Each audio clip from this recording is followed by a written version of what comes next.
Good morning, everyone, and welcome.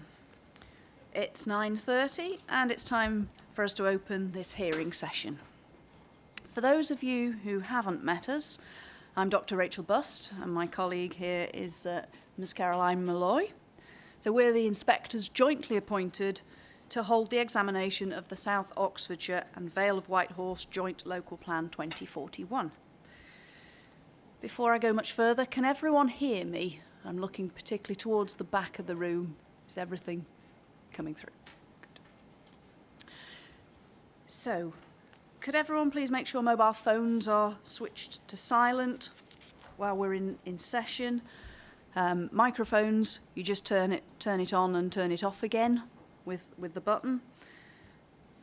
From experience so far, you need to sit relatively close to the microphone for it to be fully picked up, and that's quite important because we're being live streamed, so that will be needing to be heard by people who are observing from wherever they are.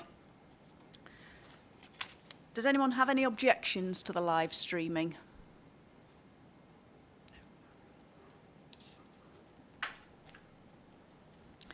So for housekeeping for the building, the venue, could the council please remind us about fire alarms, evacuation procedures and other facilities? Thank you very much. Hello, I'm Lucy Murfitt. I'm the Policy Manager for South and Vale District Councils.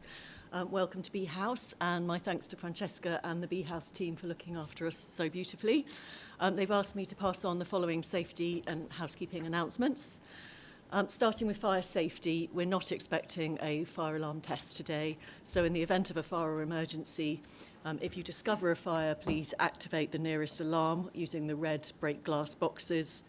Please evacuate the building calmly, following the fire escape signs to your nearest exit. We have 2 fire escapes within this room, and then there is the main exit as well out into the outside. Please do not use the lift. On exiting the buildings, proceed to the assembly point, which is on the green grass area opposite the Hive Cafe, and this is marked using a green assembly point sign. And then when you get there, please report to the lead fire monitor, a receptionist wearing a high-vis waistcoat, so you can be noted as having safely evacuated. On to other housekeeping matters. As you will have seen on your way in, all visitors must sign in and out at the registration desk, please, when you arrive and depart. On this same sheet, please register your car number plate if you have parked here. The loos can be found through the door next to the reception desk in the main reception area. During the breaks, tea, coffee and water will be available in the lounge area just outside this room. There is a cafe in the building on the ground floor to the right of reception area, which is open till 4 p.m. and serves hot food until 2:30. We have a hearing loop available. The Wi-Fi in this room is the Buzz meeting room, and the password is available on these plastic stand-up signs. We do have an audience overflow room on the ground floor called Clover, where you can watch the hearings live if you prefer a space that's not being live streamed and recorded. And finally, if there's anything else you need during the hearings, please talk to Hannah from the South and Vale team or the Bee House team, who are available at reception. Thanks very much for listening. Thank you. So the hearing session will be a structured discussion, which we're going to lead based on the agenda that's been published and the matters, issues and questions associated with the matter for today. So we'll try and bring you in at a relevant point, but if you do wish to make a point, please pop your nameplate on its end, and we'll try and bring you in as soon as we can. We still have a number of participants today. There are quite a few points that people will want to make, so we have read all of the statements and the representations, so it's not necessary to repeat verbatim what you've put in your statements and your representations, but if you want to signpost us to particular parts, that is helpful to us. If other participants have already made a point that is similar to the one that you were going to make, it's not necessary to repeat that. We will have heard that. So, with the number of participants we have today, we'll respect each other, allowing people to speak and finish their points. But as we've said previously, if you are continuing with your point possibly longer than is necessary for the efficiency of time, we will make a visual indication. We won't interrupt you necessarily, but just if that is appearing to go on a little bit, we'd like you to conclude your point. Does anybody have any questions about the hearing session before we move on? Okay. So before we move into matter 4, we're just going to pick up 1 or 2 outstanding actions and 1 or 2 checks. Ms. Mulloy. Thank you. For those of you who were here for the housing session yesterday, the clock was ticking and we were kicked out of the venue, understandably, at 6 o'clock. They were very tolerant in allowing us to continue to 6 o'clock. But what I would just like to do, I don't want it to take too long. I just want to make sure that we have covered everything on the agenda, and just take any points if participants feel like we haven't. So if you can just bear with me a moment. I'm actually going to go through the MIQs, which are reflected in the agenda anyway. We went through them last night, and we feel that we've covered everything, but I'll be happy to take views on that. So just starting at the first question in terms of calculation of the housing target or requirement in policy HOU 1, whether it's consistent with the standard methodology. I feel we covered that, unless there are any dissenting views. The exceptional circumstances point in terms of taking a different approach to the local housing need, but also looking at the test in paragraph 10 of the PPG in terms of whether there's sufficient justification to go above the standard methodology. We ran through the tests in paragraph 10. I feel we covered that, but again, if you don't, then please pipe up. Piping up. Sorry, Mum. Just to say that I think that there probably is quite a lot of overlap of that question with today, and particularly with a couple of the latter comments that the council made. So perhaps they're covered off today rather than tomorrow. But today rather than yesterday. But if it creeps ever so slightly into a conclusion that says this is going to affect paragraph 10 and uplifts to the LHN, then is that excusable? I think in terms of the point being raised by participants that a higher housing requirement is justified on the basis of economic growth, then obviously that is relevant today. Yeah, fine, thank you. We covered the point in relation to unmet need, I think, across yesterday, and also a lot of those arguments crept into the duty to cooperate session as well. Any other points? Stantec, if you'd like to respond to that. Hi, thank you. Connor Sheffield from Stantec. Yeah, really quick one. It was a point of clarification I think we just ran out on yesterday, just that I think might help. I think it was agreed yesterday that the Oxford City 2036 local plan would be added to the examination library. And we just wanted to draw your attention to paragraphs 3.10 to 3.12 on page 40 of that document, which help with the clarification on the committed unmet need that was from 2011 to 2031. I just wanted to raise that now, just in case. Thank you. Yeah, I think that point was raised, but possibly got lost a little bit in our hurry to move on. So thank you for that. We discussed in terms of question 3.4, the separate trajectory issue, and we covered the point on question 3.5 in terms of the local housing need calculation, how that compared to the calculation in the joint housing needs assessment. We covered question 3.6 in terms of how the joint housing needs assessment has projected its population, and we also covered the issue of the alignment of the joint housing need figure with the standard method figure. And we also covered the point in relation to whether that aligns with the employment land needs assessment. So we didn't get a chance to come back to the overarching question at the end in terms of the whether the respective housing requirements are appropriate and justified. But I think, to be honest, we would have just ended up with a repeat of points. So I just wanted to go through those questions just to make sure that parties were content that we had covered everything. Yeah. Okay, that's useful. Thank you very much.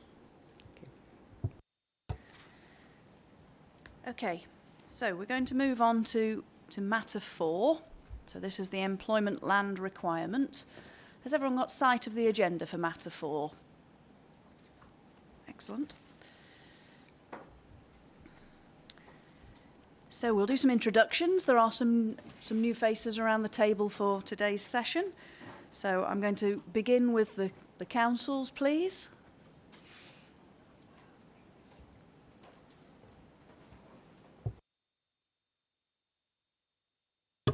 Madam, sorry, Michael Bedford, King's Counsel. If I can just say, I am not dealing with this session, and my colleague Emma Dring, who will introduce herself in a moment, is. I think we did alert the programme officer to the fact that we were double personing the presentation, so you won't be hearing from me until we possibly get on to action points at the end of the session. Thank you, Tom Rice, Infrastructure Planning Team Leader. I'm here on behalf of the councils today. Thank you. Good morning, Emma Dring, Council. I'm here to support the team on this matter. Thank you.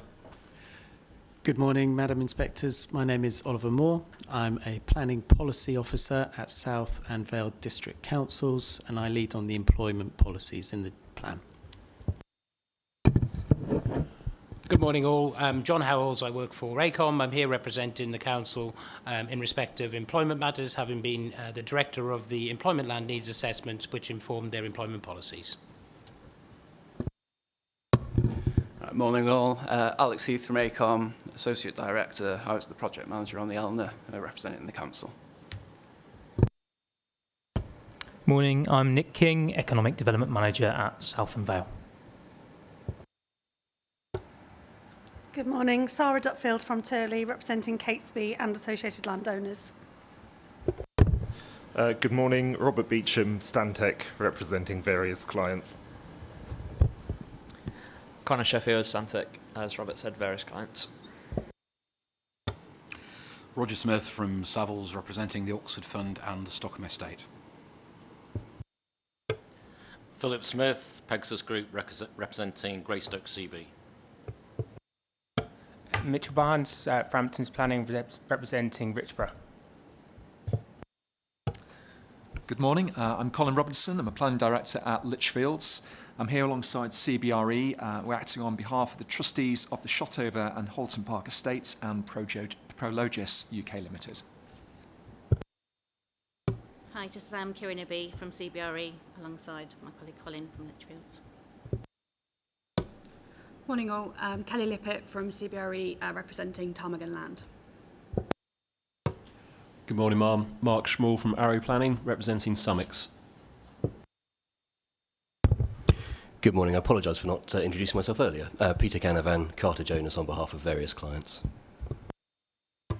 Good morning, Ma'am. Stephen Sensical from Carter Jonas, representing Culham Science Campus, Harwell Campus, the land west of Culham, the strategic site, and Dalton Barracks, DIO. Good morning, Sarah Harrison, Planning Policy Team Leader at Oxford City Council. Morning, Rachel Williams, Planning Policy Manager, Oxford City Council.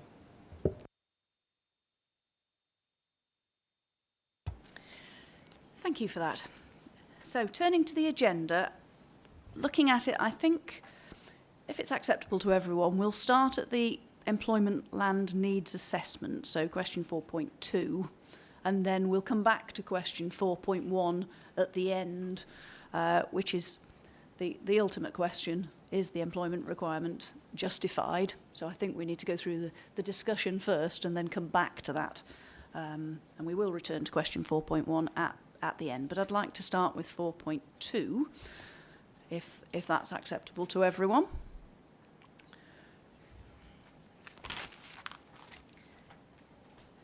Now, I appreciate there are quite a lot of points that people want to make, but to try and keep this steady and structured, then we'll take it a piece at a time. So what I'd like to do is work through the three scenarios first, one at a time.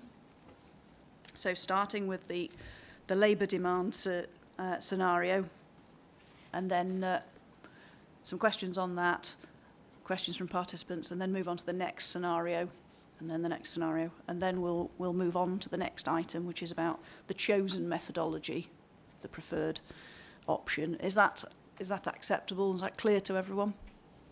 Yep. Okay.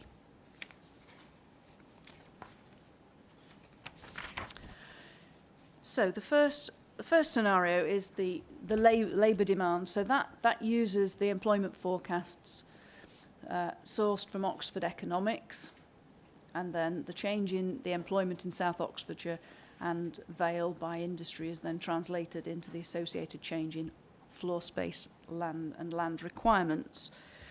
So I think starting with the council, please. Why did you choose the forecast data by Oxford Economics? Start with that first question. I think in undertaking these assessments, you've got various sort of forecasting houses that you tend to use. So Experian, Oxford Economics, Cambridge Econometrics being three sources that are used quite often in these studies. I think we had a discussion alongside the housing team as well to understand what their requirements would be in terms of data. And Oxford Economics, it's a robust and well-regarded source of data, and that's the source that we ultimately chose to go with based on that.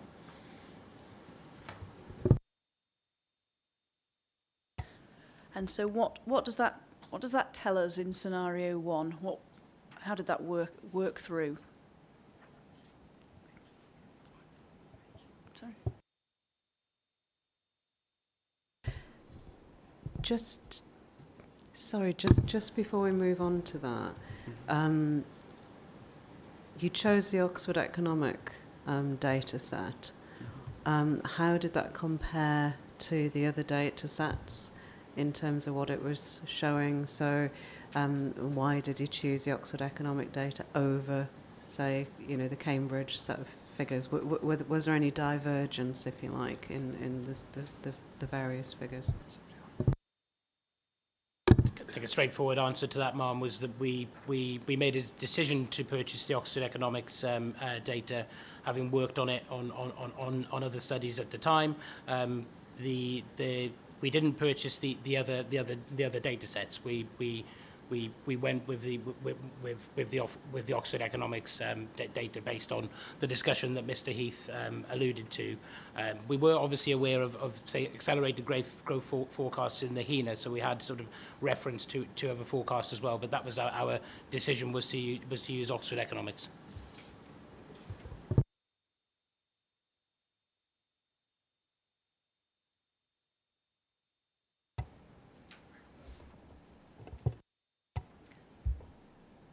Yes. You may be going to ask a follow-up, but I'm not sure your question's been properly answered. I was about to follow that up. Thank you. So the follow-up question that I've got is what did that show? What did that show us? Well, essentially, you take the employment forecasts across the sort of range of sectors that the forecast set out on across the plan period. You apply a conversion factor because obviously all these sectors, there are sort of jobs in retail and other sectors that don't fall within the employment land use classes. So you apply a conversion factor, which then sort of narrows down those jobs that just apply to the employment land use classes, so office and industrial jobs. Essentially, from that you get the jobs forecast, you apply, you know, a jobs a sort of what's the terminology of jobs conversion? It's sort of convert the to use floor classes space, sector, yeah. exactly. And then Convert to floor space, and then convert to land using a plot ratio to get the sort of the floor space and the land requirements. I suppose the outcome of that is shown within the ELNA, so it forecasts growth in office and R&D jobs and a decline in industrial jobs based on what comes out of those forecasts.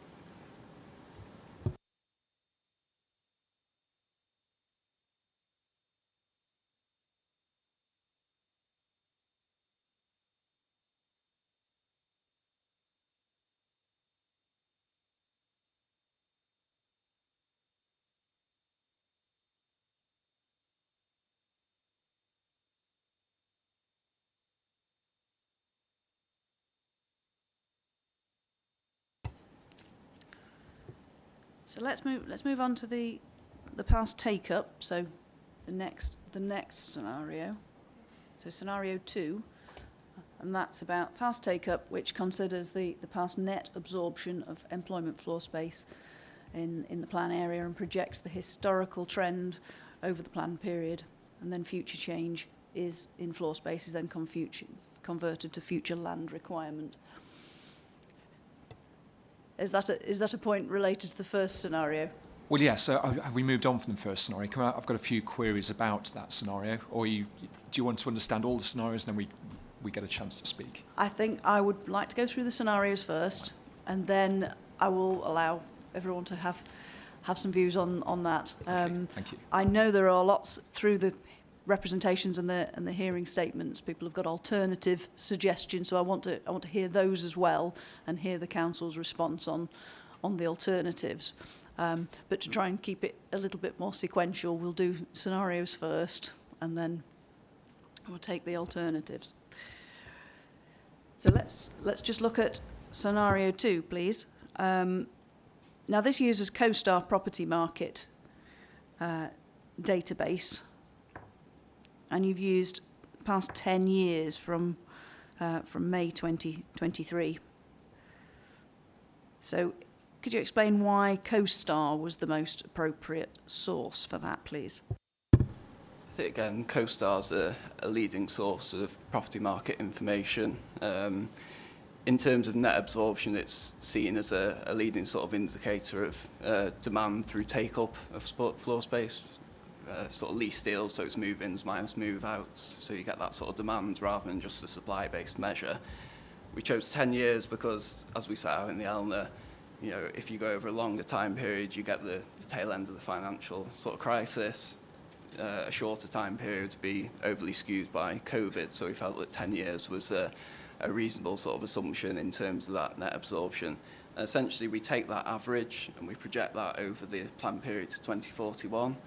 And again, from there, we apply plot ratios to get the land requirements. You know, so again, it shows a slightly higher land requirement and employment requirement.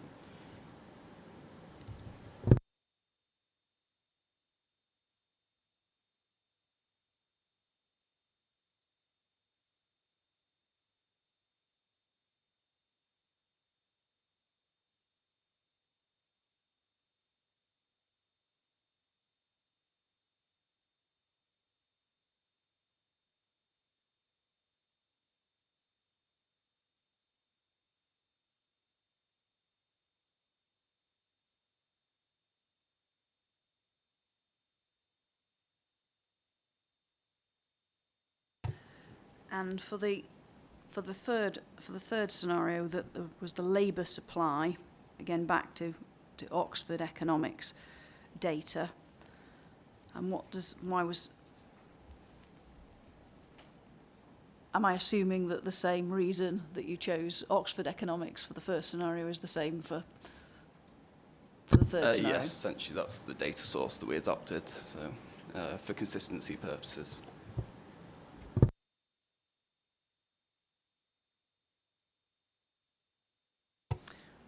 And what did that third scenario tell us then? What does it show? So the labour supply scenarios takes the forecast working age population growth from the RS housing study. It then converts that into the economically active population, and then this is converted into local labour supply by looking at commuter patterns.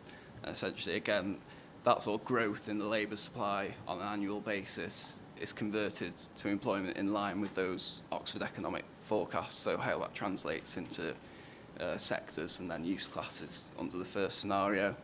And again, that's sort of taken forward to the end of the plan period.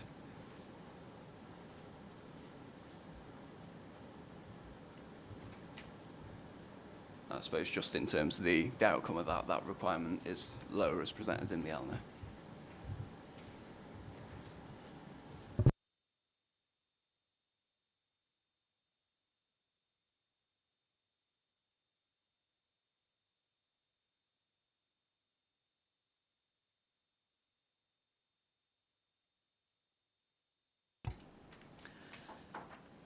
So taking those three scenarios,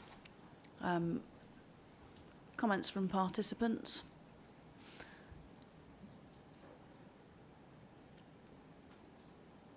Would you like to start then?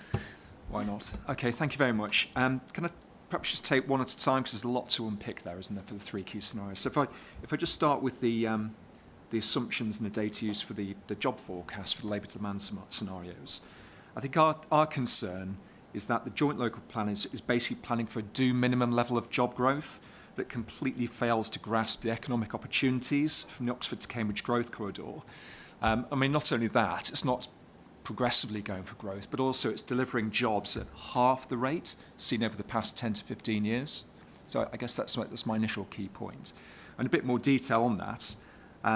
As you heard, it uses unadjusted Oxford economics employment forecasts. You know, we do a lot of those modelling work, but I don't object to the use of Oxford economics. I'm a bit surprised they didn't look at Experian or Cambridge econometrics as well, just to kind of sense test to make sure that they're all pulling in the same direction, so to speak.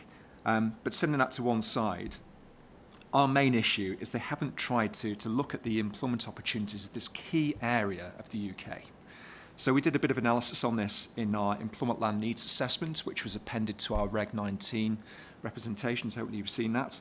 If you look at table 6.1 of that, what we did, we compared the level of job growth that the council's going for with a number of other forecasts, past take-up, but also the SQW Oxcamark evidence base, the Oxfordshire Schmarr evidence as well.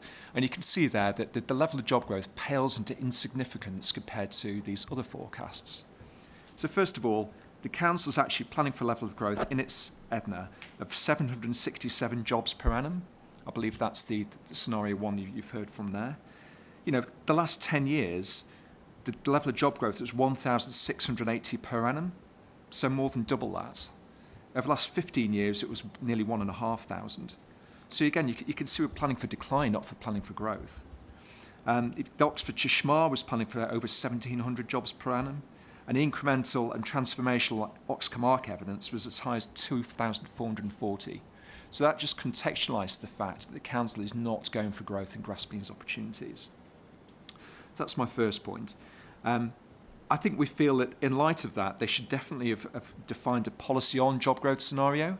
Now, I recognise that in its Matter 4 paper, the council state that in paragraph 4.2.2, including an even higher growth of policy on scenario can be done with an adjustment of labour demand considered, but this is uncommon and lacks justification. So I contest those 2 points. Modelling a policy on approach is not uncommon and is generally standard practice, even by the councils themselves. So the council's got a number of employment land reviews as part of their evidence base. I'm not going to direct you to all of them, but perhaps you could just make a note.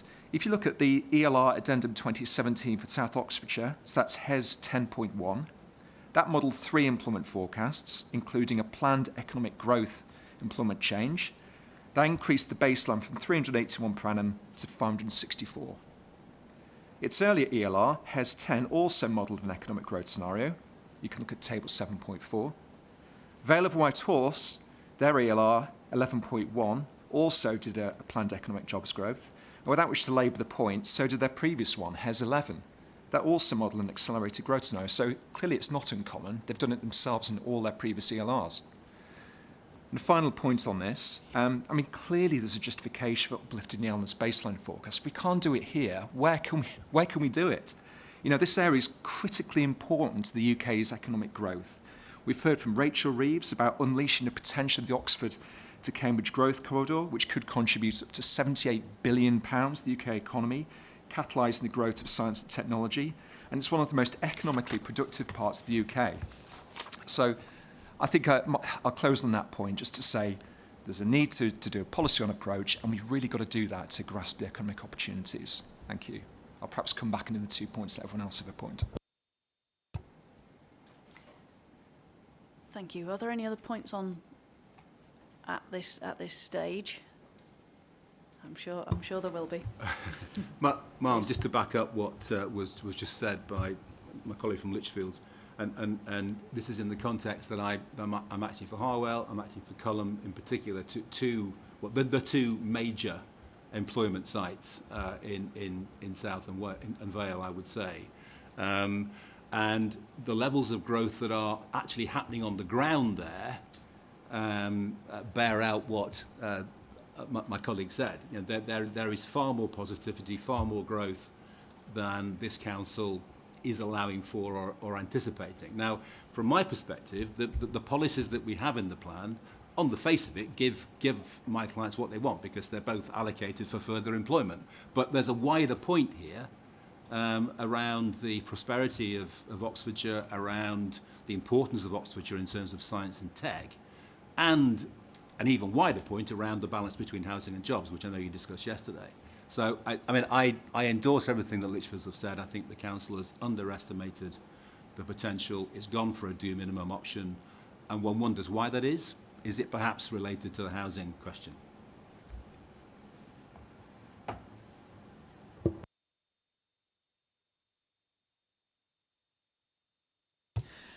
Thank you.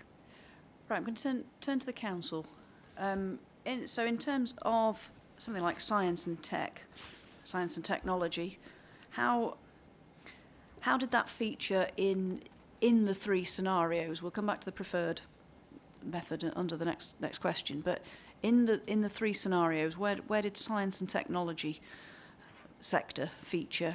I'm thinking particularly the advanced manufacturing, and how does that feed into the three scenarios?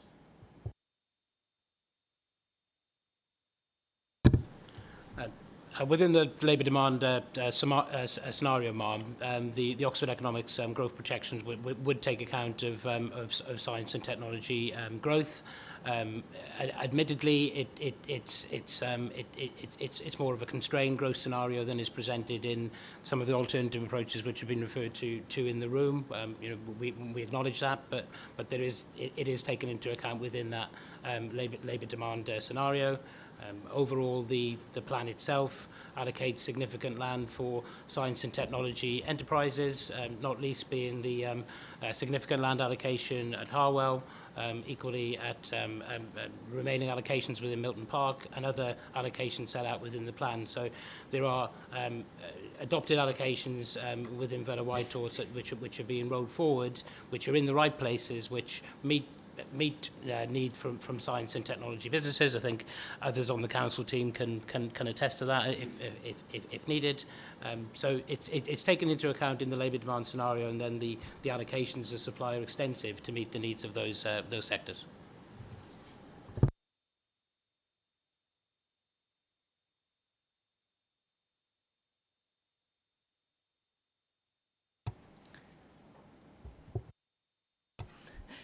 Thank you. Thank you. I just wanted to come in on that point around sort of planning for the sectors and that approach. And whilst we recognise that there's obviously an existing research and development and innovation sort of ecosystem that does exist across the South and Vale districts, what we consider is that what the councils have failed to do is actually appreciate the role of Oxford within that wider area. and specifically the opportunities around the eastern edge of Oxford that sort of capitalise on establishing a biomedical and healthcare research cluster that draws on the proximate locations of the NHS local hospitals as well as the university and Old Road campus, which does specialise in biomedical research excellence, to capitalise on that and deliver in one location a sustainably located proximate campus in one location, which draws on those key locational and bespoke sectoral requirements to deliver such a healthcare cluster. And whilst the plan does allocate additional land for existing science parks, and it's great to hear from colleagues at Carter Jonas around the real activity that's happening on the ground. But what the plan is failing to do is actually spatially direct floor space and the opportunity to where a bespoke locational requirement is identified, where spatial location and sectoral activity needs to be located, and that is at the eastern edge of Oxford, where those three core ingredients come together: academic excellence, clinical research and industry, and that is not capable of being delivered elsewhere across the districts, and we feel that is a fundamental point that has been missed as part of the spatial strategy and employment policy. Thank you. I think that sort of relates to taking the evidence and translating it into the plan. So that's sort of moving a little bit on in the agenda. But thank you for that. Could I just ask the council? You've chosen 3 scenarios.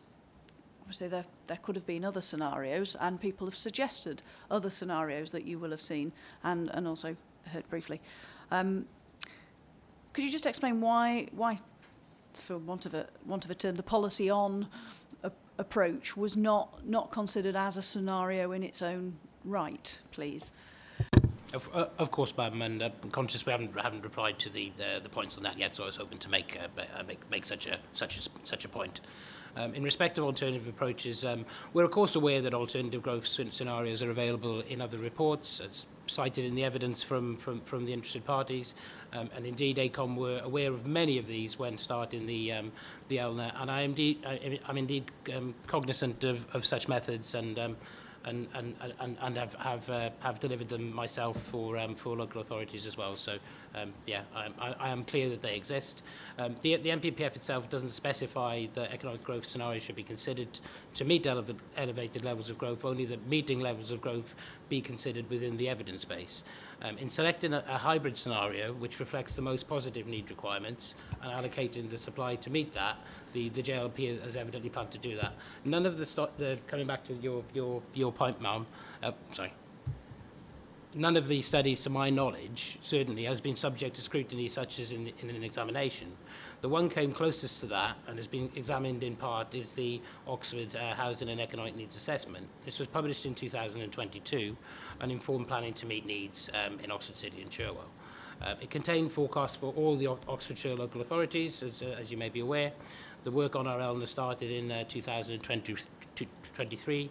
So we were aware of the work done and reviewed it. It presents alternative scenarios for growth in South Oxfordshire and Vale of Whitehorse, low and high growth. Our main takeaway from the study was that a high growth scenario was modelled, but fundamentally this was not the preferred scenario taken forward in the relevant plans that relied on it.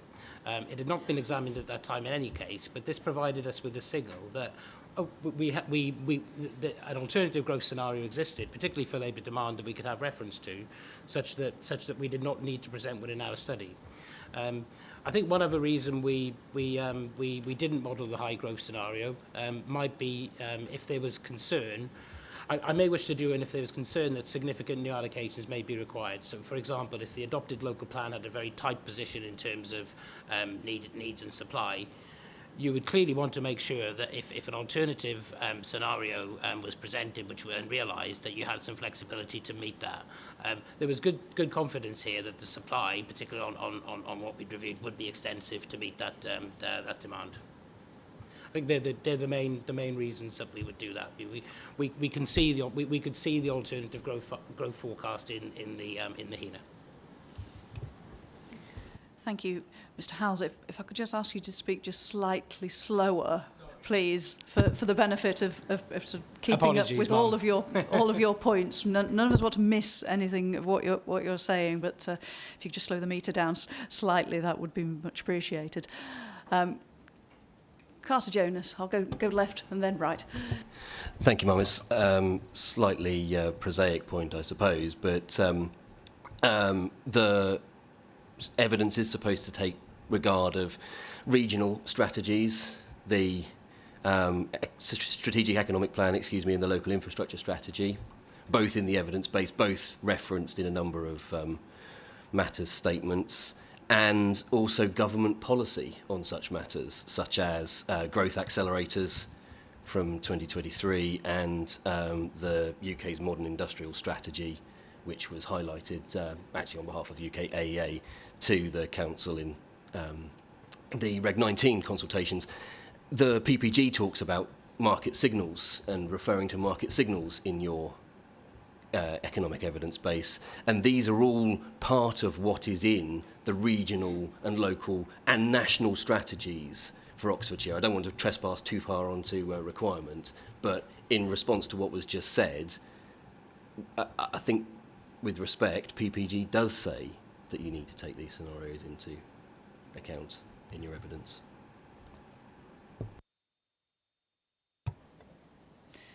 Thank you. CBRE, Lichfields? Thank you, Mom. Yeah, just to come back on that point, I don't really understand why AECOM haven't modelled it, just from hearing those points. I mean, the gentleman just said, well, we've done it elsewhere. We recognise that our earlier documents in the evidence base have done this. He seemed to suggest that there was a concern that more allocations would be required if we... I mean, that's a policy choice for the council to make, surely. So there's a couple of points there. And as the gentleman said about the PPG, you know, it very clearly says in paragraph 27, 2019-0220, authorities will need to take account of longer-term economic cycles in assessing this data when forecasting future need and plan for the implications of alternative economic scenarios. So that clearly hasn't taken place here. Thank you.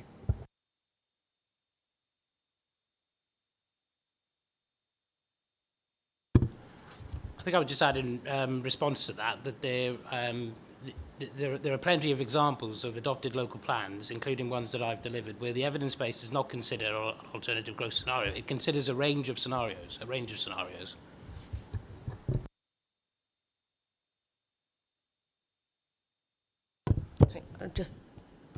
Just to add to that, I mean, clearly this is the decision as to which scenarios to test within the evidence base is clearly a matter of professional judgment. And I think what you're hearing is, you know, it's not an end in itself just to model any number of different scenarios that one can model. A choice has to be made. It has to be a reasonable choice. So just to bear that in mind.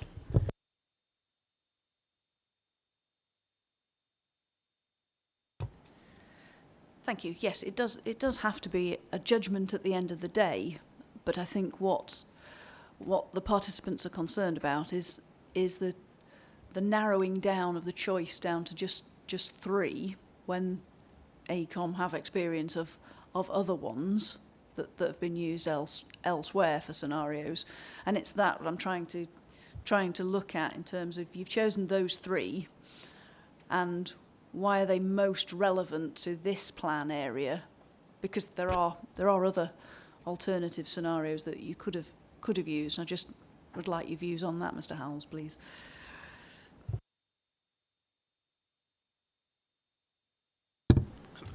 I think I've made the point. I think already that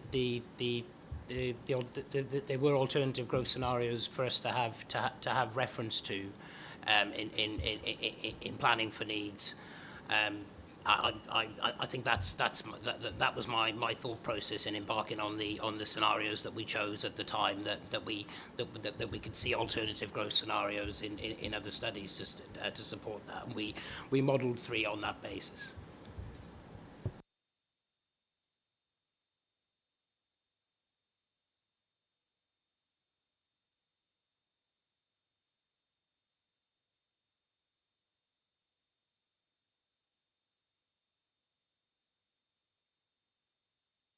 I think quite often as well with sort of policy on or alternative growth scenarios, I think with the scenarios that we've taken a data-driven approach. So based on the forecast, based on past trends under our hybrid scenario, quite often policy on scenarios are applying arbitrary uplifts to those forecasts. So I think the robustness of using established sources of data leaves us on a much more robust footing.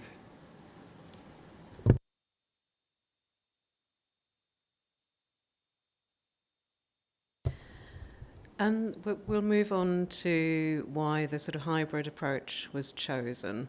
But in terms of the Oxford economic data, I just wanted to explore, I mean, obviously you decided to go with the past trends rate for industrial land supply because the Oxford economic data didn't seem to align with what had been happening in the area on the basis of past trends.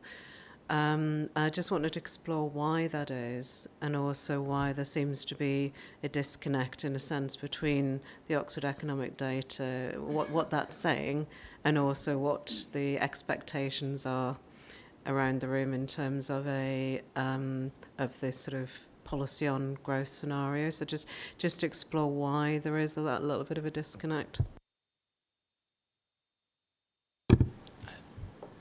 Apologies, Bob. I think, am I right in thinking that you're referring to the fact that the past trends for industrial is very different from the past trends for the office type uses, hence the hybrid scenario choice. Is that correct?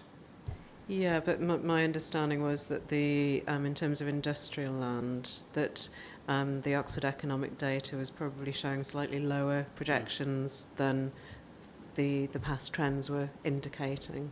Is that correct? Yes, that's correct, and then hence the hybrid scenario choice was to go with past trends for industrial. I suppose I just wanted to get to, to seek your professional view in a way, in terms of why there was that disconnect between the projections, the Oxford economic projections, and the past trends. Why were the projections out on that? Why was that disconnect in your view?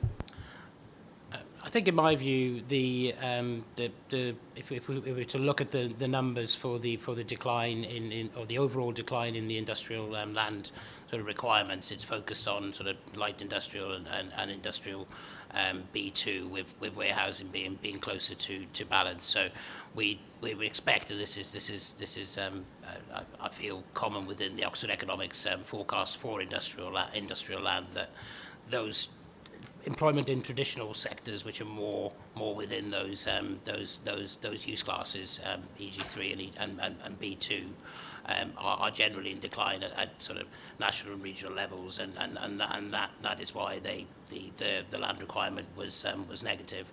We think that in an Oxfordshire context, that wasn't telling a compelling story. So we selected. We felt that the past take-up rates would be the better selection, given that shows positive land requirements. Anything to add? Yeah, I think just to add to that, it's the benefit of providing a range of scenarios means that you can see what's coming out, based on these uses, and we're sort of balancing that with other sections of the ELNA as well. So there's an extensive property market profile which looks at various indicators within the industrial market, and having conversations with agents as well. And I think based on those conversations and the data, we felt the past trends more accurately sort of representing what was being seen on the ground.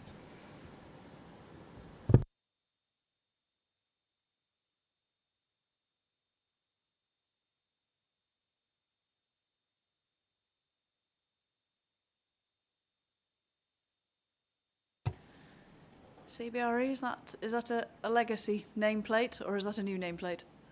It's a new nameplate. A new nameplate, okay. Please go ahead So, then.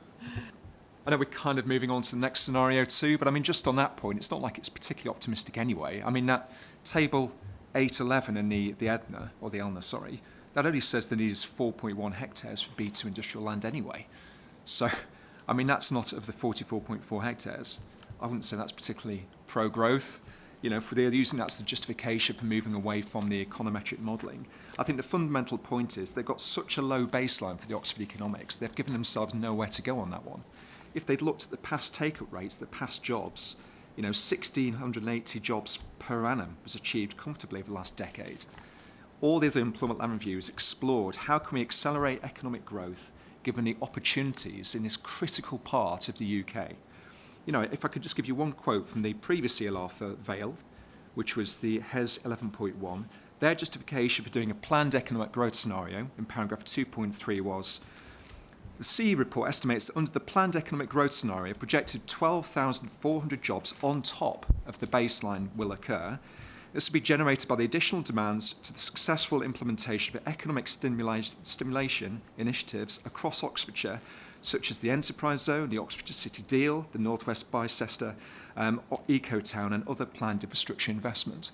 So there's been an effort elsewhere to try and reflect this in the job forecast. I just think that's lacking here.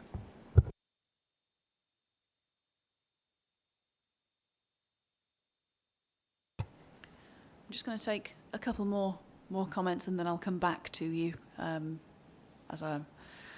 It may be similar points, so we're not having to repeat too much.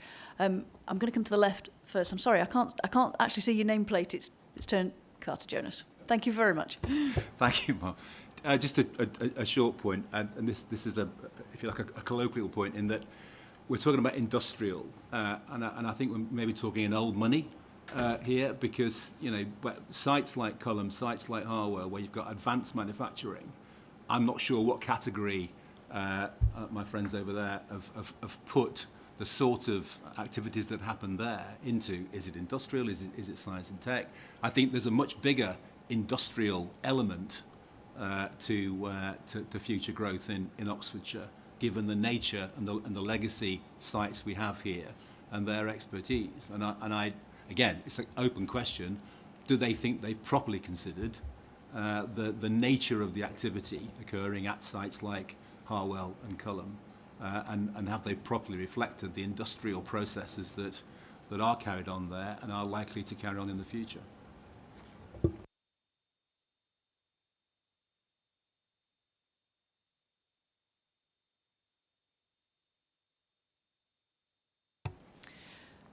Thank you. Stantec, then and then Pegasus. Thank you. Just on this point about the choice of the past take-up versus labour demand for industrial land, we would certainly agree that the past take-up showing a decline in industrial land requirements is not likely to be a good representation of the future, and the labour demand, the past take-up scenario, rather than labour demand, is likely to be closer to the real needs situation. But looking at table 8.19 in HES 08 in the ELNA, in total there's an addition of some 34 hectares to industrial requirements between that minus 13.2 in the labour demand and 20.2 in past take-up. There's a further allowance for existing allocated sites on enterprise zones. That's shown in table 9.6. That's another 79.7 hectares. So in total, that labour demand position is exceeded by over 100 hectares for industrial land, but the labour demand scenario is taken as read for office land, and it seems very unlikely that if the labour demand scenario is that far out for industrial land, it is correct for office land. Thank you. Thank you. So for Greystoke. Thank you, Mark. Just building on both those points by Carter Jonas and Stantec. First off, I completely agree with Carter Jonas on terms of the difficulties of modern industrial practices, how they fit into the use classes now. I think it's that, and the difficulty of actually modelling that. But also, in terms of pass rates, it's how they have been suppressed by non-availability of sites, by companies not finding the right premises, by having to move into potentially not adequate sites or suboptimal sites, and how that has been taken account into the forecast.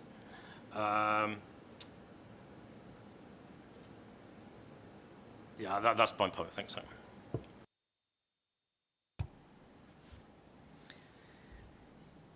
Thank you. So, coming back to the councils, which order would you like to address some of those points in? What suits you?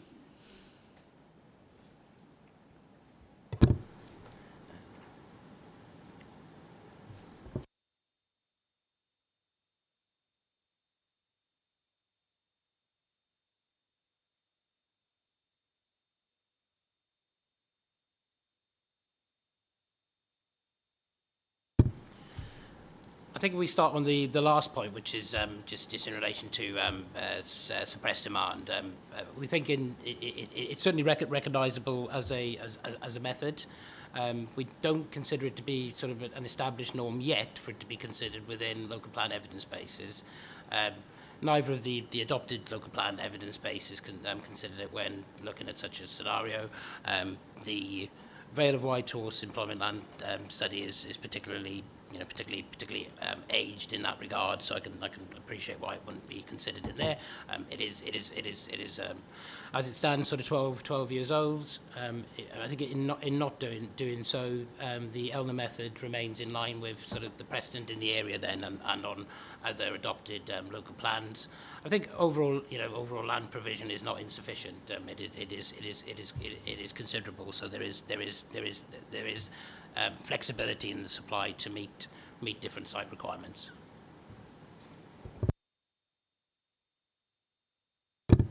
Yeah, I think in terms of the point around the nature of R&D, I think as I sort of mentioned at the start, we apply sort of sector to use conversions, to look at how these sort of sectors translate to employment land, and that's a process that we went through in writing the ELNA to review the normal sort of conversion factors that we use and reflect local circumstances. So increasing those sort of conversion factors to align with local circumstances. What points have we missed? So for where science and technology is an innovation sector, isn't it? So how do forecasting methods take into account things that they're not sure of in the future? When you've got something to look back on, then you can project things forward. So I'm particularly interested in the research and development, the science and tech. How exactly do you model that? Obviously, within our approach, we do have that hybrid scenario. So, the industrial need is sort of forecast based on that sort of past trends and past performance and how floor space has sort of been taken up.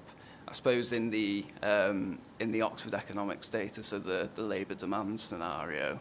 So this is a sort of an integrated model. So it's looking at national and regional outlooks. So looking at those sort of those forecasts, historical trends, so supply side factors, local knowledge and patterns of economic development, and then those sort of fundamental economic relationships that sort of link together the local economy.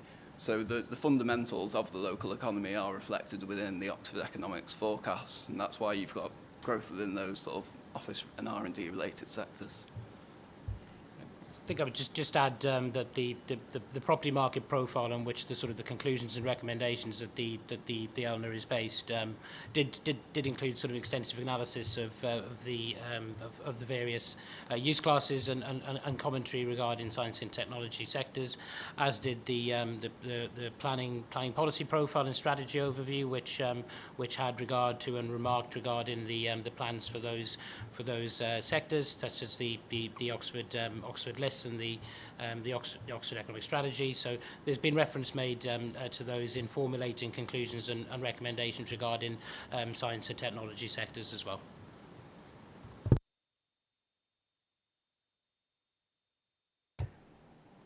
So we talk about industrial land, and I think participant across the table talked about industrial being old money use classes. How does how do you see research and development and the science and technology fitting into the use classes? Because things move on, and we've also got use class E, G, and its subparts as well. So for science and technology and research and development, where does that fit into your use classes? I think it's mostly, split between R&D, which is EG2 and EG3. With advanced manufacturing, prototyping, etc., that would be probably within B2, which is your typically formed of your own industrial uses, but there'll be various activities taking place within those. I think Alex, Mr. Heath, explained our sort of process in making sure that the employment forecast for labour demand took account of variances in this regard by looking at each of the sectors, so professional, scientific, and technical, and making sure that the apportionment of jobs reflected the fact that some jobs would be in offices and some would be in R&D. And we went through the full list of sectors and did that. And we did it, with a very specific eye to local circumstances. Something that we would, that we would all do in employment land use forecasting. But we did pay particular regard to that in this context, given science and technology does span over different use classes, and there are very particular. There's a very particular ecosystem for those businesses in Oxfordshire.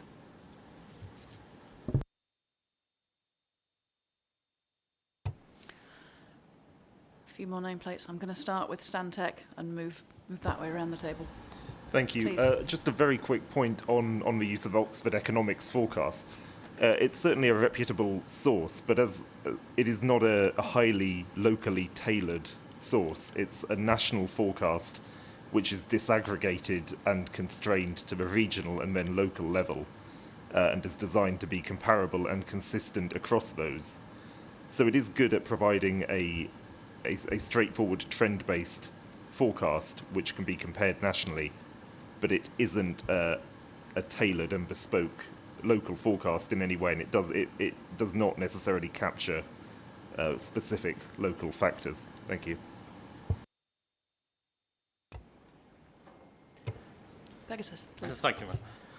I think the point on science and technology is precisely where we must go beyond the past, looking at simply the past rates, and actually introduce what I might call soft data, which I think has been referred to by Carter Jonas in a way, in terms of where are the market signals, where is the element of bringing in the expertise from those of the sectors who know where the growth is and what their requirements might be in the future. Well, simply not just basing on past trends, which are possibly, well, most likely, underestimating that demand. So this is where it comes back to I think the original point is that there needs to be additional scenarios which bring in this more soft qualitative data, which then expands on the three scenarios that we've already in front of us. So we actually have a genuine understanding of what the options are in terms of relating it to the employment land at the end of the day. Thank you. Oh, CBRE, Lichfield. Just a very quick point. So, just trying to understand what the council was saying there. Essentially, my understanding was the same. Well, the R&D is some of it's office, some of it's manufacturing. It kind of overlaps a bit. If that's the case, then they're planning for, according to Table 8.2.1, their methodology says there's a need for 0.4 hectares of light industrial use, which would encompass some R&D over the next 20 years in this part of the country, which is part of the golden triangle for the life sciences cluster in Europe. We're saying a net need is 0.4 hectares for light industrial use, according to their methodology. Just to put that into context.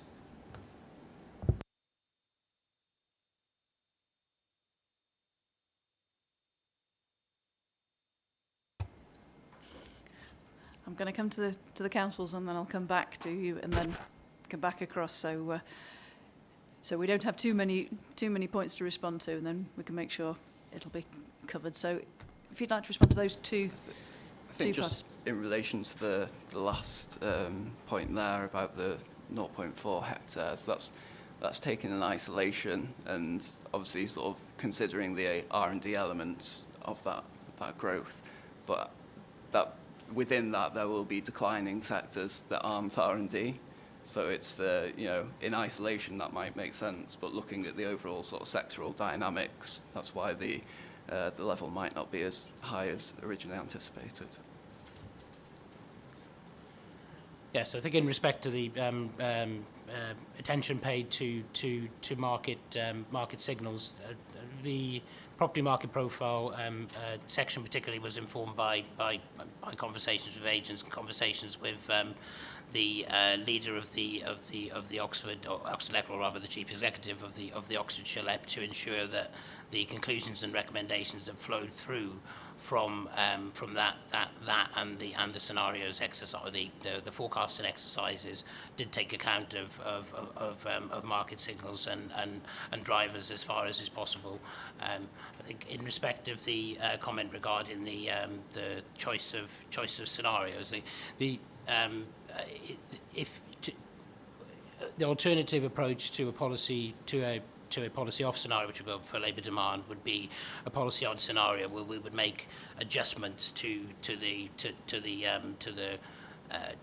forecasts themselves based on local considerations. So that we have discussed the reasons for not undertaking that scenario, given we had reference to alternative scenarios which were already prepared, for example.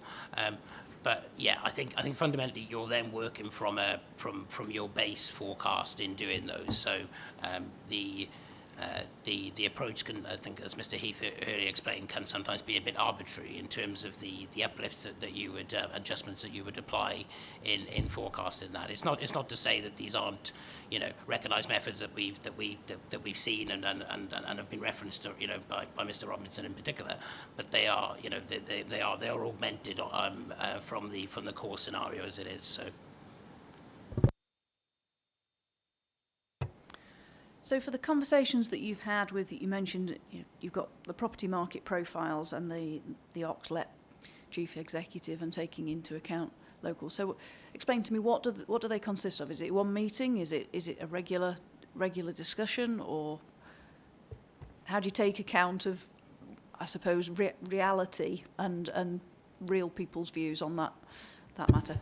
I think fair to say that, you know, the elders produced over a reasonably short period of time, and it's normal to engage with the agents and key stakeholders within that period. So we are taking account of views at the time. Those would be relevant then in sort of the second half of 2023.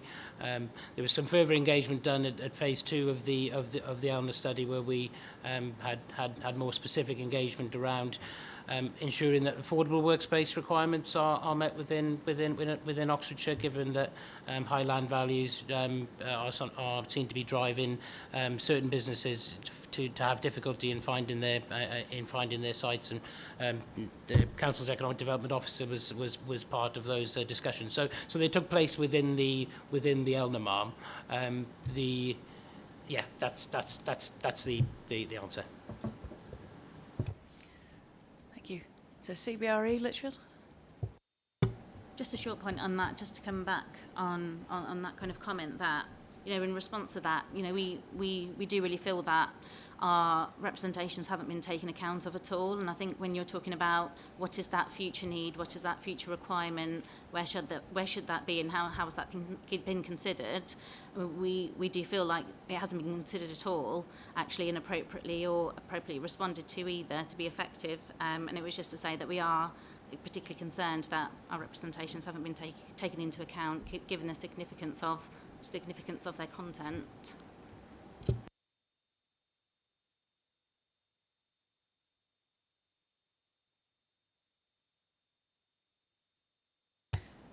Did you want to just deal with that point discreetly, and then we'll come to the next part? Sure. I mean, I think there are other matters within the agenda, not just this particular one, where we can provide responses to the points made by CBRE and Litchfield. So I don't think we're done on that yet. We'll address those appropriately within the agenda. Well, let's not lose the opportunity to respond to that. Okay. Sorry, can't quite see it. CBRE again? Yeah. A few of the points have already been picked up on. I think I just wanted to come back to kind of the focus of the ELNA in terms of it is quite heavily focused on the quantitative side, and I appreciate you've mentioned as the council and drawing on what Pegasus said in terms of the qualitative side, and the PPG is quite clear on the importance of that. I think from our concern at the moment is when reviewing the ELNA, it's not clear that that's come through in the industrial sector. I think in the office sector ELNA there is various mentions to conversations with agents, but that is quite limited within the industrial sector, and I fully appreciate the importance of R&D in terms of industrial, and we look backwards, but it's also applicable to logistics as well, and I think modern industrial is not just R&D, it's that whole sector, so and how that's informed the ELNA and past growth take-up scenario taken forward, so just wanted to make that point. Thank you. Carter Jonas, I think it is. Yeah, it is, Mum, yes. Just one further point on use classes, without getting too niche about all this, but goes to the point about the qualitative position and the past trends point. At Harwell and Culham, we've got consents in the last 5 to 10 years for many tens of thousands of square metres of sui generis employment space, which, insofar as I can tell from the ELNA work, isn't considered at all. I'm thinking of things like the Diamond Synchrotron at Harwell that you can see from space, employs hundreds of people. The consent we got for 10,000 square metres of new general fusion test facility at Culham, which is an extant permission. You know, these are big bits of kit. They're big buildings that can employ a lot of people, and I don't think they have been taken into account at all in the work that we see before us.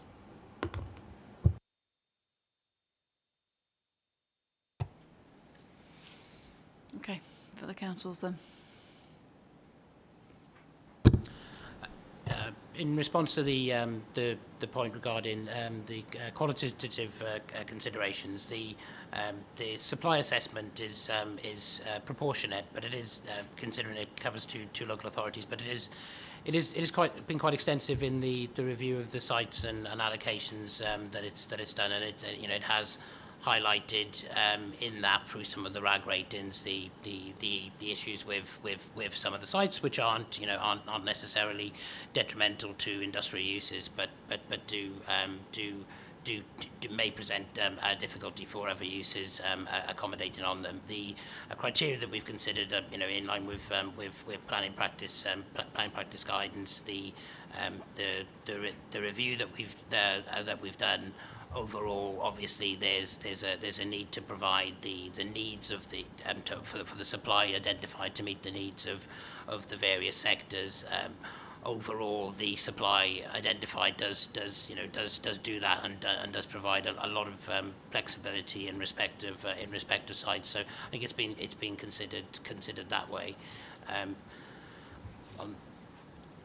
And then in response to Carter Joinas's point, we had a conversation at the time of preparing the ELNA to take on board your views and considerations, and if you feel that they're not reflected in the ELNA, then apologies for that. But I think we have taken account of the key sort of findings from our discussion in the conclusions and recommendations, and done what we can within what must be a proportionate study to highlight what are important activities to the districts. We've highlighted within our planning policy profile and property market profile the consideration given to those to those sectors. So.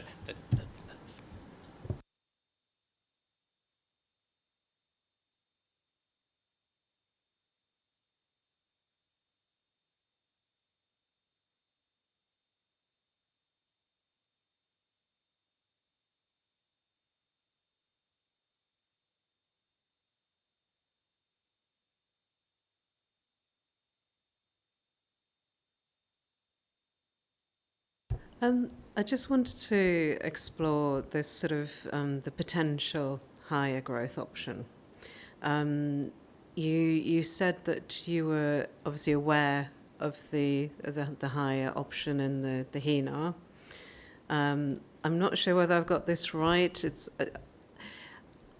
I kind of got the impression that because it had been modelled in the HENA, that you almost feel you didn't need to do that. You were kind of aware of it, but you didn't feel you need to kind of repeat that. Just to clarify that point for me.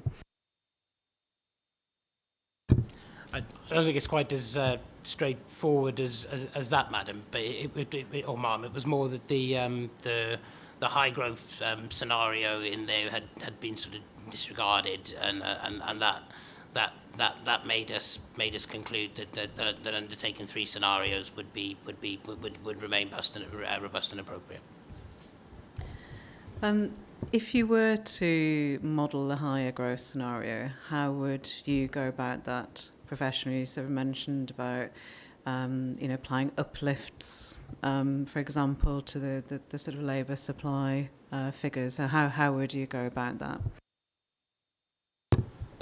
There's sort of various approaches. I think the most common one is to look at uplifts for particular sectors. So the growth sectors aligning with sort of the sort of the SEP as it was at the time, or the sort of local industrial strategy. So we'd look at what those sectors are, consider past performance and what's coming out of the Oxford Economics forecast. But again, that's sort of quite backward looking, and the Oxford Economics forecast being sort of forward looking, I suppose, and taking into account certain relationships. I think again, it's that robustness of applying these sort of uplifts to a forecast that's gone through appropriate sort of quality assurance, and it's an established and robust model.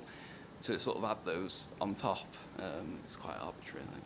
I think there's an alternative, of course, which is presented in the HENA, which was quite a detailed exercise that they'd undertaken in terms of the.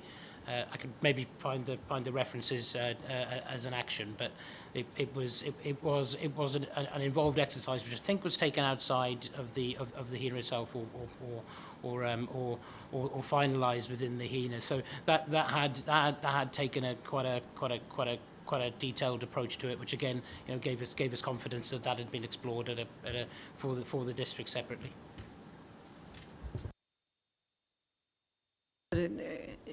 I take your point about using, recognised data sources. I think obviously any potential uplift would be rigorously tested at an examination, and the councils would have been aware of that on the Oxford examination.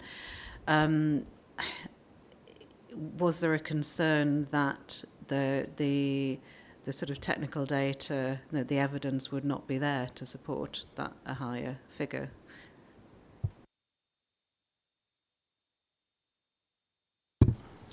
I think there was a concern that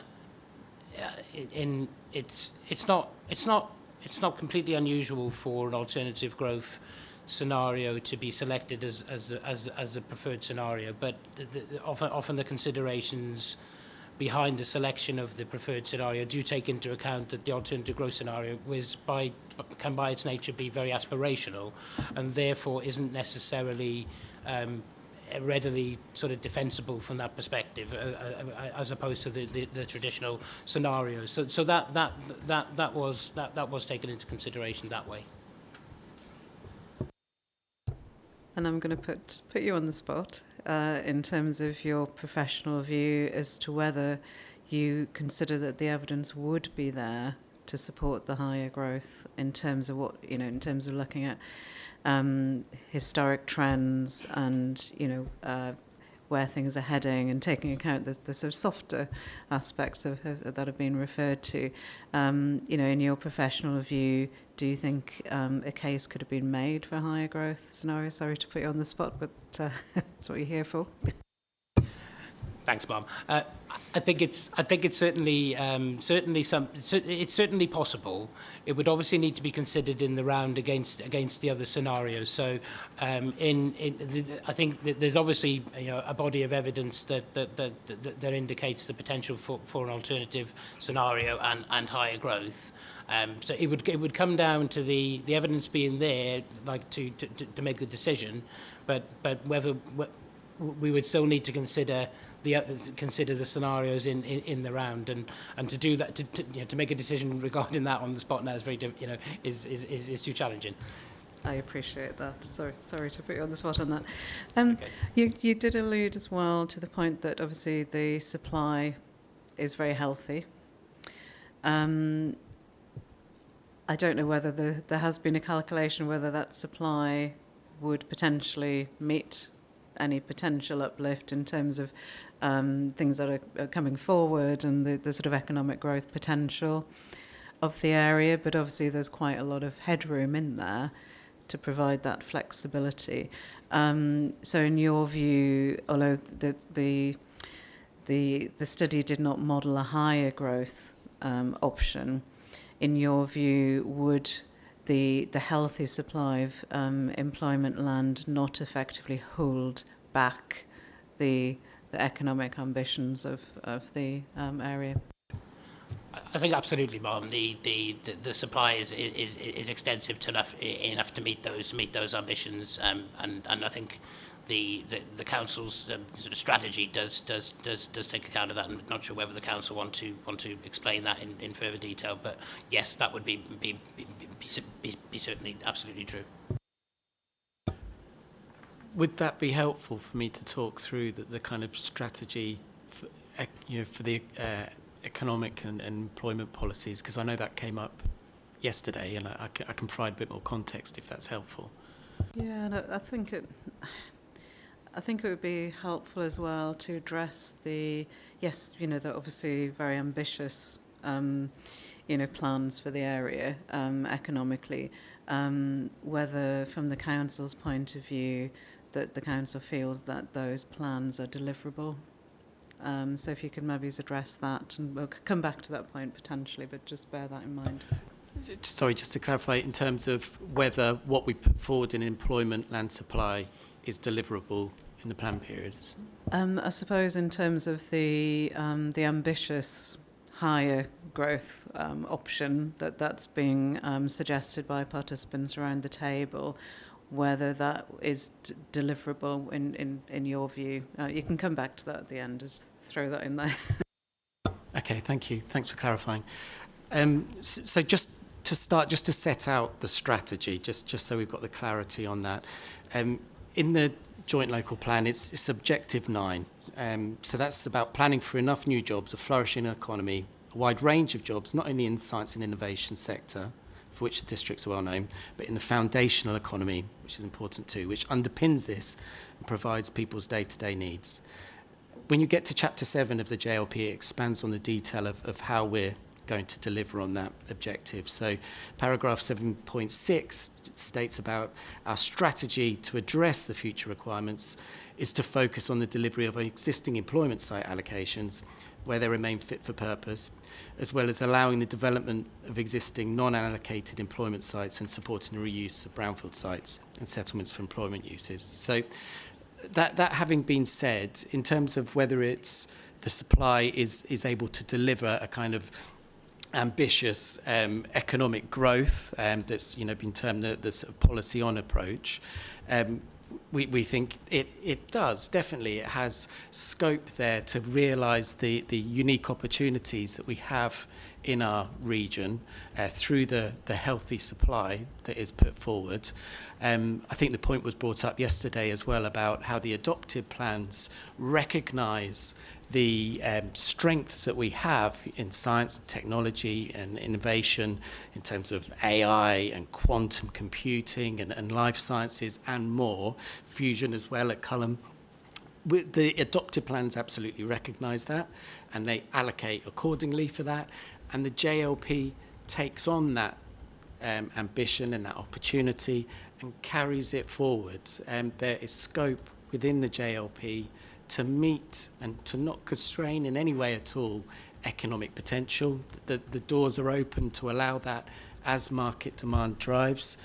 So we feel confident that the plan is there to enable sustainable economic growth. That's quite key as well. So sustainable economic growth across the plan period, and it will not hold back on the very valid points that people have raised here about the strength of the science and innovation sector in our areas. We don't dispute that at all, and the JLP doesn't go against that. It recognises throughout the great situation that we're in terms of the wealth of opportunity for those key sectors.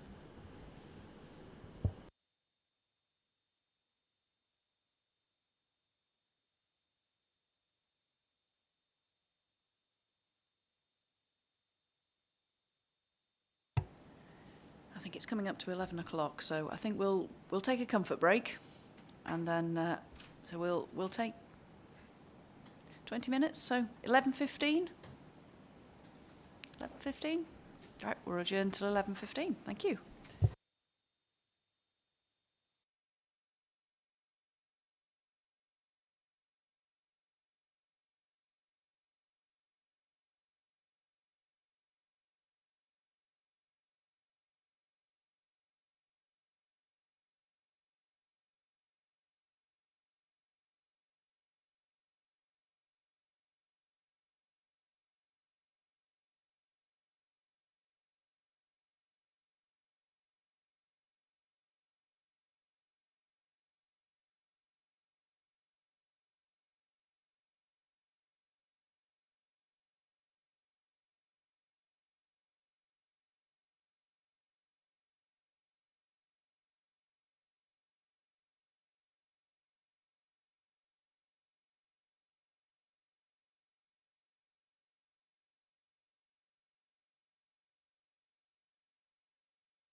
Welcome back, everyone. We shall carry on our conversation about employment land requirement. So just before the break, we were talking about growth options. I'm just going to look around the room for. Does anybody else want to make any comments on the matters that we were talking about before the break?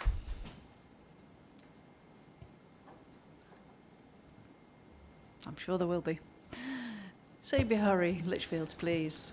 I know we've covered a lot on the job forecasts. I just wondered whether it was worth moving on to the one of the other scenarios, which is the labour supply one, whether that's still covered in this question. I suppose one of the questions here, I wasn't here yesterday, but I know it came up quite a lot, was the linkages between housing and employment lands and job growth. I guess I'm here to kind of provide the other argument, so the other way around, so to speak. I mean, as I'm sure was said yesterday, it's really important that the employment land requirements dovetail with the housing targets, so that the additional labour force living in those new homes are sufficient scale to take up the job opportunities, because if we don't get that, we're going to get commuting imbalances, it's unsustainable, and so on and so forth. And I know at a lot of local planning EIPs, that's been a big issue that's perhaps resulted in quite significant main modifications to the plans. So on that note, I know that HESO 8 Scenario 3 includes labour supply modelling. I think our concerns are that it's fundamentally flawed, and in fact the council seem to be acknowledging as such in our initial responses to that. So looking at page 107 of HESO 8, that kind of sets out how they've come to these, the local labour supply that they say is likely to come forward. It's come with a very low level of local labour force. They took about 2,606 in that table. That's the net job growth they say is associated with the demographic projections. And that ends up with a very, very low job growth of 455 and a very low land requirement of minus 17.5. And I've set out in our reps why that's so low. There's some errors about excluding residents over the age of 65, zero growth in economic activity rates, and issues about no one commuting in or out of the two districts for work. And essentially, they haven't actually modelled the housing growth that's promoted in the JLP. So they haven't actually looked at the unmet need for Oxford City. They haven't looked at, well, how many people are going to be moving to these new homes, essentially. So that's the point I've got. And I suppose I know the council's initial response to your questions actually departs drastically from its own evidence base. So you'll see in that response to the initial questions on IQ 56.8, they say that consultants have looked at the relationship between jobs and housing growth. And they say that far from being 2,606 local labour force, it's actually 22,293. So that's the number of economically active residents associated with the housing requirement of 31,020. So there's 2 points there. First, how on earth does that link back to the Elner's analysis? And should we simply disregard Scenario 3 labour supply in its entirety because it doesn't seem to relate to the housing target in JLP? And the second point, that table also says that the number of people living in that, number of jobs in a housing, is significantly above the level of jobs associated with the employment land requirement. And column L in table 56.1 says there's a net surplus of workers of 4,553. So again, that's saying that the housing target is out of line with the employment land target. So does that mean we should be increasing the employment land target to bring it back into mind? That question's unanswered in the council's evidence. Thank you.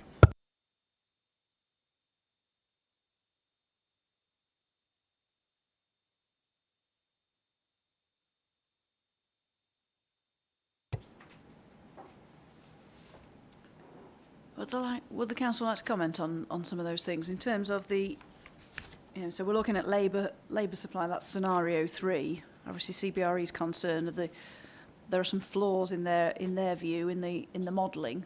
So in terms of excluding people over 65 from the jobs market, etc. I can repeat them all if you need them.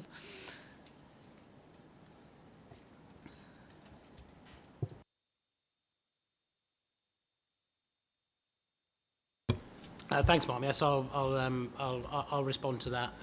So to give just an overview of what we did at the time of preparing the ELNA, which was a labour supply scenario being based on the, just to clarify how we've done it. I recognise that may have been unclear in the IQ statement. So it's being based on the economically active population derived from the 2021 census data rather than the population which would result from the proposed housing requirement. And then the ELNA on the 2021 population projections, which were being modelled in the JNA, it was an accurate, up-to-date understanding of population growth. I think then we'd have reference to the PPG 27, which is how can market signals be used to forecast future need, and the paragraph there, which I won't repeat, which I will repeat, which is strategic policy making authorities will need to develop an idea of future needs based on a range of data which is current and robust, such as demographically derived assessments of current and future local labour supply techniques. This is what the ELNA fundamentally did. And we recognise Lichfield's or CBRE, position regarding that it needs to be based on the joint local plan housing requirement. We have demonstrated alignment based on jobs growth in the labour demand scenario, which feeds into the plan requirement, and this shows no fundamental misalignment and a surplus of workers in the context of a substantial supply of employment land surplus. We note as well that the various points that Lichfields have made regarding the assumptions used, and I think we'd be happy, recognising the point that you made earlier about not feeling that your concerns hadn't been addressed. We would be happy if it would be helpful to you, ma'am, to submit a labour supply scenario which takes account of the housing need to provide a more an aligned position, if that would be helpful for you and indeed for CBRE.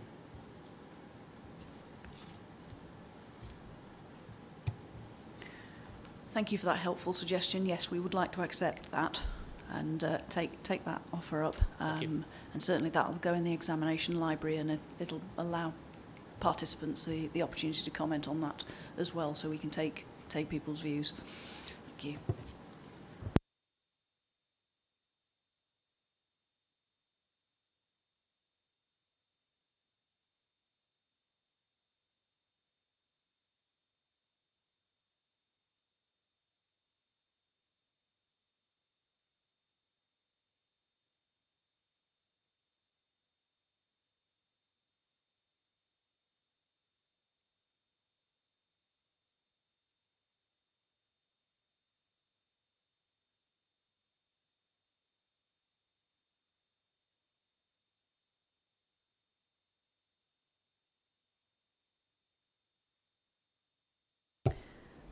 Okay, thank you. I'm just picking up the point about housing and the link between the housing and employment figures.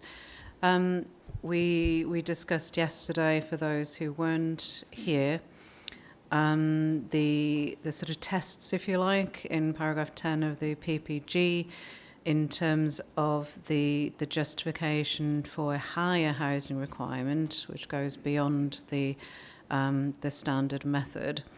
And one of those is the presence of growth strategies. And I think it would be helpful to explore that further. And from our point of view, from the council's point of view, in terms of what are the growth strategies? Where are they at? What stage are those growth strategies at? Are they funded? Are they deliverable? Are they realistic? And that very much ties into the test in the PPG in terms of whether higher housing requirement is justified on the basis of the presence of growth strategies. So if you could take that point, and then we can open it up for discussion.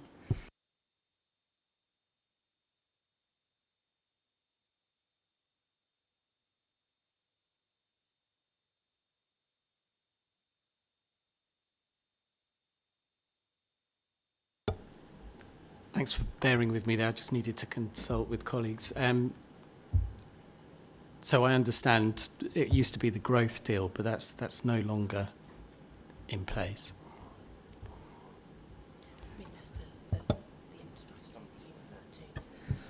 Sorry, thank you, Ma'am. Tom Rice, on behalf of the councils. The period for which the Oxfordshire Housing and Growth Deal covers is to 2031, in the sense of it set an aspiration to plan for 100,000 homes between 2011 and 2031. There was a reporting process that went alongside of that, where we reported back to government on progress, and that expired in the year 24-25. So I think that reporting process would have wrapped up at the end of this financial year. In any instance, the infrastructure associated with that has been funded and is ongoing and being delivered, and it's there to support housing growth, which has already essentially got planning permission or features with allocations in the plans.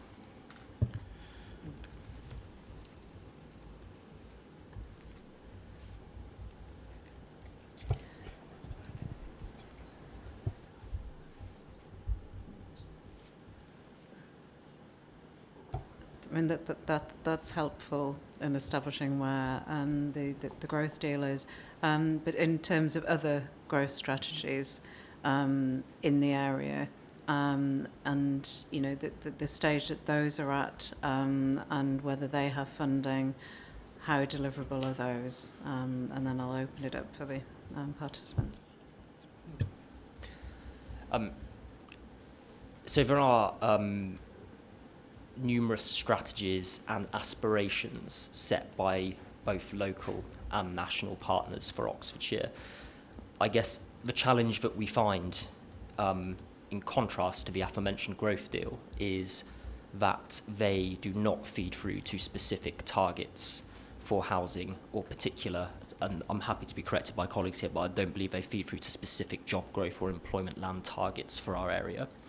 And so we see them as aspirational, and we acknowledge their presence in the area, but in the sense of them providing exceptional circumstances to depart from the standard method, the fact that there are no specific targets associated with them or necessary funding tied to them or a commitment that those will be delivered. They are aspirational economic growth strategies, and we believe the plan proportionately responds to that with its higher levels of employment provision and the higher levels of housing target to respond to those aspirations if they do come forward. But in terms of those forming exceptional circumstances to bake something into the housing need as a warrant a departure, we don't believe they meet that very high threshold that's set out in paragraph 010. Thank you. Yeah, I think the distinction was made yesterday in terms of the exceptional circumstances being required to justify an alternative approach to standard method, whereas the council is using the standard methodology, and then there are the three tests, well, four tests in terms of justifying the higher growth, anything higher than the standard method. So there is that distinction which I tried to draw yesterday. So, you know, it's a question whether exceptional circumstances are necessarily required to go for a higher option beyond the standard method, if the standard method is the starting point. If you see my point. Yes, ma'am. And without sort of splitting hairs, the reference in paragraph 010 of the PPG is in relation to the setting of housing need, which is a distinct and separate process to the establishment of our housing requirement. So at paragraph 67 of the MPPF, which is that next step of, okay, you've established your need, where do you go from here in terms of setting your requirement? So for us, as we've set out, we believe the standard method is the right approach for us in setting our need. We don't believe those exceptional circumstances warrant a departure. But then when you do look at paragraph 67, it goes on to say the requirement may be higher than the identified need if, for example, it includes provision for neighbouring areas. Check, yes, we have done that. And if it includes or reflects growth ambitions linked to economic development or infrastructure investment. And so inevitably that's an element of planning judgment on the realistic deliverability of some of those aspirational economic growth targets, economic development plans and infrastructure investments in our area. We believe the supply is an appropriate response to that, to allow that to happen and come forward, but to essentially use that as a justification to increase either the housing need or the housing requirement. Based on the evidence that we had, we weren't convinced that it warrants a departure from it. However, the plan does positively respond to it by enabling that supply to come forward on the additional housing and employment allocations. Madam, just to add to that on that paragraph 10 reference, just to emphasise that the circumstance that I think we're talking about now is growth strategies for the area that are likely to be deliverable, for example, where funding is in place to promote and facilitate additional growth, e.g. housing deals. So I think that just goes to the point that Mr Rice was mentioning about the lack of, kind of targets or uncertainties about funding and deliverability of those kind of wider strategies. Thank you. Can I just come in on the end of that, because I think it's worth kind of picking up on the strategic economic plan for Oxfordshire and the kind of the status of that, if you like. I think probably the points that I would make on the strategic economic plan and the reason it doesn't kind of justify a departure, that plan was very much about balancing growth, sustainable growth, and making sure, I think there's more of a focus on the foundational economy than in previous iterations of similar plans. So the final version of that plan, although published in December 2023, is still subject to review.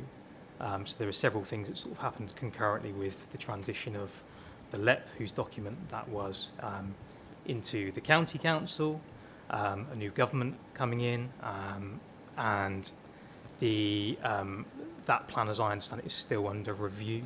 So there's never really, I think, been a finalised funded programme that has specific growth aspirations beyond productivity and looking at the barriers that exist within Oxfordshire at the moment. So I think that the kind of conclusion, I guess, of the plan that was published is that we're looking at the output being generated more efficiently, more equitably, more sustainably, and without relying simply on greater input. An important point to note as well is with the strategic economic plan, it was always designed to be operating within existing county level ambitions with regard to net jobs creation, housing delivery, as set out in the local plans by local authorities, and enabling progress towards net carbon zero.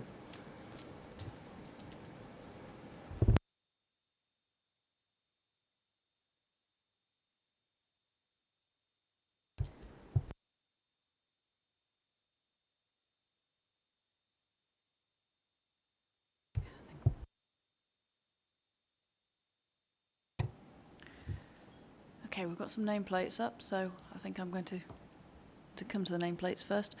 We've got Carter Jonas again. Thank you. Sorry, Mum, I should have angled that better.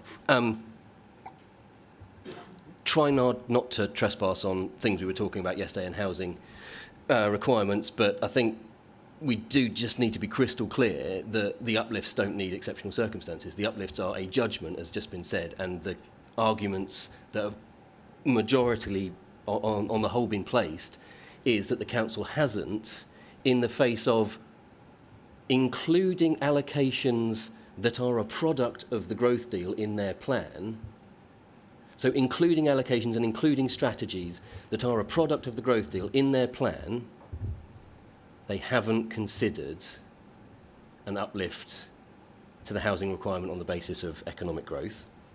Point one. Point two, yes, the strategic economic plan hasn't been finished, but that's because the LEP has now become a different body, the name of which escapes me just at the moment, but the council was part of the creation of that strategy. Yes, the foundation economy is a part of that strategy, but that was only because it was somewhat overlooked in the previous plan. That's not to say that suddenly Oxfordshire is now looking only at the foundation economy and is forgetting big science. That's fundamentally misconstruing what the strategic economic plan is saying. The strategic economic plan is based on the clusters and the drivers for economic growth. across Oxfordshire. The local plan refers to cross Oxfordshire strategies, Science Vale, the Knowledge Spine. These are all growth strategies that the council is referring to and yet hasn't tested in any part of its evidence base. And again, it's going to trespass a little bit on things we've already talked about, but it's not in the sustainability appraisal either. And I think, and otherwise I'm going to get into the requirement part, which I think I'll save for later, but I think I just needed to, or thought it was important to respond to those points that these strategies are included in the local plan, and there's somehow a feeling that they're all going to stop after 2031. Again, bearing in mind that the council's already said, oh, it's all right, because the unmet need, which is part of that strategy, we're going to stretch out across the rest of the plan period, doesn't make sense. There's a fundamental gap in the storytelling of that part of the local plan, in my view.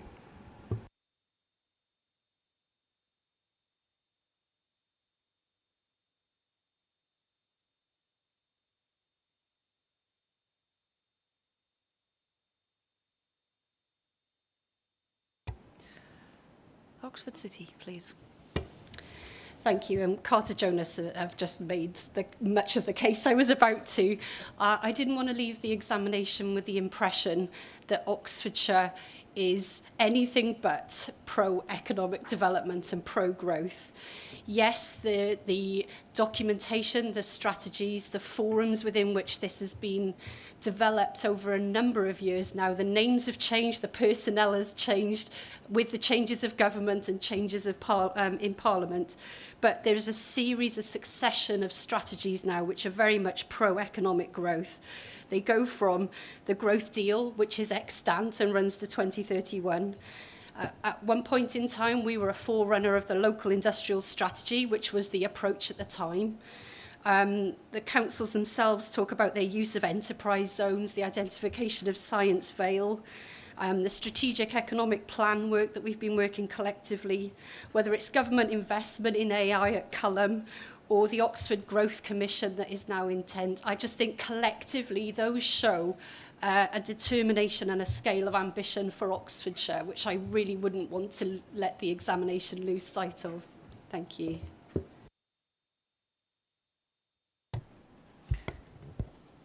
Thank you. Stantec. I was just going to come back to the council, but I'll take Stantec's point and then I'll come back to the council. Only a really quick one, just to add to Oxford City. It is the other piece of work that the Oxfordshire authorities have been collaborating on for quite a number of years is the Oxis work, which is also underway for an update towards the end of this year and may go on to inform future local government reorganisation and devolution in the area, which was obviously referenced in the council's opening statement on Tuesday morning.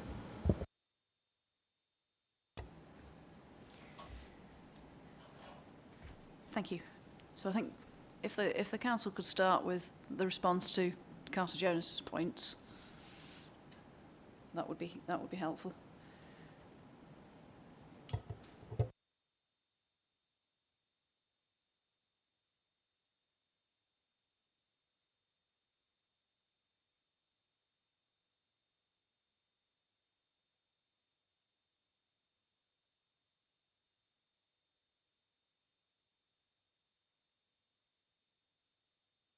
Sorry, just bear with us 1 second. I just need to talk, sorry.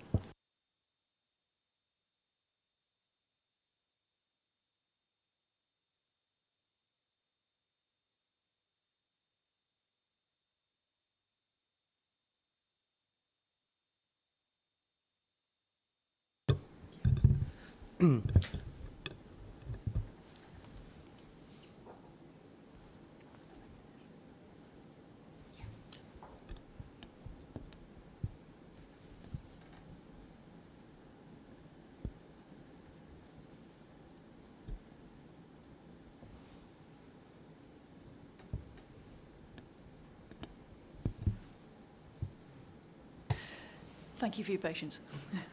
No, thank you for yours, Mark. Apologies. In terms of the points raised by Carter Jonas, the growth deal itself, yes, there are housing allocations that came off the back of previous plans, which were based on departing from the standard methods to deliver the growth deals. Objectives as planning for 100,000 homes by between 2011 and 2031. As I set out, that's already planned for. The infrastructure associated with the growth deal is spread across the county, and the schemes which are associated with growth deal funded infrastructure in our area are either allocated in this plan with a proposed continuation of an allocation, or those schemes are already under construction with the infrastructure funded from the deal already gone alongside it. So in terms of planning for additional homes, we don't believe that the growth deal at this time, unlike in 2019-20, justifies a departure from the standard method. And furthermore, that growth deal was signed by a previous government and does go back to 2017 when it was first announced, I believe, by Chancellor Philip Hammond in 2017 in an autumn statement. In terms of going back to paragraph 10 of the PPG, it is that stressing of the deliverability of the growth strategies for the area. And yes, we acknowledge that the growth deal is deliverable and is underway, and the plan responds and reflects that prior commitment to the growth deal through its allocations. Any other points to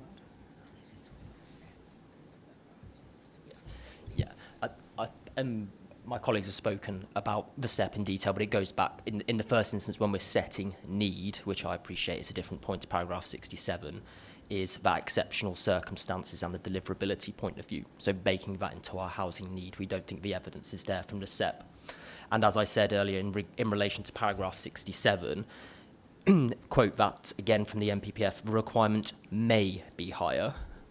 So we have looked at, and we are aware of those strategies for our area, but in terms of how they actually drive an increase in the housing requirements, we don't believe they alone justify the departure from the standard method in setting a higher housing requirement in the context of a plan setting that positive vision for growth. Thank you.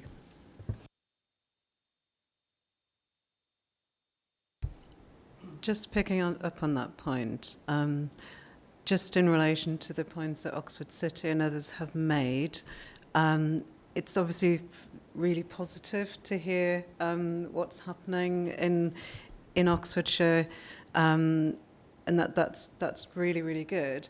But picking up on the point made about the deliverability of those strategies, I just wanted to throw it back to yourselves in terms of the fact that going higher than the standard method from a housing point of view would clearly need to be tested very thoroughly at an examination. And as such, the deliverability of those growth strategies would need to be tested very thoroughly.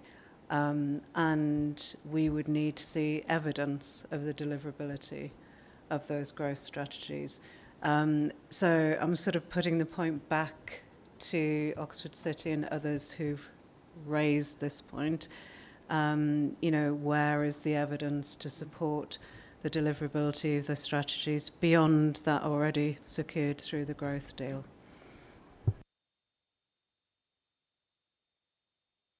Start with Oxford City on that front, please. Thank you. There are others in the room that can talk about the state of the employment market and the housing market, perhaps with a different perspective than I. Just from an Oxford point of view, I see a very strong, very healthy employment and housing market in Oxfordshire. I think we've demonstrated over a period of time that Oxfordshire is delivering the kind of economic growth that, yes, albeit it was a Conservative government some time ago signed the Housing and Growth Deal, I see no evidence that that aspiration has changed under this government. I think it's very clear that the current government sees Oxfordshire as a key driver in the country's economic future. They are ploughing significant investment into this area. That is giving confidence to the market, which I say is already healthy and buoyant. I've worked in Oxford for 20 years and I've never seen so many large cranes in the city. This is demonstrating to me as a planner, although, as I say, there are others in the room that can speak to the market more strongly. that this scale of ambition is being delivered. And I would suggest that report after report have demonstrated that there is further untapped potential within Oxfordshire. That's why we have the Oxford Growth Commission has just started its work. This is a recognition at the highest levels that there is that untapped potential to go further and faster. Sorry, if I've missed one of your points, please correct me, but I might leave that there. No, that's really helpful. Thank you. Just pinning it back in terms of the wording in PPG growth strategies for the area that are likely to be deliverable, for example, where funding is in place to promote and facilitate additional growth. So in relation to the emerging aspirations, if you like, is the funding there at this point in time to justify that higher employment and housing sort of requirement at this point in time? That's the point I'm trying to kind of draw out in the discussion. I would say I would express the ambition for growth, not to be a step change towards growth, but a continuation of a pattern that has been the position in Oxfordshire for a number of planned cycles now.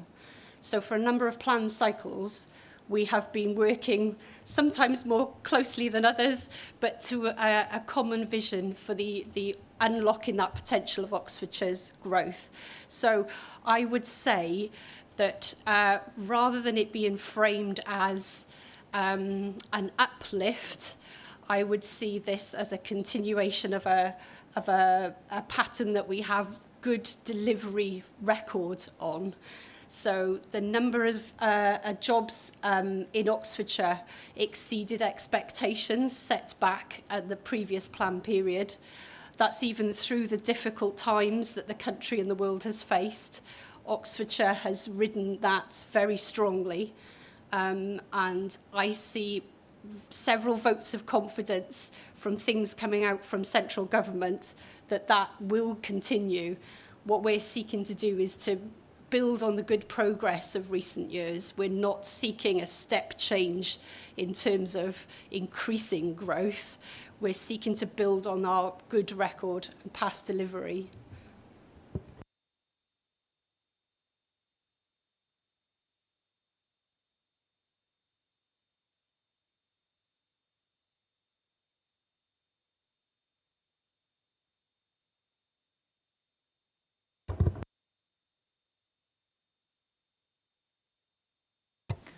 I'll go down the left-hand side.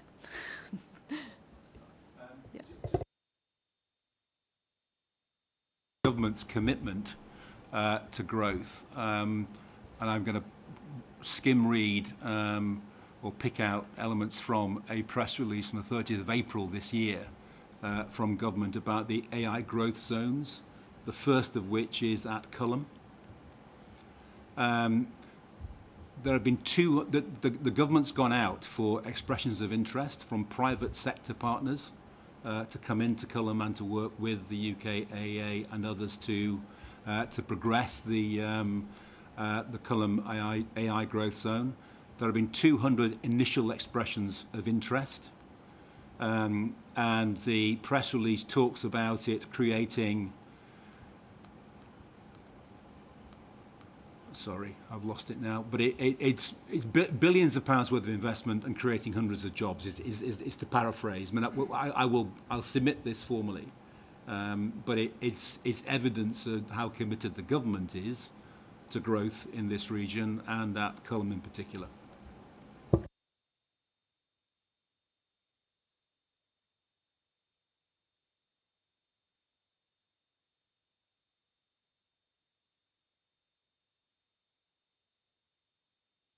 Can I just double check the reference there to submitting the press release? Is that what you're referring to, that you're suggesting to That's submit? what I was suggesting, yes. To the It's examination. a government press release, yeah.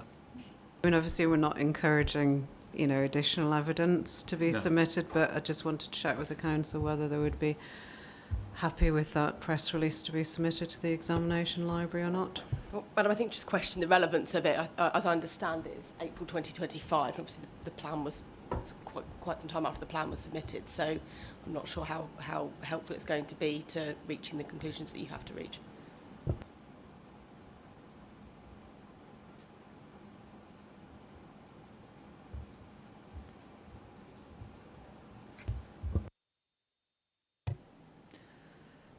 Was that a yes or a no to submitting it? Sorry.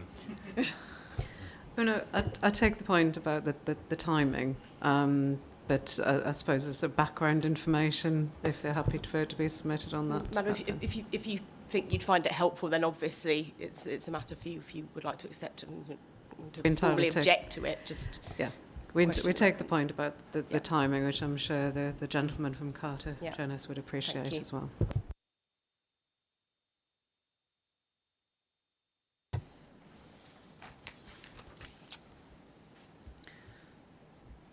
So that's a yes.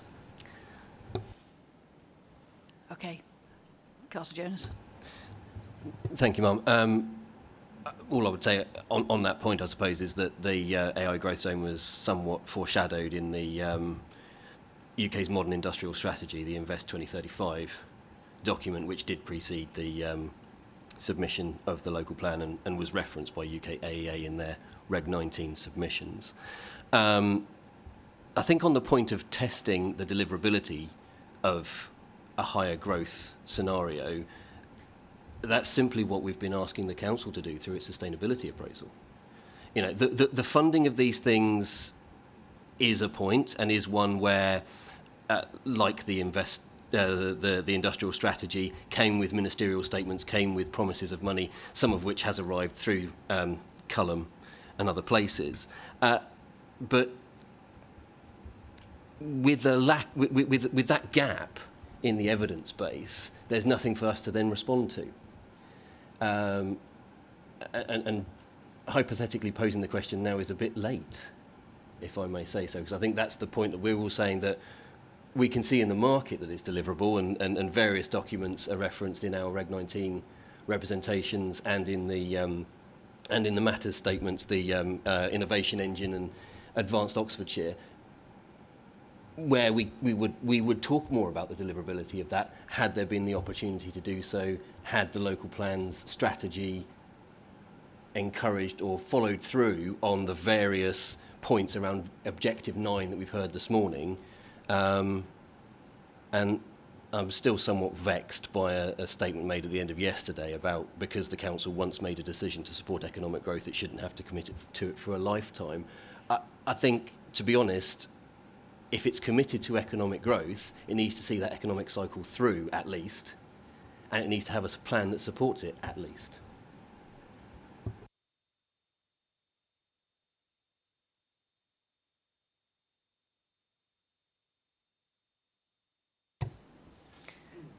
Thank you. Summix. Thank you, Ma'am. Mark Schmull from Arrow Planning on behalf of Summix. Couple of points I just want to make. On the question around the growth deal and infrastructure and funding, there is always that chicken and egg scenario. If you plan for it, it's much easier to get it funded. And if the absence of that is there, then what are you actually asking for funding, and is there security around delivery and so on that you're actually asking for? So a plan can encourage funding by making allocations and aspirations around infrastructure and so on to achieve that. I just wanted to go back to this point, without straying into housing matters, but around employment and housing and the Strategic Economic Plan from 2016, which is document HES 06, and that the council have relied upon in their evidence. And just quoting from page 7, it says, Oxfordshire is notable for the excellence and scale of innovation, enterprise and research within the county, and for the dynamism of its economy. Both in employment and GVA are growing strongly. Activity and employment rates are high, and there is very low unemployment. The scale of recent investment in some of its most successful firms bodes well for the future. And if you go to the next paragraph, however, there remain the interlinked issues of the lack of housing that people can afford and increasing congestion on our roads. So we've seen in 2016 this issue of lack of housing and affordability there, and how that's a constraint to economic growth there.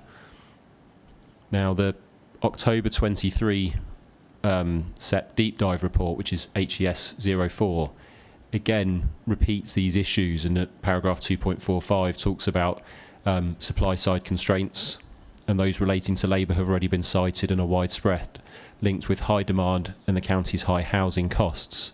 And we've had the debate yesterday around that, so I won't go back into that. So we're seeing again this pattern of high economic growth, opportunity, but constraints presented by lack of housing and affordability. And if I go back to the NPPF and paragraph 85, again, that's talking about planning policies and decisions helping create the conditions in which businesses can invest, expand and adapt. A labour supply constraint obviously is going to hinder investment and expansion for businesses. And it continues, as we know, to talk about significant weight about supporting economic growth and productivity, taking into account business needs and wider opportunities, which again, labour supply and housing is an issue of that. But also sort of moving the point on, it's talking about the approach taken allowing for an area to build on its strengths, particularly in areas where Britain can be a global leader in driving innovation, and areas with high levels of productivity, which should be able to capitalise on the performance and potential. So again, we've talked about the labour supply constraints, but then if I bring it back to some of the earlier discussions this morning and about the point again raised just now by Carter Jonas, this sort of lack of an assessment of a positive policy approach around growth for employment and so on, again, doesn't appear to be consistent with what the NPPF is actually advocating there as well. So you've got the two arms of it, one around the housing supply affordability issues and how that's constraining economic growth, and the other being actually, national policy is actually encouraging us in areas such as here, which we've heard where better for this, should be looking at that. But unfortunately, we don't have any evidence of even considering that scenario. And so how do we know how that can inform the plan and the approach going forward? Thank you.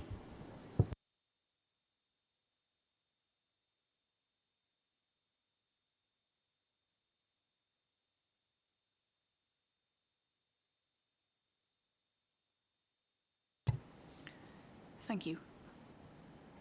I think there are a couple more nameplates up, so I'll just come to the council just so you can respond to any of those points that have been made so far, and then we'll carry on around the table, if someone would like to. Okay, so I'll start, and I think colleagues will jump in as well, if that's okay.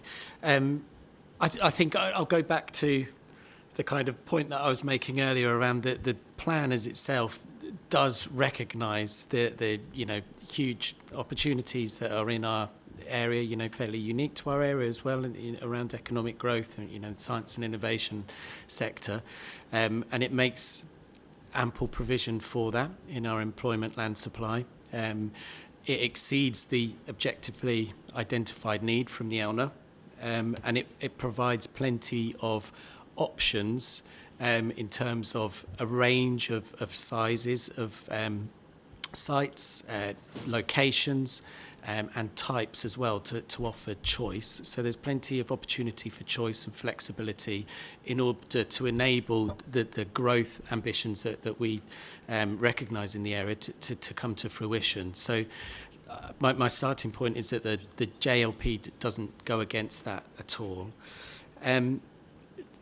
Picking up just on the point that Carter Jonas was making around Cullum and the opportunities there around the AI growth zone. So we know from this announcement then that there's going to be streamlined planning processes for Cullum, as part of the government's AI growth zone here. And the plan provides a mechanism via a local development order for Cullum 2. So we're working actively with Carter Jonas on behalf of UKAEA to help bring that forward. We've also got the LDO at Milton Park, which is new and groundbreaking, and I know it sits technically outside of the JLP allocation, but it's another kind of way in which, when you look at employment land supply holistically, there is plenty of scope to enable the growth ambitions of the area to come forward. Just generally around taking into account strategic economic plans, I think it's important just to point out that both the evidence base, the ELNA, and the plan does recognise the Oxford local industrial strategy and the SEP. If I bring you to the ELNA, so HES 08, paragraph 3.18, it makes clear how, you know, we were consulted with the LEP, but also our strategy then responds to the aspirations of the strategic economic plan by translating that knowledge spine concept into our spatial strategy as well. So both in terms of the quantum and the distribution of land. And so, you know, taken together with our positive employment policies, we're kind of responsive and cognizant and delivering on those kind of strategic plans as well to make sure they're deliverable. So this is definitely a plan that is alert and aware to the broader environment. It's something that factors in employment land supply as part of direct allocations, but then it also, as part of our demonstration JT1 of the employment land supply, recognises other things like the enterprise zones and the local development orders and the new AI growth zones that's coming through. As you know, although that came through after submission, that there's nothing in the plan that sort of disables that or prevents that kind of coming to its full potential. So that's my kind of roundabout way of addressing the points. I hope I've hit them all. I don't know if colleagues want to come in.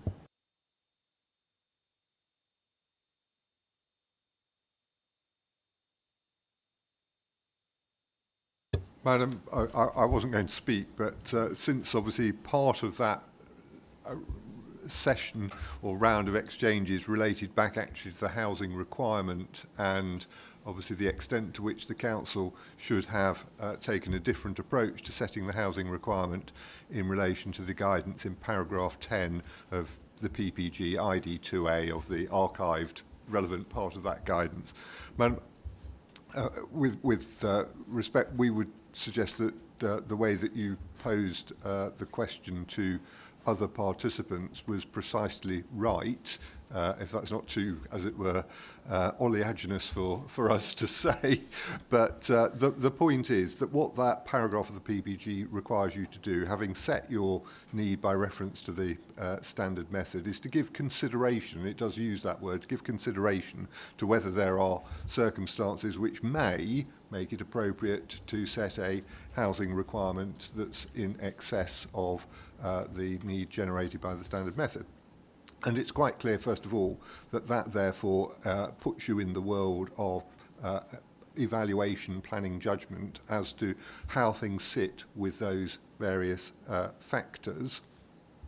And it's also the case that what we're dealing with here is an issue then, would the plan be unsound because the planning judgment that was reached, which was those factors hadn't achieved, as it were, sufficient degree of maturity to justify an increase in the housing requirement.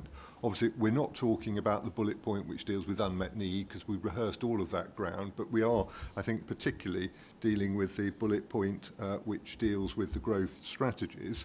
And as Mr. Rice has explained, so far as the existing growth deal is concerned, that is built into the figures and the assessment, and the delivery of that is continuing. It doesn't justify an uplift beyond what's already built in.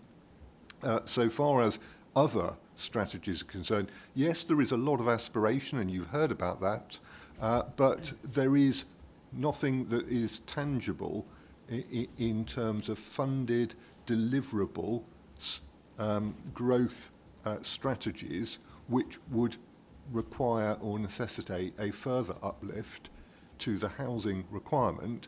And that is not only so just looking at what evidence is there of funded and deliverable strategies, it's also so in the context of this plan, where it's obvious from the comparison between HOU1, the requirement, and HOU2, the supply, that there is already a comfortable margin in the supply.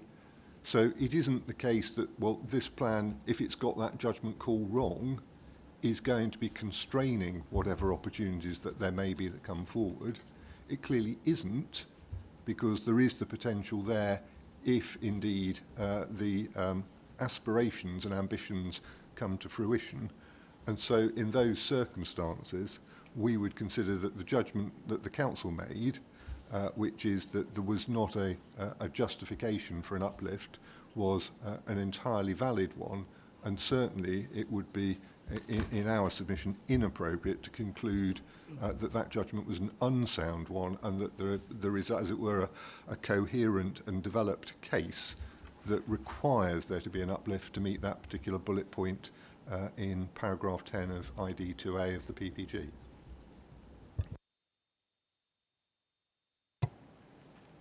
Thank you.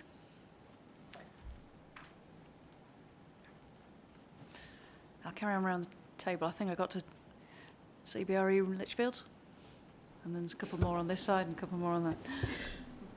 Thank you, Ma'am. So just coming back on a few of those points, I mean, particularly about the growth strategies for the area that are likely to be deliverable.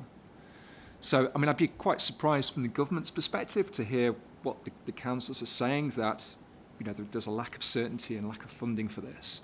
I mean, clearly in Rachel Reeves' speech in January 2025, where she was talking specifically about the new plans to deliver the Oxford to Cambridge growth corridor to boost the UK economy by £78 billion by 2035. That's clearly the government's strategy for the area. And it does mention funding, actually. It talks about, in this, I've got it in front of me, it's talking about confirming funding towards better transport links in the region, including funding for East-West Rail, with new services between Oxford and Milton Keynes this year. And then it goes on to state a number of points about how the former Oxcam arc is about taking advantage of the region's unique strengths and potential. The announcements are further evidence of the government's modern industrial strategy in action, as it seeks to create the right conditions to increase investment in our leading growth sectors like life sciences, artificial intelligence, advanced manufacturing. And it's talking about, you know, the next quote, she will add, taken together, these announcements show that for the first time, a government is providing leadership to deliver this project with a clear strategy for the entire region, backed by funding for the housing and infrastructure we so badly need. So that's the government saying that for this area. And then if I can make one more point before deferring to my colleague on a more localised matter. The Matter 2 statement that my colleague submitted for Lichfields highlighted a recent letter from Matthew Pennycook MP. So that was to Neil Coleman, CB, on the 12th of May 2025. So it's in their Matters paper. They're not here today, but I'm sure I can speak on their behalf. And that was talking about the establishment of the Oxford Growth Commission.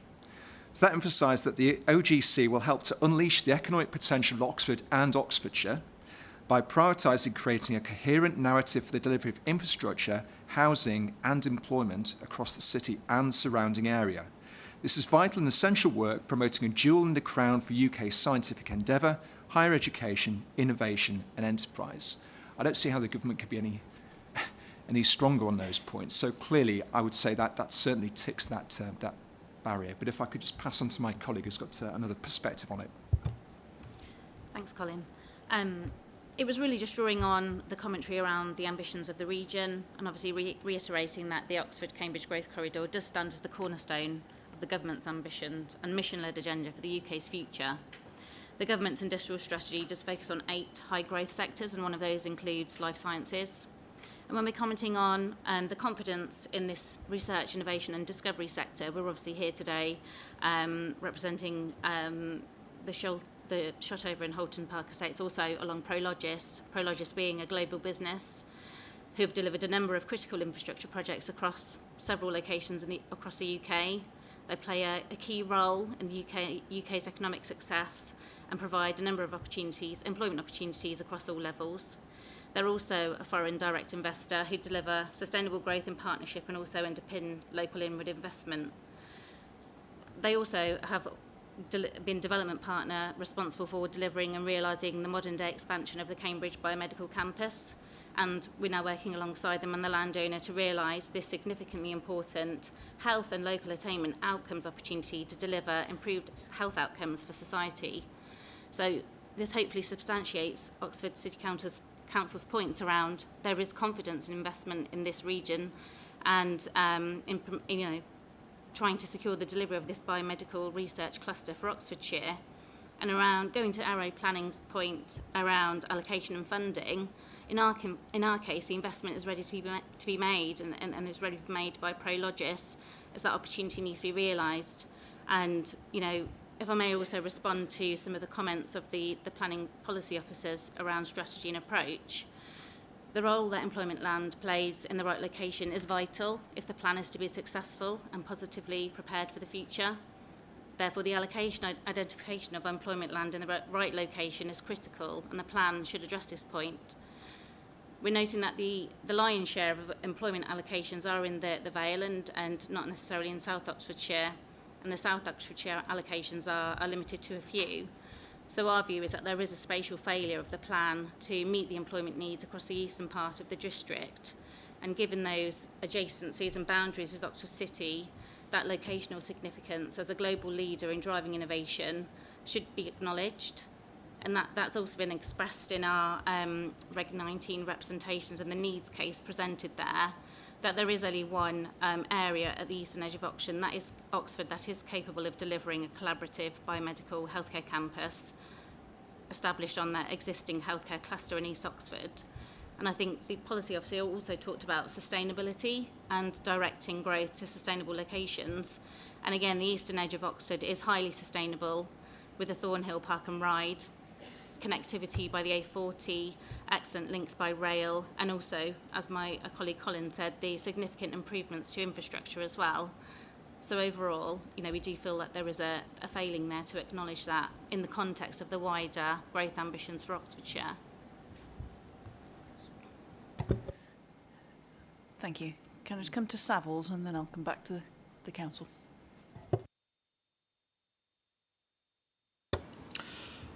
Thank you. So if we could just go back briefly to the Chancellor and her speech in January. Yeah, you stole most of my thunder, by the way. I was going to do precisely the same thing. But one of the quotes which you didn't use, which I think is quite helpful, that the Chancellor said at that speech in Ensham at the Siemens factory, is that Oxford and Cambridge are two of the least affordable cities in the UK. In other words, the demand is there, but there are far too many supply-side constraints on economic growth in the region. And when she says far too many supply-side constraints on economic growth, in this case, my view is that is principally land. If you don't allocate sufficient land, whether it be for housing or for employment, then that will be a constraint on economic growth. I accept that her speech was after the submission date of the local plan, but it is clearly a key issue that I think, Madam, you need to take into account when preparing your report. When we talk about housing and employment, it's often quite theoretical, it's often quite statistical, but I think if you'll humour me, I just wanted to give you a few practical examples of what this actually means. And like Rachel Williams, I've been working in Oxford for about 20 years. We've been working on Oxford North, which is a big development to the north of the city, Oxford Science Park, Old Road Campus. So as a company, we're very familiar with the development that is taking place. But the lack of land, certainly within the city, means that the demand for life science development can't actually be met on new sites. So what is actually happening, in fact, close to our office on Botley Road, is that most of a large retail warehouse park is being redeveloped for life sciences because actually there is no land elsewhere. And Siemens, which is where the Chancellor made her speech in January, are building a huge new facility by junction 9 of the M40 near Bicester on a site that wasn't allocated for employment at all. My clients, the Oxford Fund, so the Oxford Fund is essentially Oxford University, own Grove Business Park, so that's the one employment allocation in the Wantage Grove area. We secured planning permission for that earlier this year, discharging pre-commencement conditions. Development will start shortly for about 35,000 square metres of floor space. But actually that's the only allocation in the Wantage Grove area. So the local plan allocates something like 3,500 homes, and the one allocation now has permission. So if we are serious about trying to encourage people not to use their cars to commute, to walk, to cycle, to use public transport, then I think it's incumbent upon the local planning authority to look at housing and employment together. You can't guarantee that people will work close to where they live. That's obvious. But at least by providing employment land where there are large housing allocations, that's more likely. And at the moment, the employment land that we have within both districts is focused, not exclusively, but in large part in Didcot and Harwell. And development is going on in lots of other places across the district. And I think it's important that, as well as the quantum figure, the distribution of employment land is also important as well.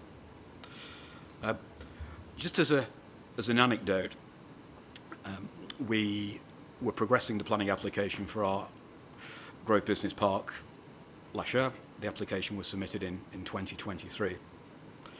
And the case officer, this is in the latter half of last year, informed us that he'd been taken off the application, that it wouldn't be progressed for a while because he'd been seconded to the local plans team. And effectively, we were left in abeyance, we didn't have a case officer. And the reason why that was the case, as Chris Young indicated yesterday, is because the councils were keen to rush the local plan to get it submitted before Christmas. And that's, in my view, the reason why we think there are the range of flaws that there are. i.e. getting the local plan rushed through was more important than actually dealing with a major application for employment development on an allocated site. Anyway, I think that I'll stop there if I may, Madam, but thank you. Thank you. I'm conscious of time, and I want to come back to the council to respond. Oxford City, you've got your nameplate up, but I'll come back to you. I'll just come to the council first, and then I'll come back to you. But I want to try and move on a little bit. Thank you. Would you like me to counter the CBRE site there that was promoted? Because there's reasons why. Or shall we just focus on some of the other points? I'll leave it to you. I'm happy for you to counter briefly if you want to, but I'd like to sort of move on to the more substantive bits. Okay, thank you. I'll be very, very brief. So just for to help you understand that site setting there of the Shotover Grade 1 listed historic park and garden, and it's in the Greenbelt. So it would have required Greenbelt release justification. So, as you know, this joint local plan was prepared under the MPPF 2023 and submitted before the MPPF 2024 was published. So that's the position on that. Our next plan will take the approach in government policy on Greenbelt and all other matters at that time.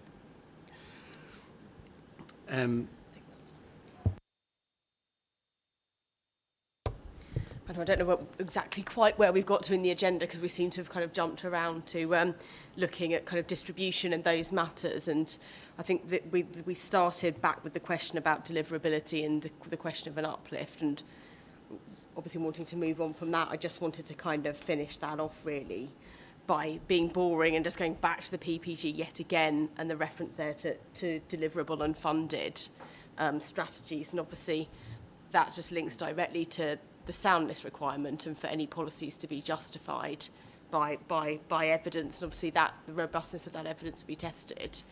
And if there was to be some sort of uplift, you'd obviously need there to be a figure that you could justify through that evidence. I think whilst we've heard a lot about commitments and strategies and statements that have been made and so on, I'm to an extent repeating what Mr. Bedford's already said, I appreciate, but what would that figure be? We don't have, and you just specifically asked the other participants what the evidence was of deliverability, and I don't think there is anything concrete that could reasonably be used to inform an actual precise figure that could be robust and justified and therefore sound in the plan. So I think to hopefully kind of draw a line under that topic, I think that's the position that we've reached on it.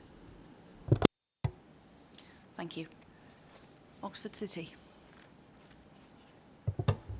Thank you. I think the discussion this morning is illustrating some of the problems that we've had with this section of the plan, which were in our reps, which is a reluctance to acknowledge the reality of the economic growth that is happening and will happen in this area.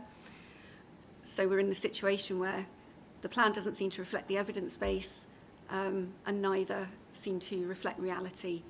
The plan may be allowing growth, but it does so very passively. So it hasn't taken a positive approach to planning for it at all in terms of looking at where it's located or how it's served by infrastructure including homes.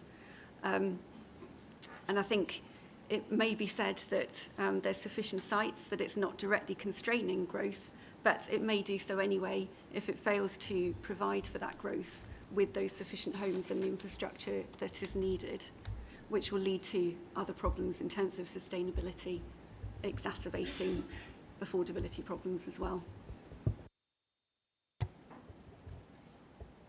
Thank you. Is there anything that you want to say in response to that? We'll move on. Well, I can do just about the distribution point, if that's helpful then, to kind of explain that. So our spatial strategy generally focuses development at Science Vale. This is justified and consistent with the national policy. And so our spatial strategy takes account of the Oxfordshire Strategic Vision to 2050, which is the examination library reference GRO06, which is a long-term vision for long-term sustainable development. And it was prepared by all the councils working together through the Future Oxfordshire Partnership. So taking all that into account, development is directed towards more sustainable settlements with close links between housing, jobs and services. Science Vale is one such area, and so we will continue to deliver development there through housing at the sites allocated in the plan and sustainable economic development at Culham Campus, Harwell Campus, Milton Park and the other sites allocated in the JLP. Thank you.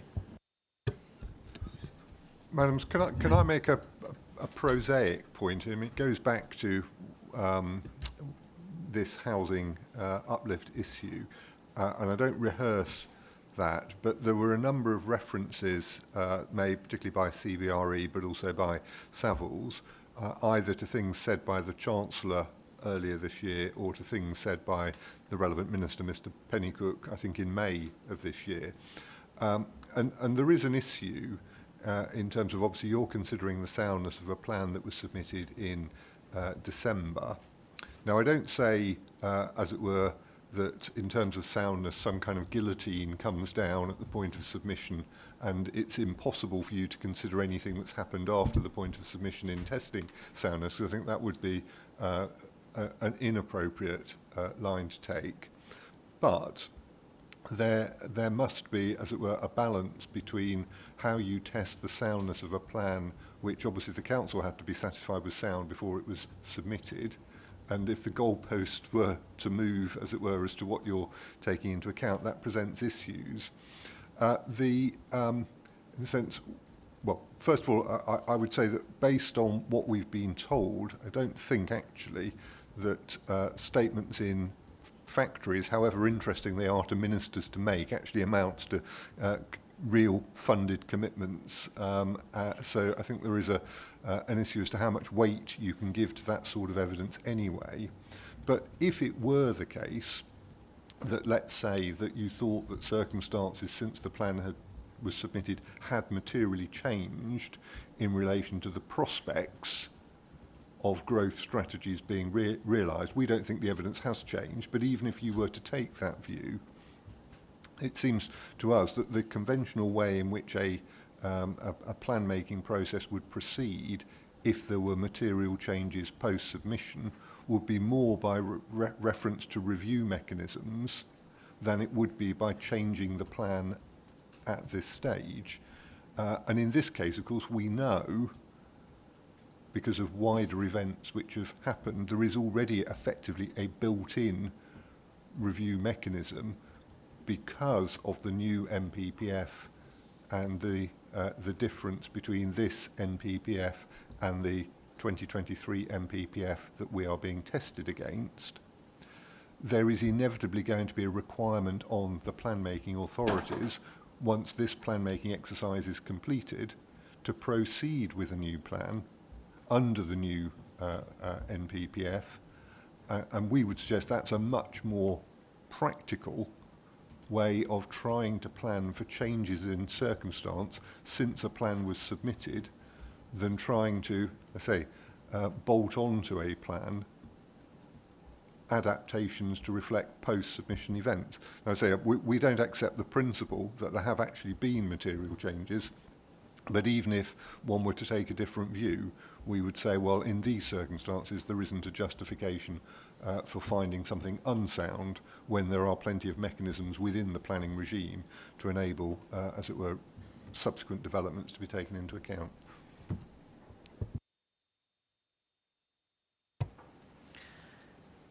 Thank you.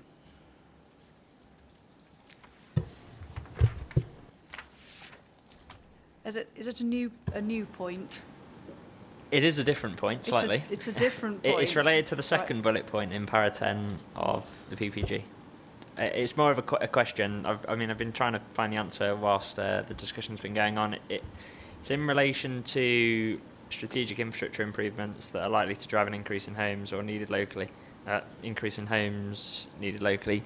And it was more a question around the strategic reservoir option that's being brought forward, that the council have a policy in that safeguards the land. So it's not a more recent announcement, but there is progress on that, and it was more of a question as how that's been reflected in the assessment and analysis of jobs and housing growth in the area. Thank you for bringing it back to the topic today. I thought talking about a reservoir, we were moving on to something completely different. Right. Okay.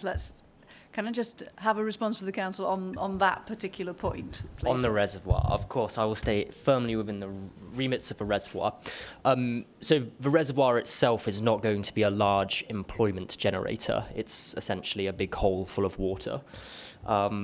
Furthermore, the reservoir itself is there needed to mitigate the impact of housing development that's already in place across the southeast of England.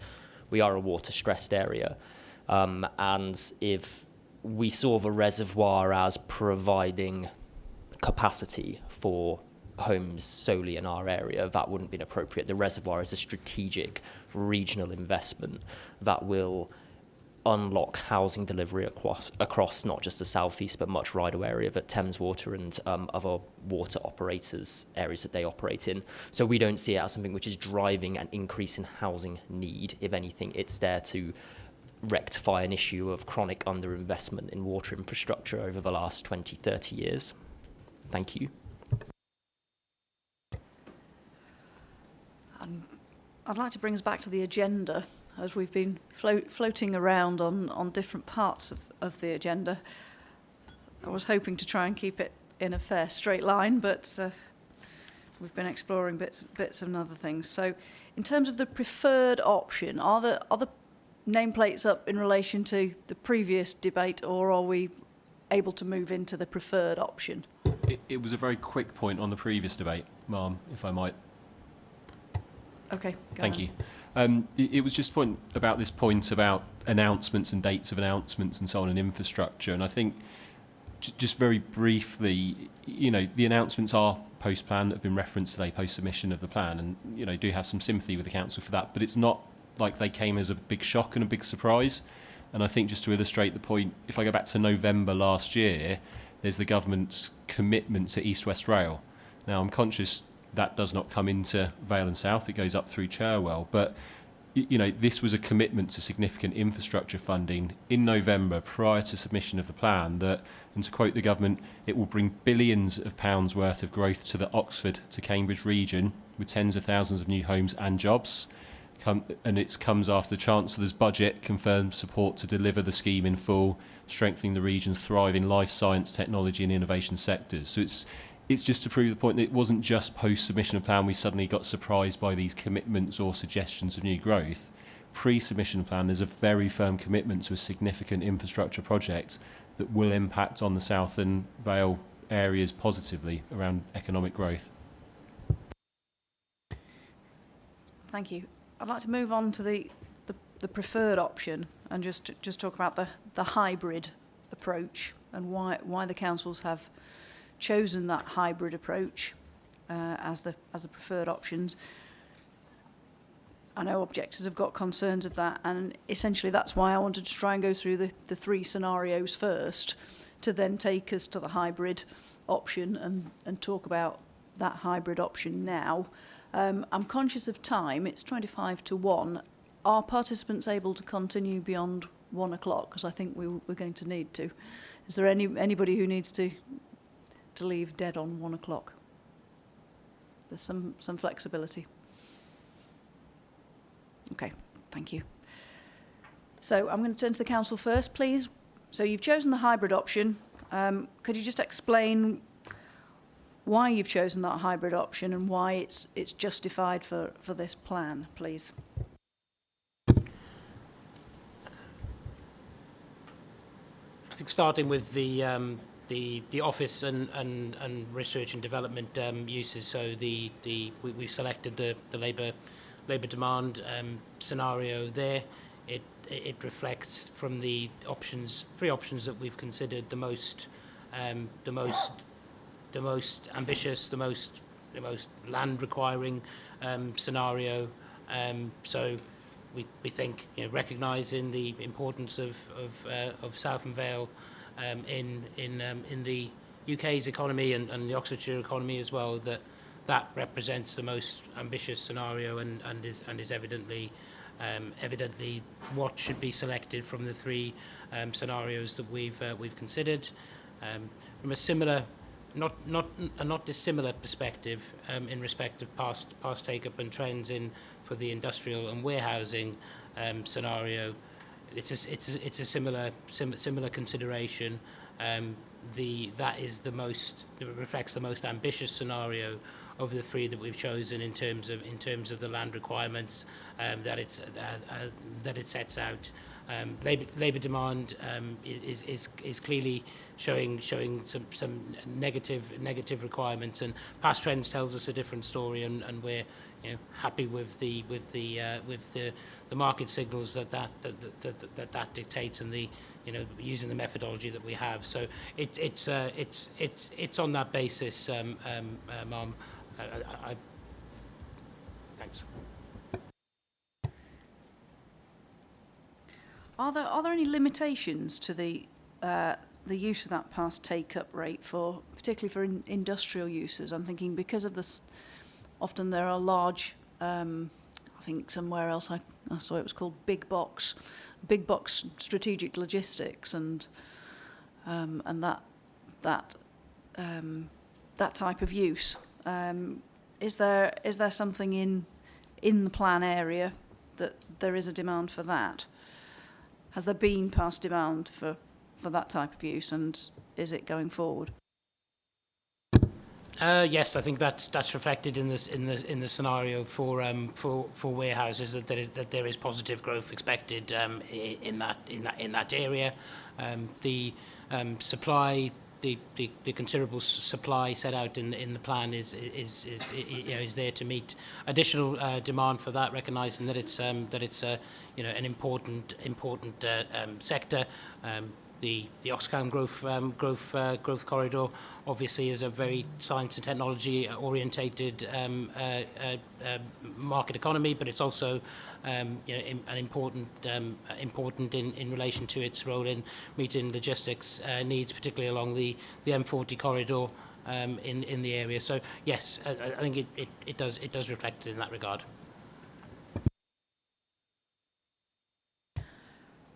And is there much evidence of repurposing older property, or is it looking towards new stock?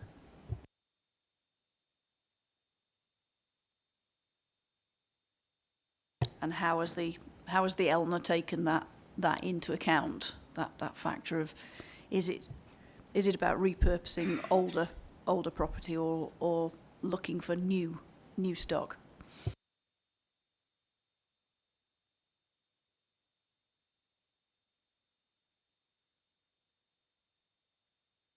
Sorry, Mark.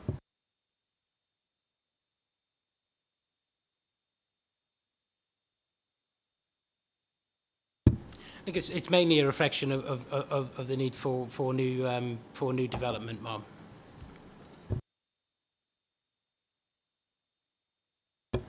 I notice we'll come on to the discussion regarding an allowance for margin of flexibility, where we've made some allowance for additional needs arising, which addresses that point in some degree.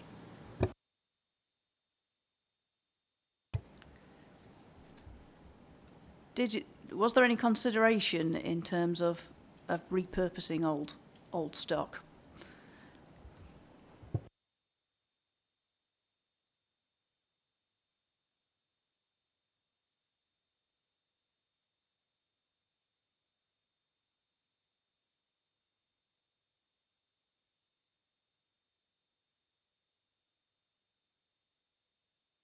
The methodology that we've followed, Ma'am, is mainly in relation to net absorption. So it's mostly about new development.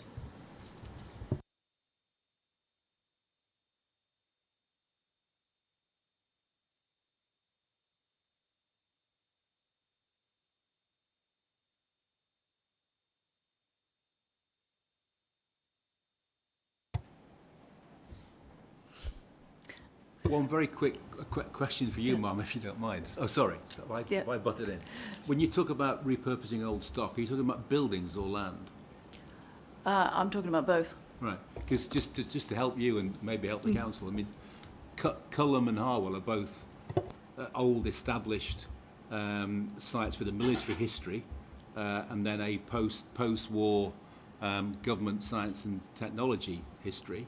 And a lot of the development there, well, no, sorry, there is surplus land there that is now being developed, and there are buildings that have been and are being demolished and being redeveloped. So that's all, you know, those two sites in particular cover those bases.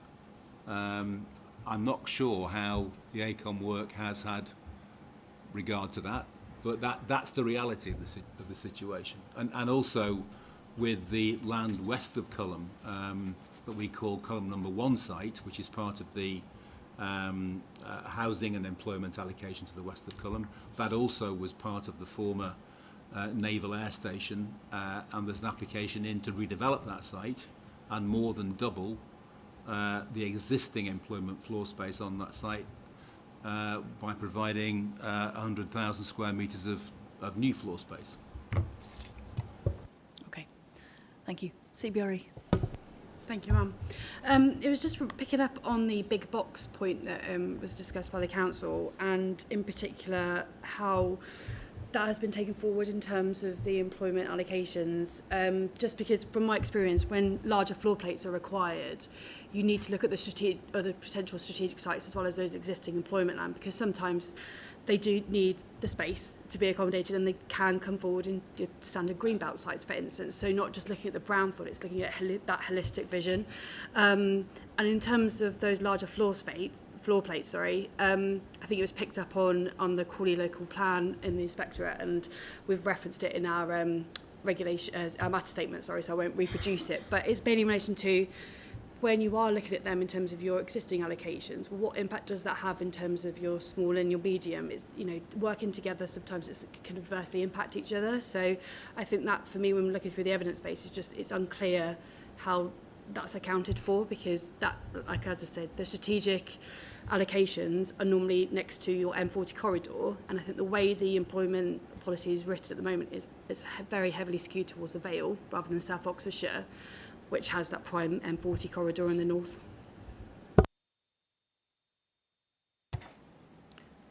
Thank you. CBRE Lichfields. Thank you, Mom. Yeah, I mean, I do a lot of employment land reviews across the country. I was giving evidence at Cannock Chase 2 days ago, so we do it on both sides of the fence. So I prepare these employment land reviews, and you know, we do use net absorption rates as kind of the market indicators. I would be very wary about just using that scenario as your main scenario for going forward, because, well, there's a number of reasons. We set it out in our ELNA. I mean, first of all, if you look at figure 6.2 of our ELNA, you can see that the net absorption data is highly volatile and fluctuates massively from one year to the next.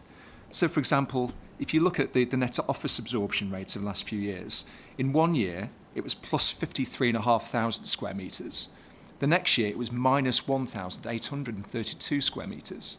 So a slightly different time frame that you pick can yield completely different figures, which has massive implications for the narrative that you're trying to pursue. The second point that the AECOM acknowledge is that these are net figures. So if you look at table 8.8 on page 105 of the ELMA, that says average annual net absorption of floor space. So what does that mean? That means the occupiers moving in versus the occupiers moving out and the floor space associated with that. So that might be a positive figure, but equally it might be a negative figure. And we can see that for light industrial for Vale of White Horse, they're projecting forward a net need of minus 31 square metres of light industrial floor space. So their strategy is based on a loss of light industrial for Vale of White Horse for R&D manufacturing. So why they haven't actually tried to analyse loss replacement.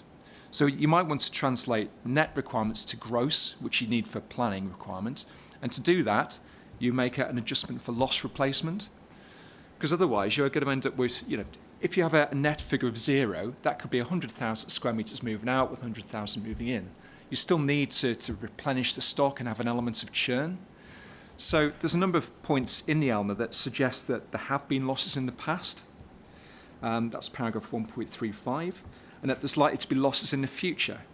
So, for example, in paragraphs 10.37 to 10.39 of the ELMA, they acknowledge that in the periods between the ELMAs, the Council should regularly review how much employment land has been lost. So they do accept that it's likely there's going to be losses going forward, but there's no opportunities and there's no allowance for that loss replacement in here. And the final point I'd just like to make on this, which I think was alluded to by some of my colleagues on my right, was that there's been no allowance at all made for latent demand. So essentially, it's supply constrained. If you don't get any new sites coming forward, the only way you can have positive net absorption is if vacancy rates start to decline.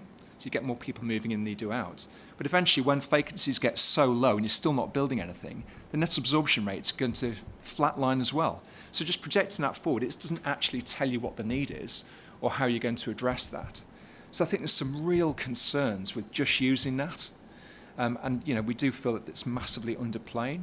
I mean, they might have used past completion rates, for example, actually new build, which is a gross figure, and we touched upon that in our ELMA, which come up with a much higher figure of requirements, which is fairly standard in the PPG, and it's one that we would have expected them to explore.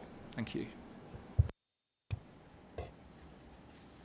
Thank you. Does the council want to comment on some of those points, the methodological ones, yes, in particular? Yes, that's fine, Ma'am, as a summary point, I think, taken from what's been said. So, overall, there are different ways in which you can model this. There is the net absorption rate, which we've used.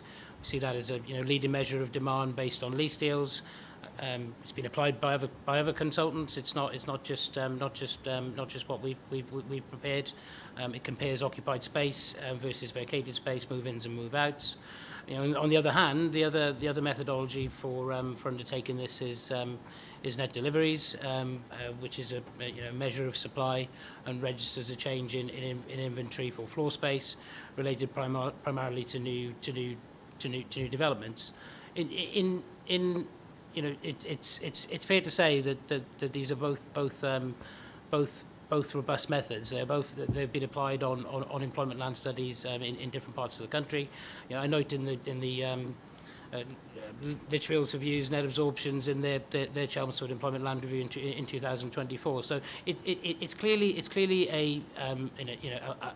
a means of measuring demand. Within both methodologies, you can choose different years, different ranges of years. We're confident that the range of years that we've chosen within ours is the most optimistic. Sure, there will be variances in development, net absorption during that time. Sites will change in terms of their circumstances and are turned over to other uses. So, recognising that there are different approaches to do this, I don't think fundamentally what we've done is not robust on the basis that it's one measure of doing it.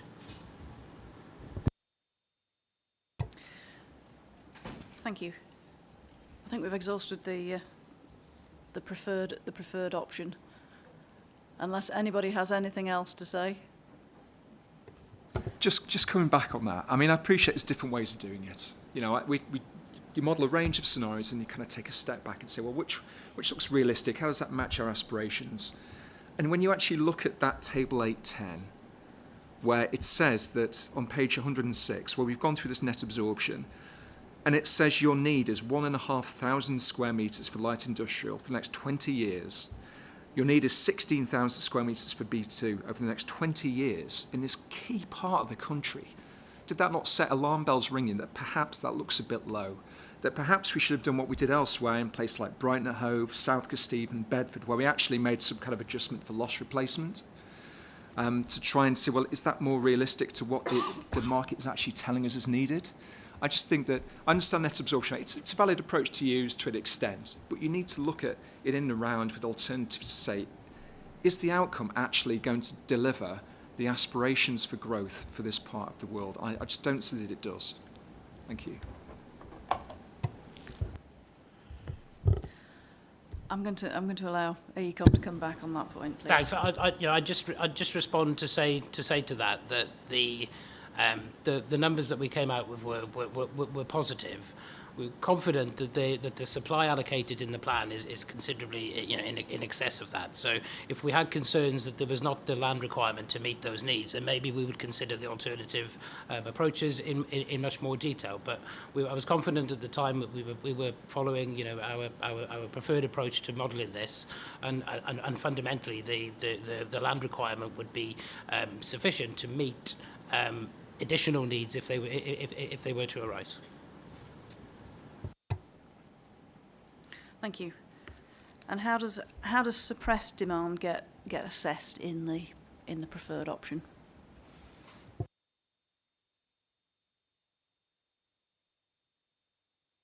I think the point I may have made earlier, Mom, was that we're talking about suppressed demand. We're talking about historic lack of supply. And it's recognisable as a method in these senses. However, it's not an established norm for it to be considered always within such analyses. Neither of the adopted local plan evidences bases considered it when looking at such a scenario, to my knowledge. In not doing so, I think the elder method remains in line with precedent in the area, and on other adopted local plans where I've prepared the evidence base. So I'm not for one moment saying that this isn't overall a relevant consideration.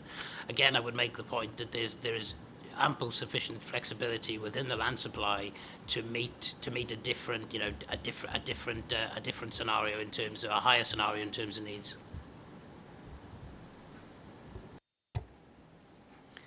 Thank you.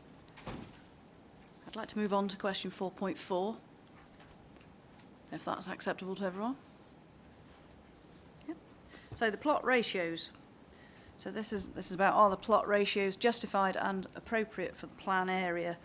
So we know that the PPG doesn't set out plot ratios, but it's based on industry proxies.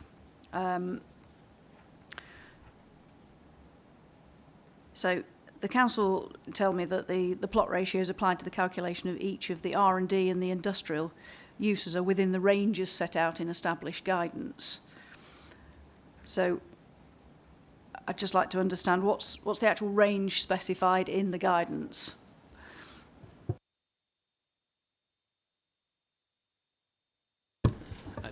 Just to clarify, the use classes that you're referring to, Ma'am, is it R&D and industrial generally, or? Thanks.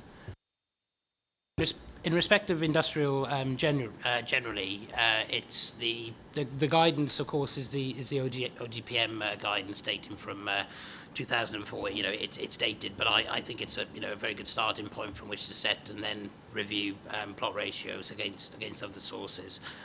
It's the range for warehousing specifically is 0.40 to 0.46.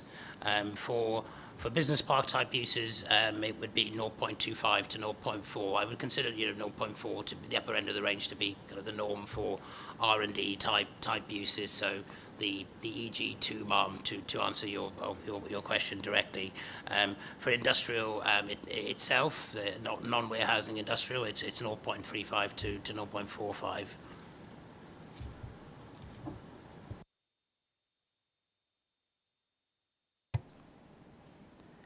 Thank you.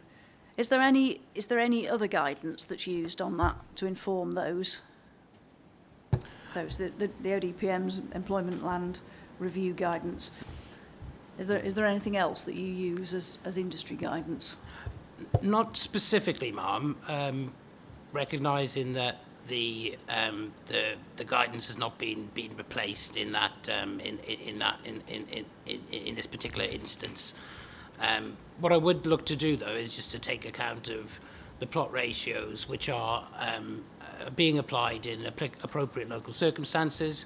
That could be within a broader sub-region. It could be within the existing adopted local plans for South Oxfordshire and Vale of Whitehorse.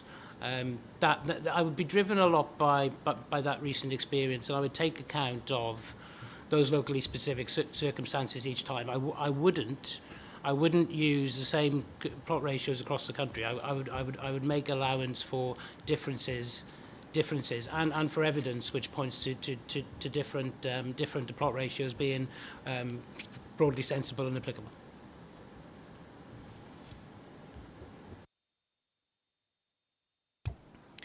Thank you. I know CBRE have got concerns about they're suggesting B8 warehousing is unusually high. So I think is that a difference of opinion from experts in the field? I mean, I just want to say, I mean, we don't feel it's justified or appropriate for this area. I don't mind about the officers in the R&D. It's the 45% for the B8. It might seem a minor technical point, but I think in the big scheme of things, I think the approach is just emblematic of a failure to understand the local plan area and the wider FEMA it sits within.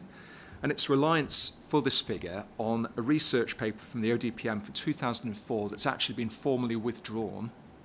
So it's 17 years old, that provided national rule of thumb estimates, rather than to undertake any proper analysis of the unique characteristics of the local property market, is another point that kind of evidences the inherent flaws and weaknesses in the economic evidence space. So, first of all, our experience elsewhere, I mean, you've got the Welsh practice guidance, which is, I know it's Wales, but it's actually extant. It's 2015. That says 40% should be used. I suppose one of the points I've got is that we've got BNG now, so you've got biodiversity net gain. So obviously that's a key policy requirement. It's actually reducing plot ratios. You'd expect it to be more likely 35 or 40 than, it's going down, not going up. So it's considerations like that, and particularly, well, what does it mean for the local context that just don't seem to have been considered? And I'm just concerned that by going for a 45% rule of thumb from an out-of-date paper 17 years ago really doesn't do the trick. Thank you. Did you do any sensitivity analysis on this as well? Yes, respond to the point, but also, is there any sensitivity analysis done? Yes, there is. Mr. Heath will just alert my presence to that in the report, the exact sort of paragraphs where we did set out that we considered that. Just to respond to the challenge around the 0.45 plot ratio for warehousing. So I've explained that the guidance provides a starting point from which to set and then review plot ratios. The range is 0.4 to 0.6, as I've said. We check these plot ratios to see if they align with local circumstances. The previous employment land studies for the district, so which have already been referred to in the conversation today. So the Vale of Whitehorse employment land study that informed the adopted local plan used a plot ratio of 0.5 for warehousing. The South Oxfordshire employment land review prepared by Lichfields used 0.4. I mean, we're in the middle. There are other studies in the southeast that the AECOM have prepared which form part of an adopted local plan. For example, the Guildford Employment Land Needs Assessment, this also chose 0.45. At the time that we were preparing the the Elner, we recently worked on a piece of work in the Oxcamark corridor, so of relevance to the local area, which was the Bedford Economic Growth Ambition Study, which is referred to in some of the matter statements. This also chose 0.5, and it did so based on analysis of recent deliveries in that area. Like I said, Bedford is within the Oxcamark. It's in an important location for logistics in the country's Golden Triangle, and we had consideration to this at the time. I don't think fundamentally, therefore, 0.45 and is an outlier from 0.4 based on all those considerations.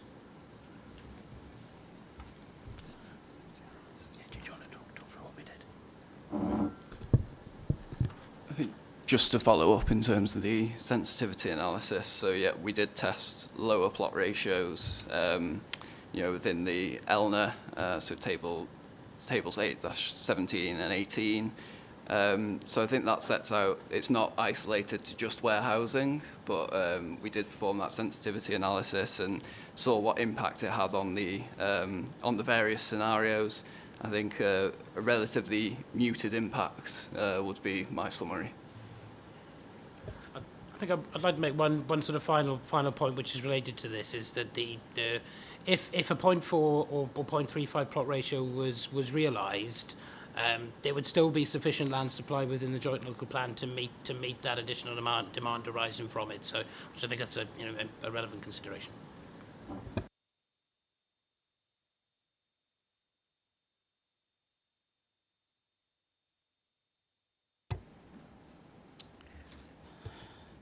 I'll just make one final point on a sensitivity test. I appreciate they have modelled that in Table 818.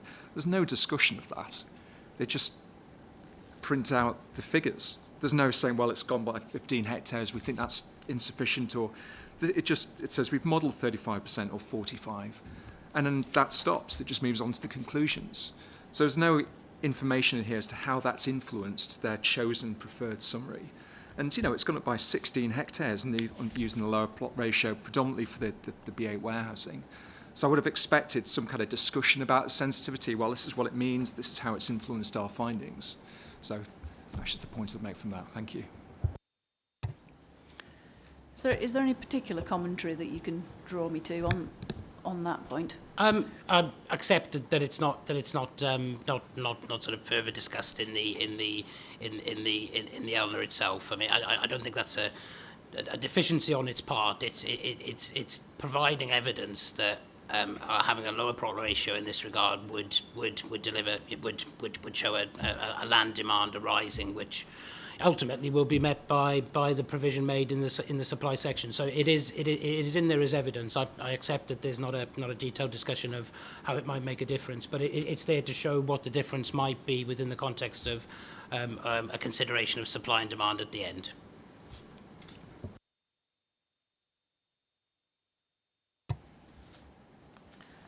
Okay, just turning to question 4.5, which is about the appropriate and justified vacancy-related allowance. So, firstly, to the councils, you've chosen 8% for office uses and 5% for industrial uses. Could you just explain the reason why? Yes, ma'am. So the higher vacancy rate for offices is something which we'd the 8% rather than the higher rate is something that we derive from conversations at the time to inform the study with property agents as to what is an appropriate frictional vacancy for that space. It's largely that, and our previous experience in similar contexts and areas that we've decided on an 8% frictional vacancy rate. Similarly, on industrial space, similar discussions sort of took place, and we're drawing on our previous experience in relation to that. It's recognised, particularly in respect of industrial, that lower vacancy rates have been much lower vacancy rates have been prevailing for some time, particularly since sort of 2015. due to e-commerce and other drivers of demand for space, such that 5% will add, could add, clearly add amounts to the need requirement, such that it's an appropriate choice, and it is a choice, and it's it's something again that we take account of on every study as to what's appropriate at the time, looking at the vacancy rates which are set out in the study as well.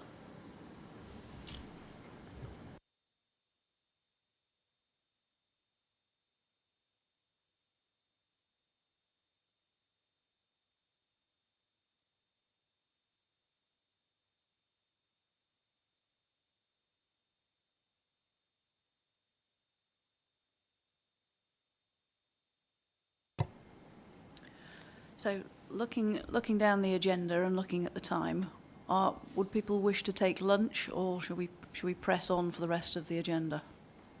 Happy to take soundings from people.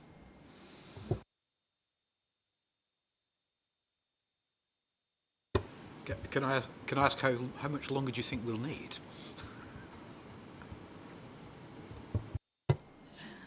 $64,000 question. It depends on how many points people want to raise. Well, we do have some flexibility with the timetable today, but I'm looking to the council in terms of the room booking. Was it only this morning, or so it is booked for the whole day? So we do have some flexibility in that case. Any other views on whether to press on or take a lunch break? Do people need a comfort break? Could we at least have perhaps a short break? Sorry. No, Sorry, I'm not available this afternoon, but I'm not sure there is anything from this discussion that you don't have in our written representations. So I think that's probably covered. Okay, and is there anything else on the agenda that you would wish to raise if you want to disappear? I think the only comment we were going to raise is in relation to the approach to unallocated sites, and that we don't consider that is consistent with national policy, in that proposed policy JT1 places a blanket restriction. And we don't think there's enough flexibility in that. That was the big point that we wanted to discuss. So it's your question 8, sorry. Yes, there are other concerns that have been raised about. I'm happy that others would be dealing with that in any event. Okay. Because I think Frampton's had suggested some alternative wording as well in relation to that point. So if you're content to have made that point, we will hold that point. That's fine, thank you. And when we get to question 8 later, but to the council, I think you were going to say...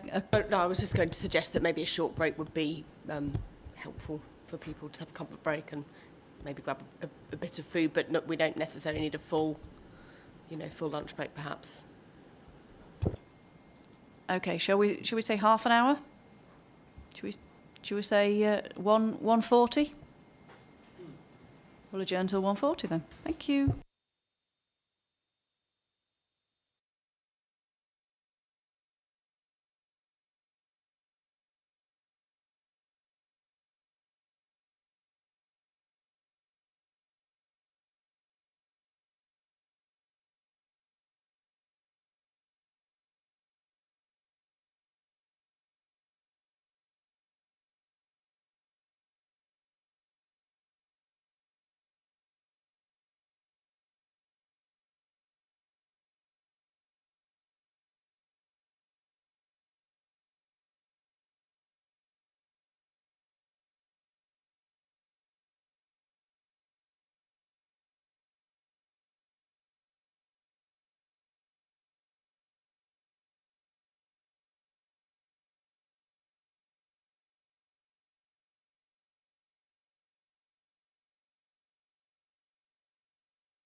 Welcome back, everyone. It's 1:40. We shall resume matter 4. So I believe we've got to question 4.7 on the agenda. Then we'll have 4.8 and then 4.1. Okay. So I'm going to come to the council and ask the question. 4.7, does the plan provide sufficient existing and new employment land to meet the employment requirement? And is the distribution justified for the plan area? Thank you, Ma'am. So, as I'd mentioned before, yes, the JLP does provide sufficient land to meet the requirement. As you'll see in JT1, the plan provides 35.34 hectares of employment land in South Oxfordshire and 277.88 in Vale of White Horse. This exceeds the requirements that you've heard Mr. Howes and Mr. Heath talk through from the ELNA. So that ensures that the local employment market retains the necessary flexibility to support business churn, provide occupier choice and accommodate changing market needs over the plan period. So that's in terms of the amount. In terms of the type as well, there's 13 sites from our employment land supply proposals. There are a range of sizes from 0.7 hectares up to 93 and in different sides of locations. So the range of sizes and types gives us choice, gives employment land supply and full commitments as well, give choice for the market. So to help businesses across sectors. Possibly an important point as well is that many of these sites, the majority in fact, were in our previous local plans to deliver employment land and they have capacity remaining. So they're well positioned to deliver over the plan period and that they provide certainty, I suppose, for the market in terms of being established sites that are there. So that continuity, I think, is helpful for ensuring that the employment land needs is delivered upon over the plan period. On the distribution side of things, we've heard concerns about, maybe the plan is too focused on science fail. So I'd just say it's important to note then that we did test for different spatial strategy options in the sustainability appraisal of the JLP. So that's examination library reference CSD03, table 4.3, so that we could understand how the options performed against the different objectives of the sustainability appraisal.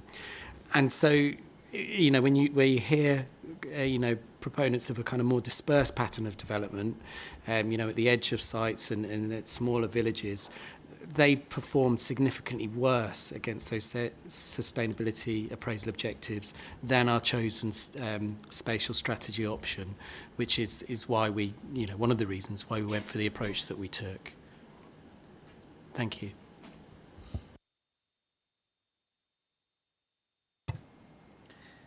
Thank you.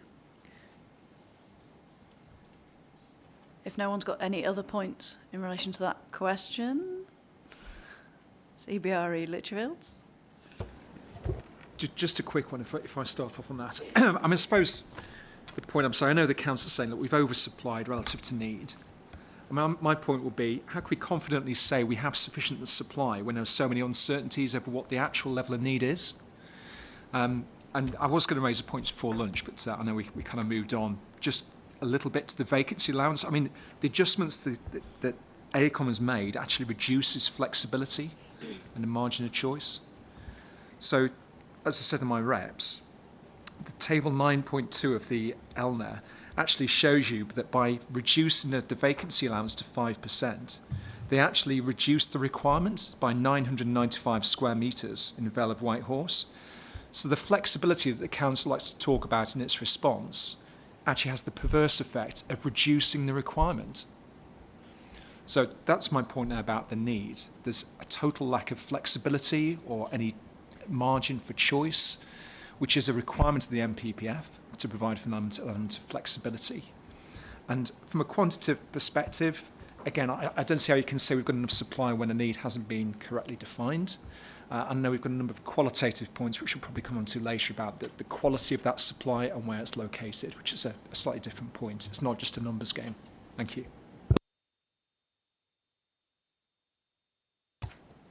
Thank you. Would the council like to comment, please?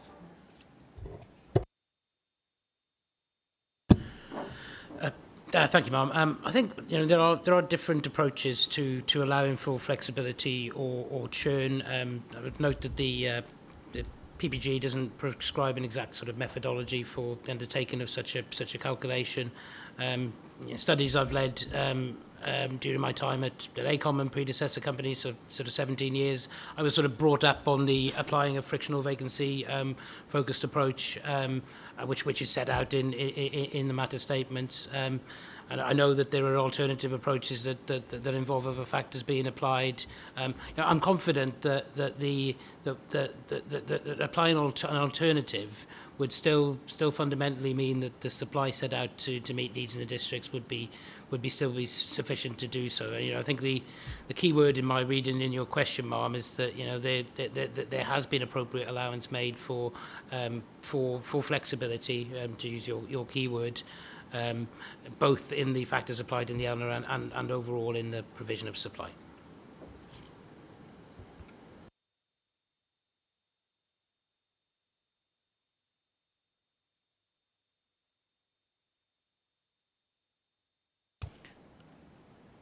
Litchfield? Thank you, ma'am. Just to kind of come in on the flexibility point, I know I've kind of alluded to some of these thoughts in some of my previous comments, and paragraphs 86 and 87 of the NPPF recognising the need to meet the modern economy and also suitable locations for laboratories, and where such uses do have specific locational requirements for different sectors. And we don't feel that has been appropriately addressed. And notwithstanding sort of comments around, and obviously acknowledging the sensitivities of the site, and the site, the land in question, that we're representing is in the green belt, but could tangibly also be considered as grey belt.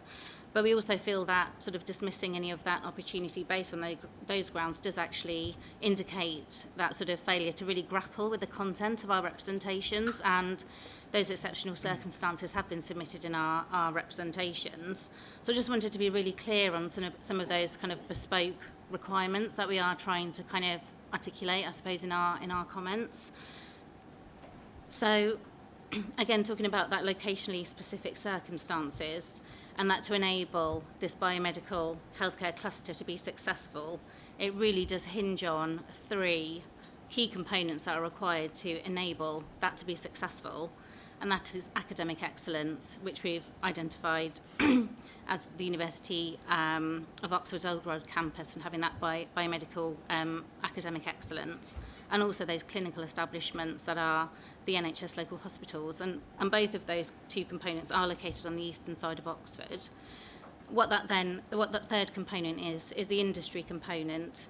And all of those 3 components need to work together and be able to collaborate on one site to be effective, to generate that network community of academics, clinicians and business people to come together to really deliver health outcomes, just like we see in the Cambridge Biomedical Campus. And that's one of the reasons why it's so successful, is the integration of those uses. And for that to be achievable in Oxford, all of those 3 components need to be co-located and proximate to each other. And that eastern edge of Oxford really does deliver that truly ideal research environment for Oxford. And we've completed an assessment of the R&D sort of ecosystem in the Southern Vale, and that's been submitted in our Reg 19 representations. But it's really sort of been clear that this is not a conventional sort of science park offer. It is specific to a sectoral specific issue related to health research and health outcomes. And it's really trying to be clear that this is what that opportunity focuses on, and that it does require those distinct locational and components to come together. And that's why the opportunity is so uniquely identified in this specific location. So it was just, and my point earlier about having the right type of employment land in the right location was really trying to allude to that, and obviously not missing the importance and significance of Oxford within this region, and for that to be really sort of recognised. So I just wanted to, hopefully that's sort of clear. Thank you. Thank you. So any comment you wish to make? No? No, thank you. Okay, thank you.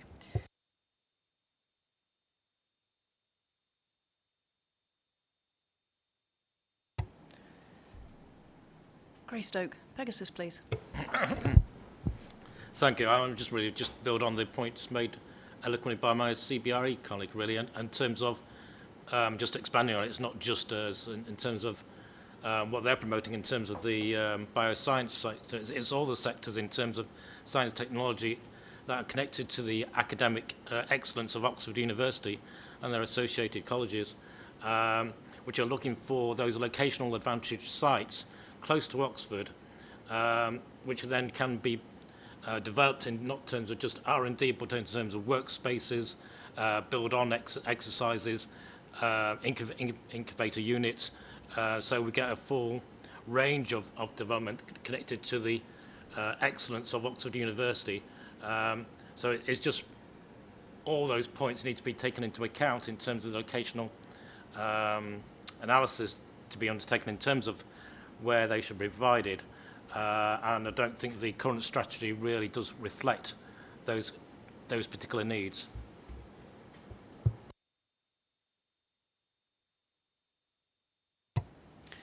So how does the plan and the ELNA respond to those particular locational needs? I think I'd refer back to the point before around we've gone according to the spatial strategy to the most sustainable locations across science fail. Also that we've got a range of allocations given choice, in terms of size, location, and type.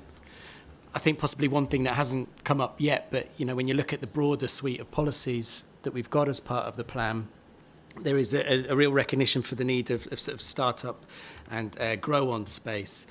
So policy JT3, the affordable workspace policy, addresses that to ensure that the next kind of generation of innovative new companies comes through. So we're absolutely cognizant of that. When you look at JT2, which is about protecting our employment supply, that's a really important set of kind of safeguards in there to ensure that the employment land supply that we do already have stays in employment use. So when you look at it cohesively, again, JT4 around community employment plans, that's about making sure that the benefits are felt locally. This plan is setting out, yes, how we can meet those very specific needs of the science and technology and innovation sector, but it looks at it in the round, also taking into account the needs of the foundational economy, that often overlooked area of the economy, which is just as important if we're going to have sustainable economic growth. So what this plan is doing is allocating sufficient land according to the robust findings of the ELNA. It's making sure that the employment land that we do have is protected. It's making sure that benefits are felt locally. It's making sure that new generation of science and innovation companies can come through because they have access to affordable workspace, and a whole other range of provisions to make sure that the economy is well supported. So I genuinely feel this plan comes across really positively in terms of meeting the needs, not only of the people around here who make very good points, and we recognise, what they're proposing, but also those people that we're not hearing from that also have economic needs that this plan considers and addresses and supports. So I feel it's a well-rounded approach to the needs and opportunities of our area. Madams, can I just add on one point on this sort of specific edge of Oxford point? You'll remember Mr. Tucker taking you to that key diagram whenever it was, it seems like weeks ago. But the point he was making was about how the green belt is drawn so tightly around Oxford's boundary, and I'll be corrected if I'm wrong. My understanding is that both the Greystoke and the CBRE site are, I think in the green belt reference was made to grey belt, but obviously that's a later edition of the MPPF. So just got to take that into account when thinking about the spatial strategy and the version of the MPPF that this plan was prepared under. These are not, in that context, these are not obviously sites that one would look to when you already have a large supply and there isn't a sort of green belt release being considered in that way. Thank you. Savills. Thank you, Madam. I think just to respond to that, I would say, of course, there are plenty of alternatives within the districts which are outside the green belt, which could be considered. I've mentioned Wantage Grove, a strategic location with 3,500 dwellings allocated, but essentially no more employment land allocated because the one allocation now has permission. Places like Farringdon, places like Shrivenham and Watchfield. So I understand the point about Greenbelt, but there are lots of other places where employment land could be allocated. And for me, I think, particularly if one looks at that part of the plan which relates to Vale of the White Horse, the current local plan goes up to 2031. Assuming that the plan period is extended by 1 year, as was discussed yesterday, to 2042. What that means is in the Vale of White Horse, for 11 years, apart from perhaps what might be described as an ancillary employment site associated with Dalton Barracks, no more employment land is going to be allocated, additional land. And as part of the Oxford-Cambridge arc, that just can't be right.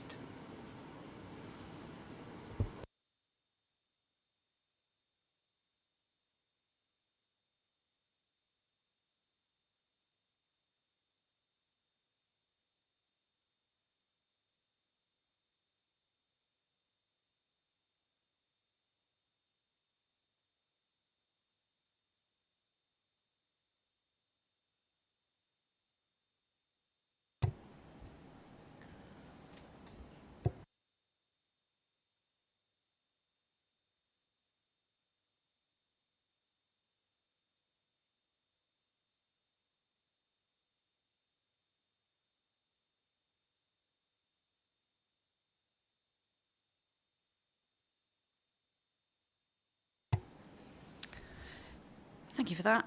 I think that leads us into a question about the, you mentioned the extending the plan period, and I think we had a question about rerunning, the effect of the plan period on the employment projections. If that plan period did extend, what does this mean for employment?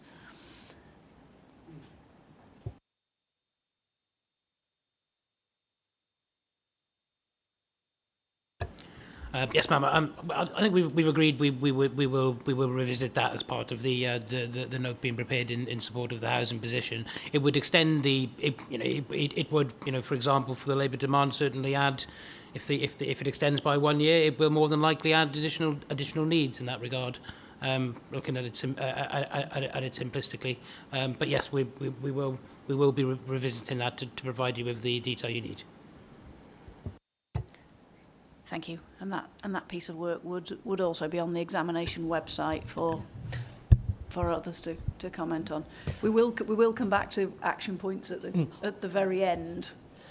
Sorry, Ma'am, just to supplement that point made by Mr. Howells, obviously if the employment need extends by a year, we do have sufficient surplus against the need at the moment. So in terms of the actual practical impact, if the need increases, we are fairly confident there'll be a sufficient supply of employment lands to address that. Thank you.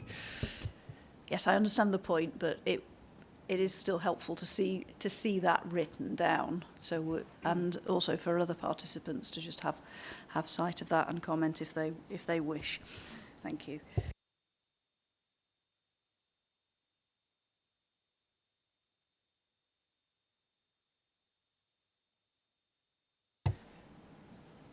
Right, so does that take us to question 4.8 and the approach to unallocated employment land?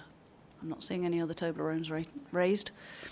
So I think that takes us to question 4.8, and then we will only have one more question beyond there. So question 4.8 is the plan's approach towards unallocated employment sites consistent with national policy? And is it justified and effective?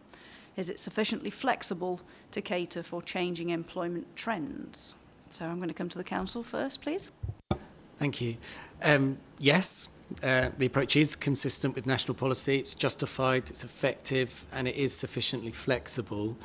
I don't want to kind of repeat too much, in the interest of time, but I've covered a lot of points. I think I made clear the strategy that we have in place to address future requirements, and that the plan as a whole sets a positive vision for the local economy. And then the emerging plan takes this forward.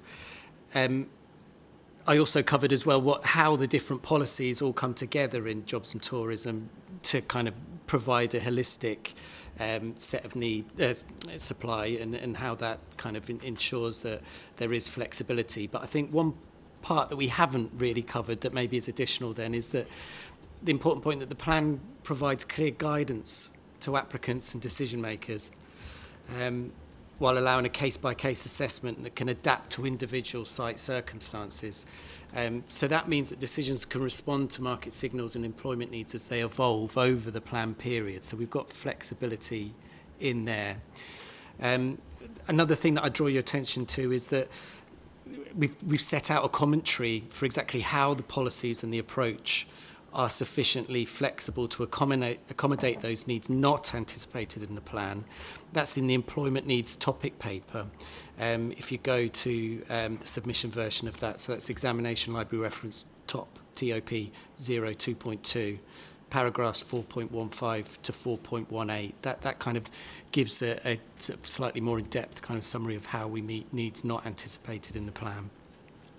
So taking all that together, we've got, a range of policies that provide, flexibility and adequate supply, on unallocated sites to make sure that needs are met, and including those needs that we're not in a position to be able to anticipate at this point. So yes, I think the plan's approach towards unallocated employment sites is consistent with national policy and is sufficiently flexible. Thank you.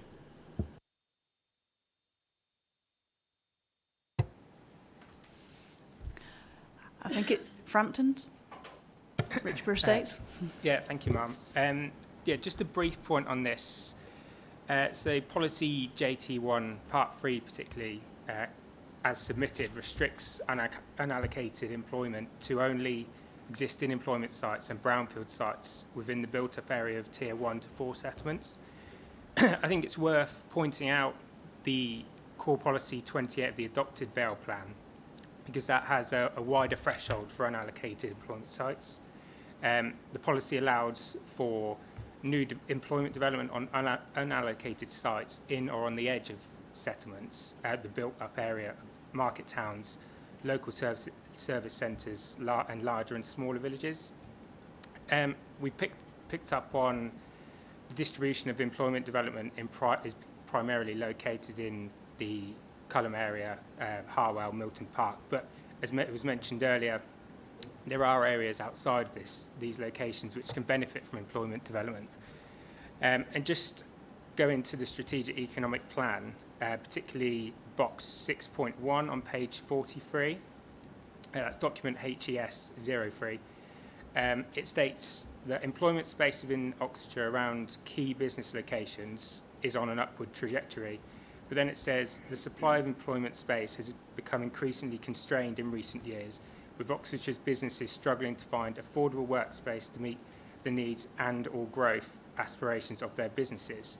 So it's within that context, really, we'd question whether policy JT1 creates the conditions for businesses to invest and expand as per paragraph 85 of the framework. The plan, we believe, should recognise paragraph 85 by providing a policy framework which supports businesses to invest and expand where necessary by allowing employment growth on the edge of settlements, similar to the approach taken by the current adopted Vale Plan. And as you mentioned earlier, we have suggested in our Regulation 19 representations and the matter statement, which is document WS 411, we've suggested revised wording to recognise paragraph 85 and allowing more flexibility. Thank you. Thank you. I'll just come to the council, and in terms of that specific wording, have you got it in front of you from Frampton's statement? Oh, okay. Sorry, 1 second. Either the Reg 19 representation or the hearing statement. It's in both. Yeah, we've got the text now.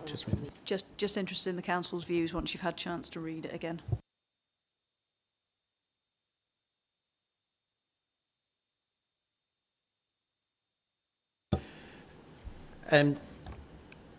the approach that we've set out in Part 3 of JT1 we feel is suitable. So I think the important thing to bear in mind is that, yes, we're talking about the employment policies, but as a whole, the plan is balancing economic needs alongside social and environmental to give truly sustainable development across the districts. And in that view, that's partly what has informed that Part 3 of the policy, to make sure that our development is sustainable in all senses across the plan period.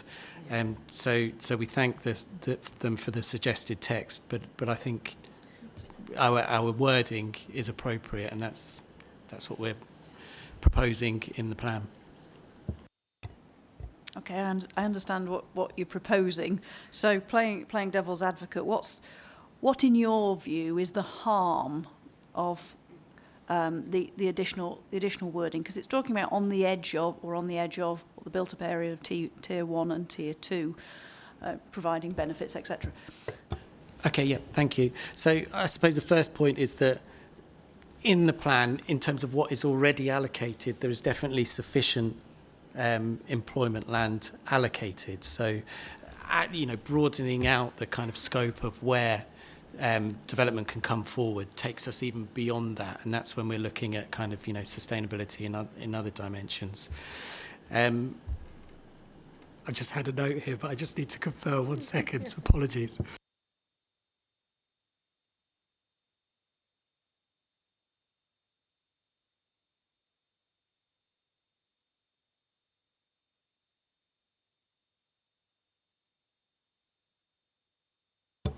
Yeah, sorry, thank you. Colleagues just pointed out some of those wider considerations as well. Once you get beyond the edge of settlements, you're also potentially then going into, what may be into greenbelt land, so greenfield development on those edge of settlements. You might be, going more into those landscape issues and so forth going forward. So it brings out, other issues that may be problematic, I suppose, across the plan as a whole.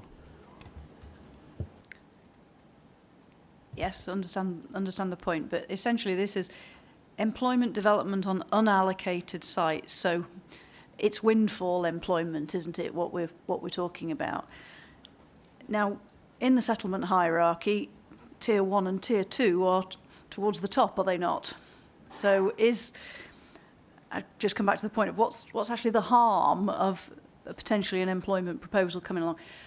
The development management process could test all of those considerations, but in terms of JT1 and that paragraph 3, it's keeping it very much focused onto you need to go on to the allocated sites, and we're not going to entertain anything else. Is that an understanding of it?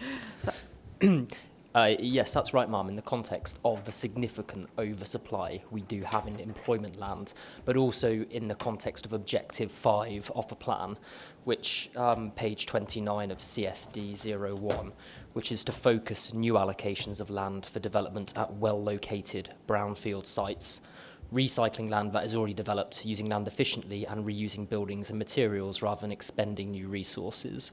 So for us, particularly those two large employment sites at Culham in South Oxfordshire and Harwell in the Vale of White Horse, they are ideally suited in line with that objective in terms of being well-located brownfield sites where we can recycle existing land. So in terms of the surplus of supply that we've got and the objective of a plan of focusing development on well-located brownfield sites, we don't think it's something that's suitable for this plan to consider in terms of additional employment land adjacent to Tier 1 and Tier 2 settlements.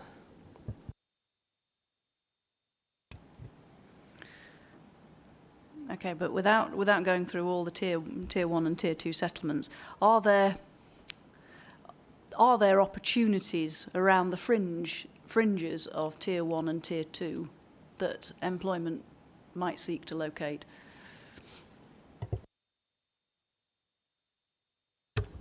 So by opportunities, do you mean are there landowners actively promoting, or are we talking about wider considerations in terms of wider sustainability impacts and planning balances? I'm not thinking in particular of whether landowners presenting opportunities, but if what's the nature of the land around the tier 1 and tier 2 settlements? You know, forgetting whether anybody would put it forward, but if someone came along with a proposal adjacent to a tier 1 or tier 2, they're up at the top of the hierarchy, aren't they? So I'm just looking in the context of JT1 being very directional and saying you've only got to go to the allocated sites. How could the plan recognise flexibility on the edges of the sustainable tier 1s and tier 2s?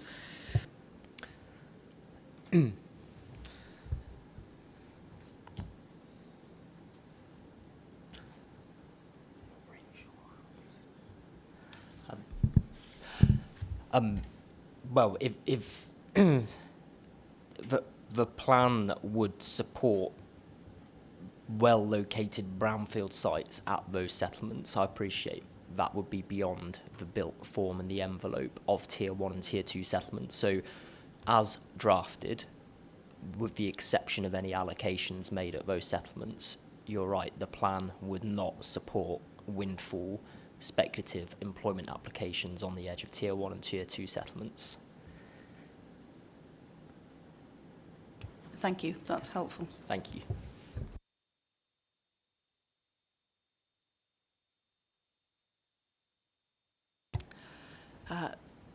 Savills, please, and then I'm going to go round the table. Thank you, Madam. I think just on that point, and clearly this issue is not unique to Southern Vale. So one adjoining local planning authority is Wiltshire. The adopted core strategy for Wiltshire, core policy 34, proposes precisely the type of wording that you were implying, that's subject to certain criteria which have to be met. It does provide for employment on unallocated sites. And clearly that went through an examination, it was tested in the same way. And so I think the principle of such a policy would add helpful flexibility to the plan if it were incorporated. Thank you. Pegasus. Thank you, ma'am. I think this is where there's a fundamental difference between dwellings and employment land requirements comes into focus. We all understand what a dwelling is, and by and large that's not changed for probably 500 years. Whereas employment is changing, well, it's changed again over those 500 years, that nature of employment has changed. And we're seeing rapid change in that nature of that employment. So what I'm trying to get to is, we don't know precisely what is the future requirements of employment, even in the next 10 to 20 years, but we've got a good guess. But it's so rapidly changing. And to give a good example of this is AI. Now, it's a focus of a lot of topics at the moment, and we've seen the directions from the Prime Minister in terms of rapidly expanding the AI capabilities of the UK. Now, AI has, and I just add my clients, and add to my clients, Greystoke, are actively promoting a number of AI data sets across the country at the moment. So we have a good deal of experience of understanding what the requirements are. And they are specific requirements in terms of electricity supply, security, quite specific requirements in terms of where they're located, in terms of other AI data centers, because some are related to each other in terms of providing what's called hyperscale centers, so they feed off each other, they bounce data across, which is in data terms is milliseconds, but is important to those people who actually run these things. So sometimes there's a requirement to be co-located. So there's all these factors playing into account, which are not necessarily the same as in what we might call conventional employment. So what I'm trying to get to is ultimately, because some of those elements are not known, by restricting this policy to, as it's worded at the moment, you're fundamentally not accounting for those changes that may occur in the next 10 to 20 years. And then we're reduced to trying to argue them on a sort of case-by-case basis. Whereas if you had a policy, I wouldn't disagree largely with what's been put forward by Frampton and what we heard in terms of what Wiltshire have got. But it's something along those lines, given that flexibility, that would give us some, in terms of a bit more confidence in terms of accommodating those future needs as they arise. Thank you. Framptons? Thank you. Just coming really back to your question of what is the harm, it essentially would just, by adding the text that we've suggested, would establish the principle. I appreciate there will be site-specific considerations. Generally, the Tier 1 and Tier 2 should be the one towards the more sustainable settlements in the districts. So what is the harm? If there are site-specific issues, there will be other policies which will raise those issues, which would probably be reasons for refusal, or maybe reasons for refusal. So it is kind of a high level, in principle, on the edge of the most sustainable settlements, new employment would be acceptable, and then other policies can address the site specifics, which can then rule in or out those sites. Thank you. CBRE, Lichfields?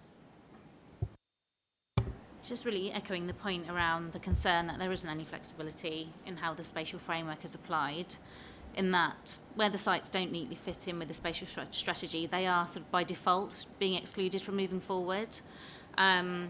And that's obviously not being recognised in the strategic policy. And again, those bespoke considerations and requirements that are locationally specific, where sites are appropriate, are being lost. And there's a failing on the plan in being sufficiently flexible enough to recognise where those bespoke requirements are needed. Thank you. Thank you. Oh, Stantec. Thank you. Just to briefly build on the point from Pegasus regarding uncertainty over the total level of need and what that means for flexibility. To give one example of an alternative assessment, the HENA 2022 comes up with a requirement of between 73 and 80.4 hectares for South Oxfordshire, compared to the 25.9 in the ELNA, and that leaves a supply minus demand of about 6 hectares. In that context, if what materialises is closer to that 75 rather than 26 for total need, there isn't flexibility at all, and there is exactly that issue that was referred to earlier. Thank you.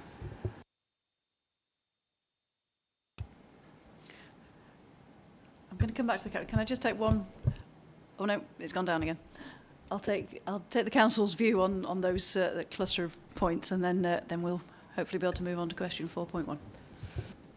Thank you, Mum. Yes, just to go back to the point around the harm of allowing greenfield sites to come forward at Tier 1 and Tier 2 settlements. The plan strategy is very much focused on those brownfield sites which have a lot of investment for delivery. Didcot Power Station, Culham, Harwell, Dalton Barracks. Part of the strategy's restriction of alternatives coming forward is to ensure that that investment in the brownfield sites does happen and they do come forward, rather than easier to get out of the ground greenfield sites on the edge of Tier 1, Tier 2 settlements. So it is an integral part of the strategy and how we see development coming forward across South and Vale, as well as obviously all the other planning harms that you would get from greenbelt expansion of Tier 1 and Tier 2 settlements. So that addresses the point around the harm of greenfield expansion of employment land. Were there other points that you were looking for us to come back on? Sorry, I was only responding on that one. I think, is that covered everything, or is... Madam, could I just add a point that if you look at this in a development management context, and you ask yourself either what would an applicant or a development management case officer understand from particularly the final part of the Frampton's policy suggestion? Is it really anything different to section 38(6) of the Act, which is you apply the policies of the plan unless material considerations indicate otherwise? And if it isn't any different, then it's unnecessary. And if it is different, it's different in the sense that it's imprecise. Actually, how you draw a balance between adverse impacts and benefits will mean very different things to whoever's doing the assessment. So you don't have any clear guidance being given by adding in that as your development management test, because it doesn't really give you any clarity as to how you would draw that balance. And therefore what it does do is simply open up, as it were, endless debate and uncertainty, because it appears to provide a relaxation of a policy which Mr. Rice has just explained is intentionally directional. It's intentionally directional partly to promote the reuse of brownfield sites which already have potential for employment, of which there is a considerable quantity within the plan area. It's partly directional to safeguard the unjustified or unnecessary use of greenfield land. Those are both perfectly valid planning policy purposes, and all that this addition does is water that down to remove that directional certainty, but it does so in a way which doesn't then provide actually a useful development management test, because it's too vague as to how you draw this balance. And insofar as you need additional flexibility from a strict policy, that is implicit in the Act and section 38(6) anyway.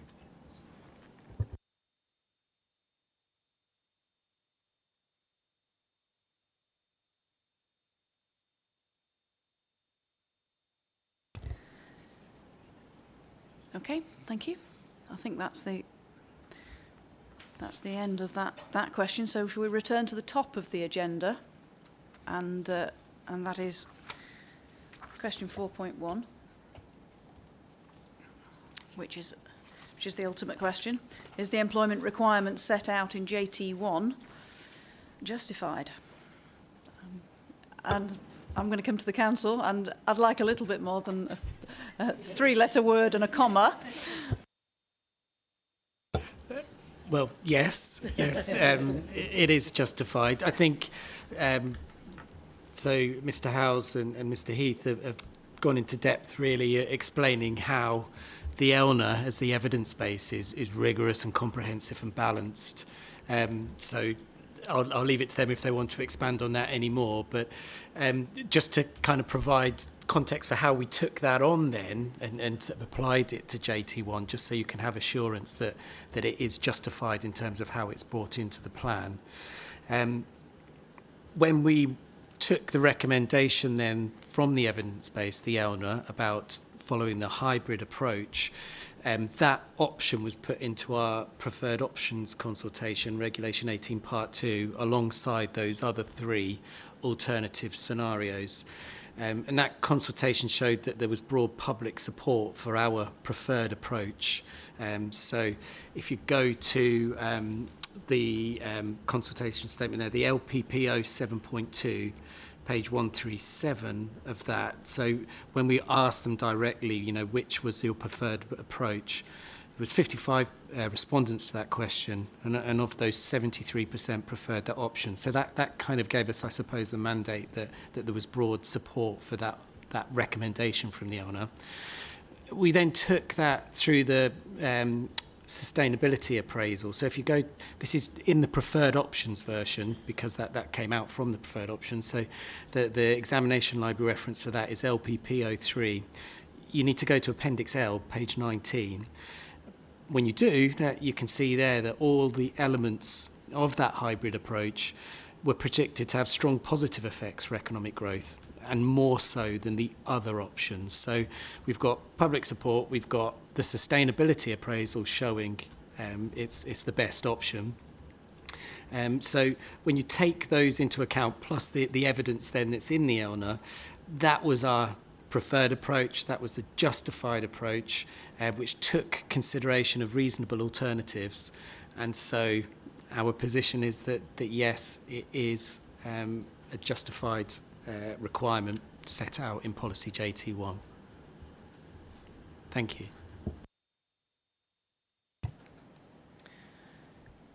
Thank you. Is there anything that anyone else wishes to say? Is everyone content that you've said everything that you wish to say? I'll keep talking and wait for the nameplates to rise. CBRE Lichfields first, and then Stantec. All right, just to conclude from our point, I mean, you'll be delighted I'm not going to repeat everything that we've been saying. You know, we made a lot of points on that. I mean, just in answer to your question on 4.1, I think, as you won't be surprised to hear, we consider the employment land requirements and the forecasts that policy J21 is based on are fundamentally unsound. Now, very high level, this is because the fundamentals are flawed, they've been rushed, as we've heard elsewhere, and are out of step with national and sub-regional economic needs and initiatives, not least the emerging Oxford to Cambridge growth corridor. I think one of our key problems is that HES 08, so the ELNA, doesn't provide a robust and positive vision for the future of the area. It makes numerous highly questionable methodological choices, it suppresses demand, and it follows a do minimum approach to growth that's actually half the level of job growth we've seen over the last decade or so. Not least to that, the actual ELNA itself makes virtually no adjustment for flexibility, and the only calculation it does make, which is the vacancy rate, has the paradoxical effect of reducing the level of requirement needed. It's not appropriately linked to the housing target, as evidenced by the council themselves, hence we're getting a new note, which will be interesting to see the requirements of that. And all of this unleashes employment land targets which are totally inadequate to unleash the economic potential of Oxford and Oxfordshire, as envisaged by the government's Oxford Growth Commission. Final point, I suppose we're getting a bit tied up in the numbers game, so it's all about the quantitative demand-supply balance, and we have to do that to a degree. But I hope you've picked up from our side, as from my colleague, that it's the qualitative point you want to draw out as well, particularly when you're looking at a notional oversupply relative to the need. I think our concern is that it's insufficiently flexible or robust enough to respond to the locationally specific requirements of the key growth sectors. This is despite Oxford sitting at the western point of the Golden Triangle, which is the preeminent life sciences cluster in Europe. But the JLP fundamentally fails to grasp this opportunity. Thank you. Thank you. Stantec. Thanks. I know the question is framed in the response to being whether it's justified or not, but I just wanted to touch upon whether the policy is positively prepared or effective. And I did have to step out of the discussion when it was on the duty to cooperate regarding employment needs, so stop me if this has already been covered. But the point that I wanted to just query here is in relation to the request from West Berkshire and their unmet need. So when the unmet employment needs for West Berkshire, as you'll probably know, they went through their examination last year and are due to take the plan to council for adoption in 5 or so days' time. What's clear within the evidence base for the South and Vale Joint Local Plan is West Berkshire requested assistance in January 2023. There was a meeting then in March between South and Vale and West Berks, in which the joint councils here set out they were not in a position to take any unmet needs. It's not entirely clear why that is the case. However, there was a letter in the West Berkshire Duty to Cooperate statement, which is document CD11 of that local plan review, which confirms that South and Vale stated, as part of the preparation of the joint local plan, we are updating our evidence base, including commissioning a new ELNA. This piece of evidence is not underway, and we do not have the outputs at this time. Once we have the outputs from this evidence, expected later this year, we'll have an up-to-date position on our employment needs, but we are not in a position to agree assisting with any unmet needs at this time. Coming forward a bit in time, there was the response to the initial questions which again reference that, well, actually, in fact, reference that there were no strategic matters outstanding with West Berkshire. But there was reference, and I think it's to IQ 26, that we needed to keep an eye on, in effect, the progress of the West Berkshire local plan examination in this regard. That examination has now obviously finished, and the plan is at a stage of almost being adopted. There's still a shortfall in West Berkshire of almost all its office need and 40,000 square metres of industrial and warehousing, but I'm not entirely sure where the agreement is between Southern Vale and West Berkshire on that unmet need and whether there is agreement in that regard.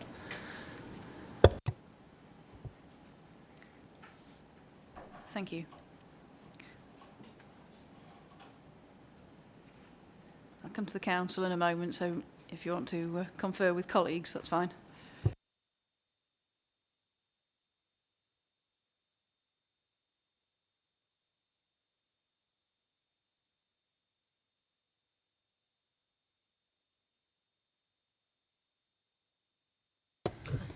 Thank you. Back to me on this one. Yes, so the West Berkshire Inspector's report came out after the submission of our local plan.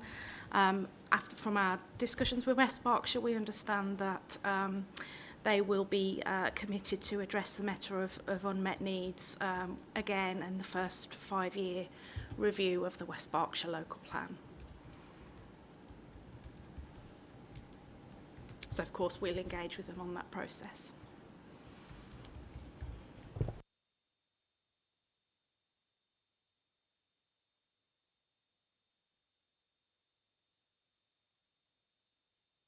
And just for reference, the West Berkshire Inspector's report was dated 8th of April 2025.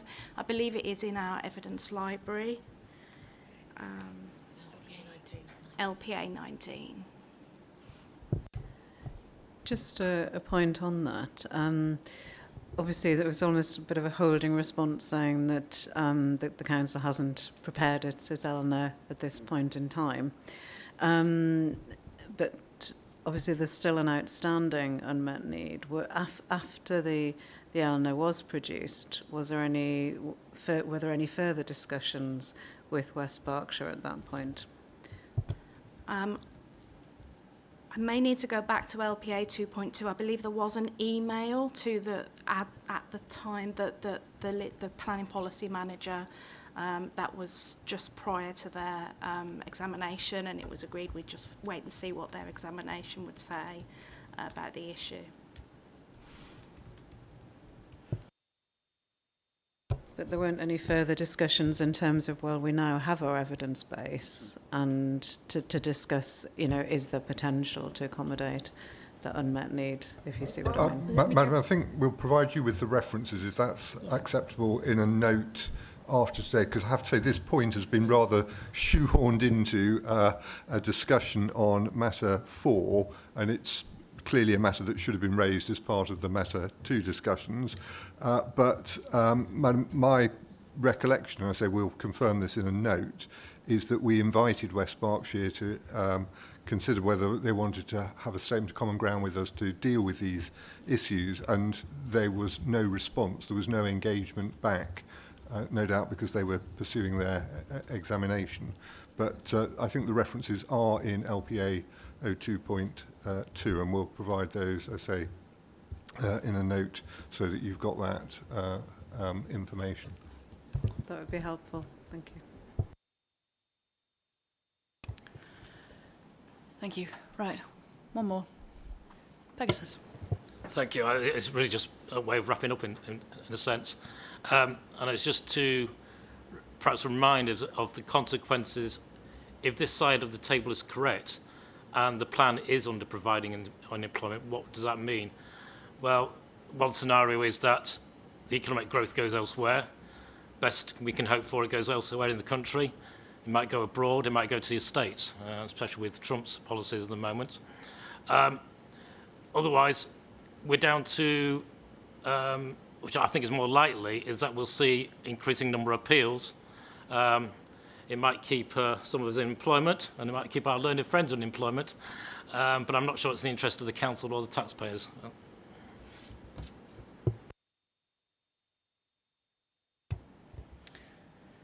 Thank you. I'm not seeing any more nameplates up, so I'm going to give the final word to the council. If there's anything you want to finally say to us in response to matter 4. Now the gentleman from CBRE Lichfields gave a lengthy summary in his view of his concerns, but it was a summary of points raised. So if the council wants to say anything else at the end of matter 4, we'll be starting to draw it to a close. I think we've said all the points that, if I was to go on, I would just be repeating the points. I think we've made our position clear in the positive aspects of the plan as presented. Thank you.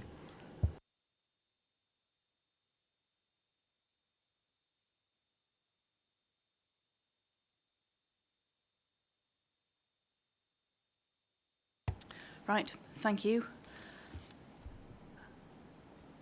Has everybody said everything they want to say in relation to matter 4? We do have your representations, we do have your hearing statements. Thank you very much. So I'm going to say it's 14:36. That is the end of matter 4. So thank you for your patience today. I know it's slightly later than the 1 o'clock that it was timetabled for, but that's all helpful to make sure everyone has had their opportunity to have a say. So that is the end of matter 4. We're just going to take a short break just to allow people who want to leave the room, if they wish to leave. We will pick up the list of action points with the council and sort of next steps. That's obviously just a conversation we need with the council. It's still public, so if we wish to stay, that's fine, but it is a conversation between ourselves and the council. But if you wish to leave and depart, that's absolutely fine, and thank you very much.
So we're reaching the end of part 1 hearings. That's better, thank you. We're reaching the end of part 1 hearings. It's been a long week. I'm not sure about the test of soundness. It's almost a test of stamina getting through the hearing sessions. But I wanted to cover some points in terms of wrapping up before we get to the closing comments for part 1. Obviously, there have been a number of action points generated through the various hearing sessions. I wasn't intending to go through each action point by action point, unless you specifically want to do so. What I would like to suggest, though, is that the council, you've been keeping your sort of running list of action points. If the council could send those to us, and what I was specifically going to ask is that the council put a time frame for each of those action points. The reason we're asking you to do that is because obviously you have a better idea of your capacity. And if you could send that through the programme officer to yourselves, we can cross-check that against our list of action points. And look at the timeframes, and we can have that conversation through the programme officer. Is that an acceptable way forward? That sounds a really good plan. Yes, we were ready to go through them all one by one, but it sounds like a time saver to do it that way. So thank you. I mean, there may be particular ones that you wish to identify, but I don't think it's good use of our time to go through every single one, unless there are any points of clarification. The ones we have put a time frame to, obviously, the statement of common ground with Oxford City for the 20th of June, and I am conscious, wouldn't necessarily allow comments on statement of common ground from other parties, but the statements of common ground would normally be in the examination library, available for people to see. So we were debating whether it would be whether participants should have the opportunity to comment on that, but it may raise new issues. I'm happy to seek the council's and council's view on that.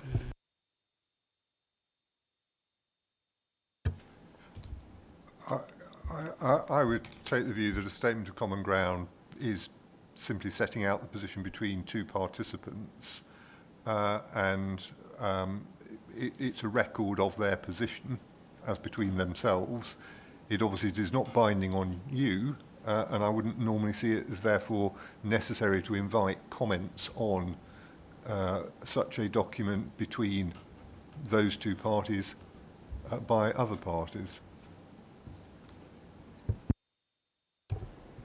Okay, thank you. We'll have a think about that. There's a natural justice element to that discussion as well. In terms of the note regarding the roll forward of the plan period, both in terms of housing and the employment requirement, can I ask for an indicative time frame on that? I don't think we necessarily pinned that down yesterday. No. Could we have a chat about it? It sort of depends on team availability and things. I don't think it's going to be a long task, but I think it's something we could put in when we reply to you with a suggested timescale. But I obviously you need that soon, and we will prioritise that. So if we could have a time frame for that, I do think that should be available for comment from participants. I often allow 7 days for comments. If that's sort of sufficiently long for participants to get their comments in, they can always push back on that if they would like longer. But obviously we would need time to consider any new material and any comments in response to that material. Are there any other particular questions in relation to the action points that the council required clarification on now? We're happy to leave that to be discussed through the programme officer. Yes, thank you.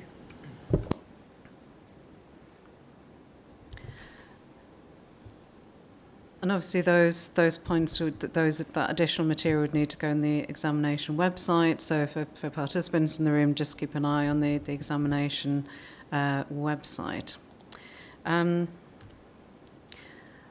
We have a few closing comments to make.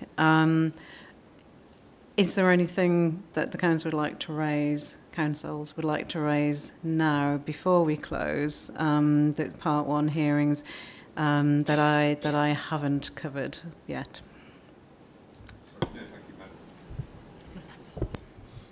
Thank you. Well, by way of closing the part 1 hearings, firstly, we would like to thank the Council's policy team and colleagues who have been supporting them around the table for their contributions. It is very intensive. We do appreciate sitting at that table and being in the hot seat. So just thank you for your contributions. We'd also like to thank the participants who've contributed over the last few days in what has been a very constructive and meaningful discussion. So thank you to that, and also thank you to all parties really for helping us to manage a very large number of participants, which hasn't been easy at times. We'd also like to thank Hannah and colleagues for their support in setting up the room and keeping everything ticking over. They've done an amazing job. So thank you very much to them for managing the day-to-day arrangements, and also to Ian, who's been managing things from afar behind the scenes, beavering away in the background there. And a big thanks to the venue and the venue's team for being so accommodating. The accommodation has been fantastic, and particularly for allowing us to run late yesterday. That was appreciated. So I don't know if the council had any closing comments at this stage. In terms of the next steps, I can touch on that before we wrap up. Clearly, the hearings are staged. So we've had part 1 hearings. We've reached the end of part 1 hearings, and we shall be reflecting on the evidence that we've heard during the course of the hearing sessions. Clearly, we will need to allow time for the receipt of any additional material arising from the action points and any responses to those, and to have time to reflect on that additional material. If we decide to proceed to part 2 hearings, covering the outstanding matters, taking into account summer holidays, the part 2 hearings are likely to be in the autumn, and we have discussed some indicative dates through the programme officer. So I would ask participants to keep an eye on the examination website for those. If we decide not to proceed to part 2 hearings, we shall set our findings out in a post-hearings letter to the council. And again, that will be put on the examination website in due course. Just before we close, are there any closing comments from the council? Madam, the only thing that we would do in terms of comment at this stage is endorse effectively everything that you said by way of, as it were, thanks to both other participants and also to the venues, the staff and the programme officer for everything that's happened on the logistical side of things. I'm sure that you've had experiences of examinations which have been fraught with problems. This, fortunately, other than the, as it were, the sheer volume of people having to be accommodated, has been remarkably problem-free. And particularly, I would also say, I know nobody's here from the, as it were, the IT support, but this again has been one of those ones where it's actually worked without hiccups, which again is not the universal experience. So we would, I say, endorse those remarks and slightly just wish that there had been some slightly better weather for the period, I don't know, early June and all that rain outside. It's been a little bit depressing. We were almost expecting a heat wave in June, but didn't materialise. So I think the term would be to adjourn the hearings, because obviously there's potential for part 2 hearings. So it is nearly 2:55, and we shall adjourn the part 1 hearings. Thank you.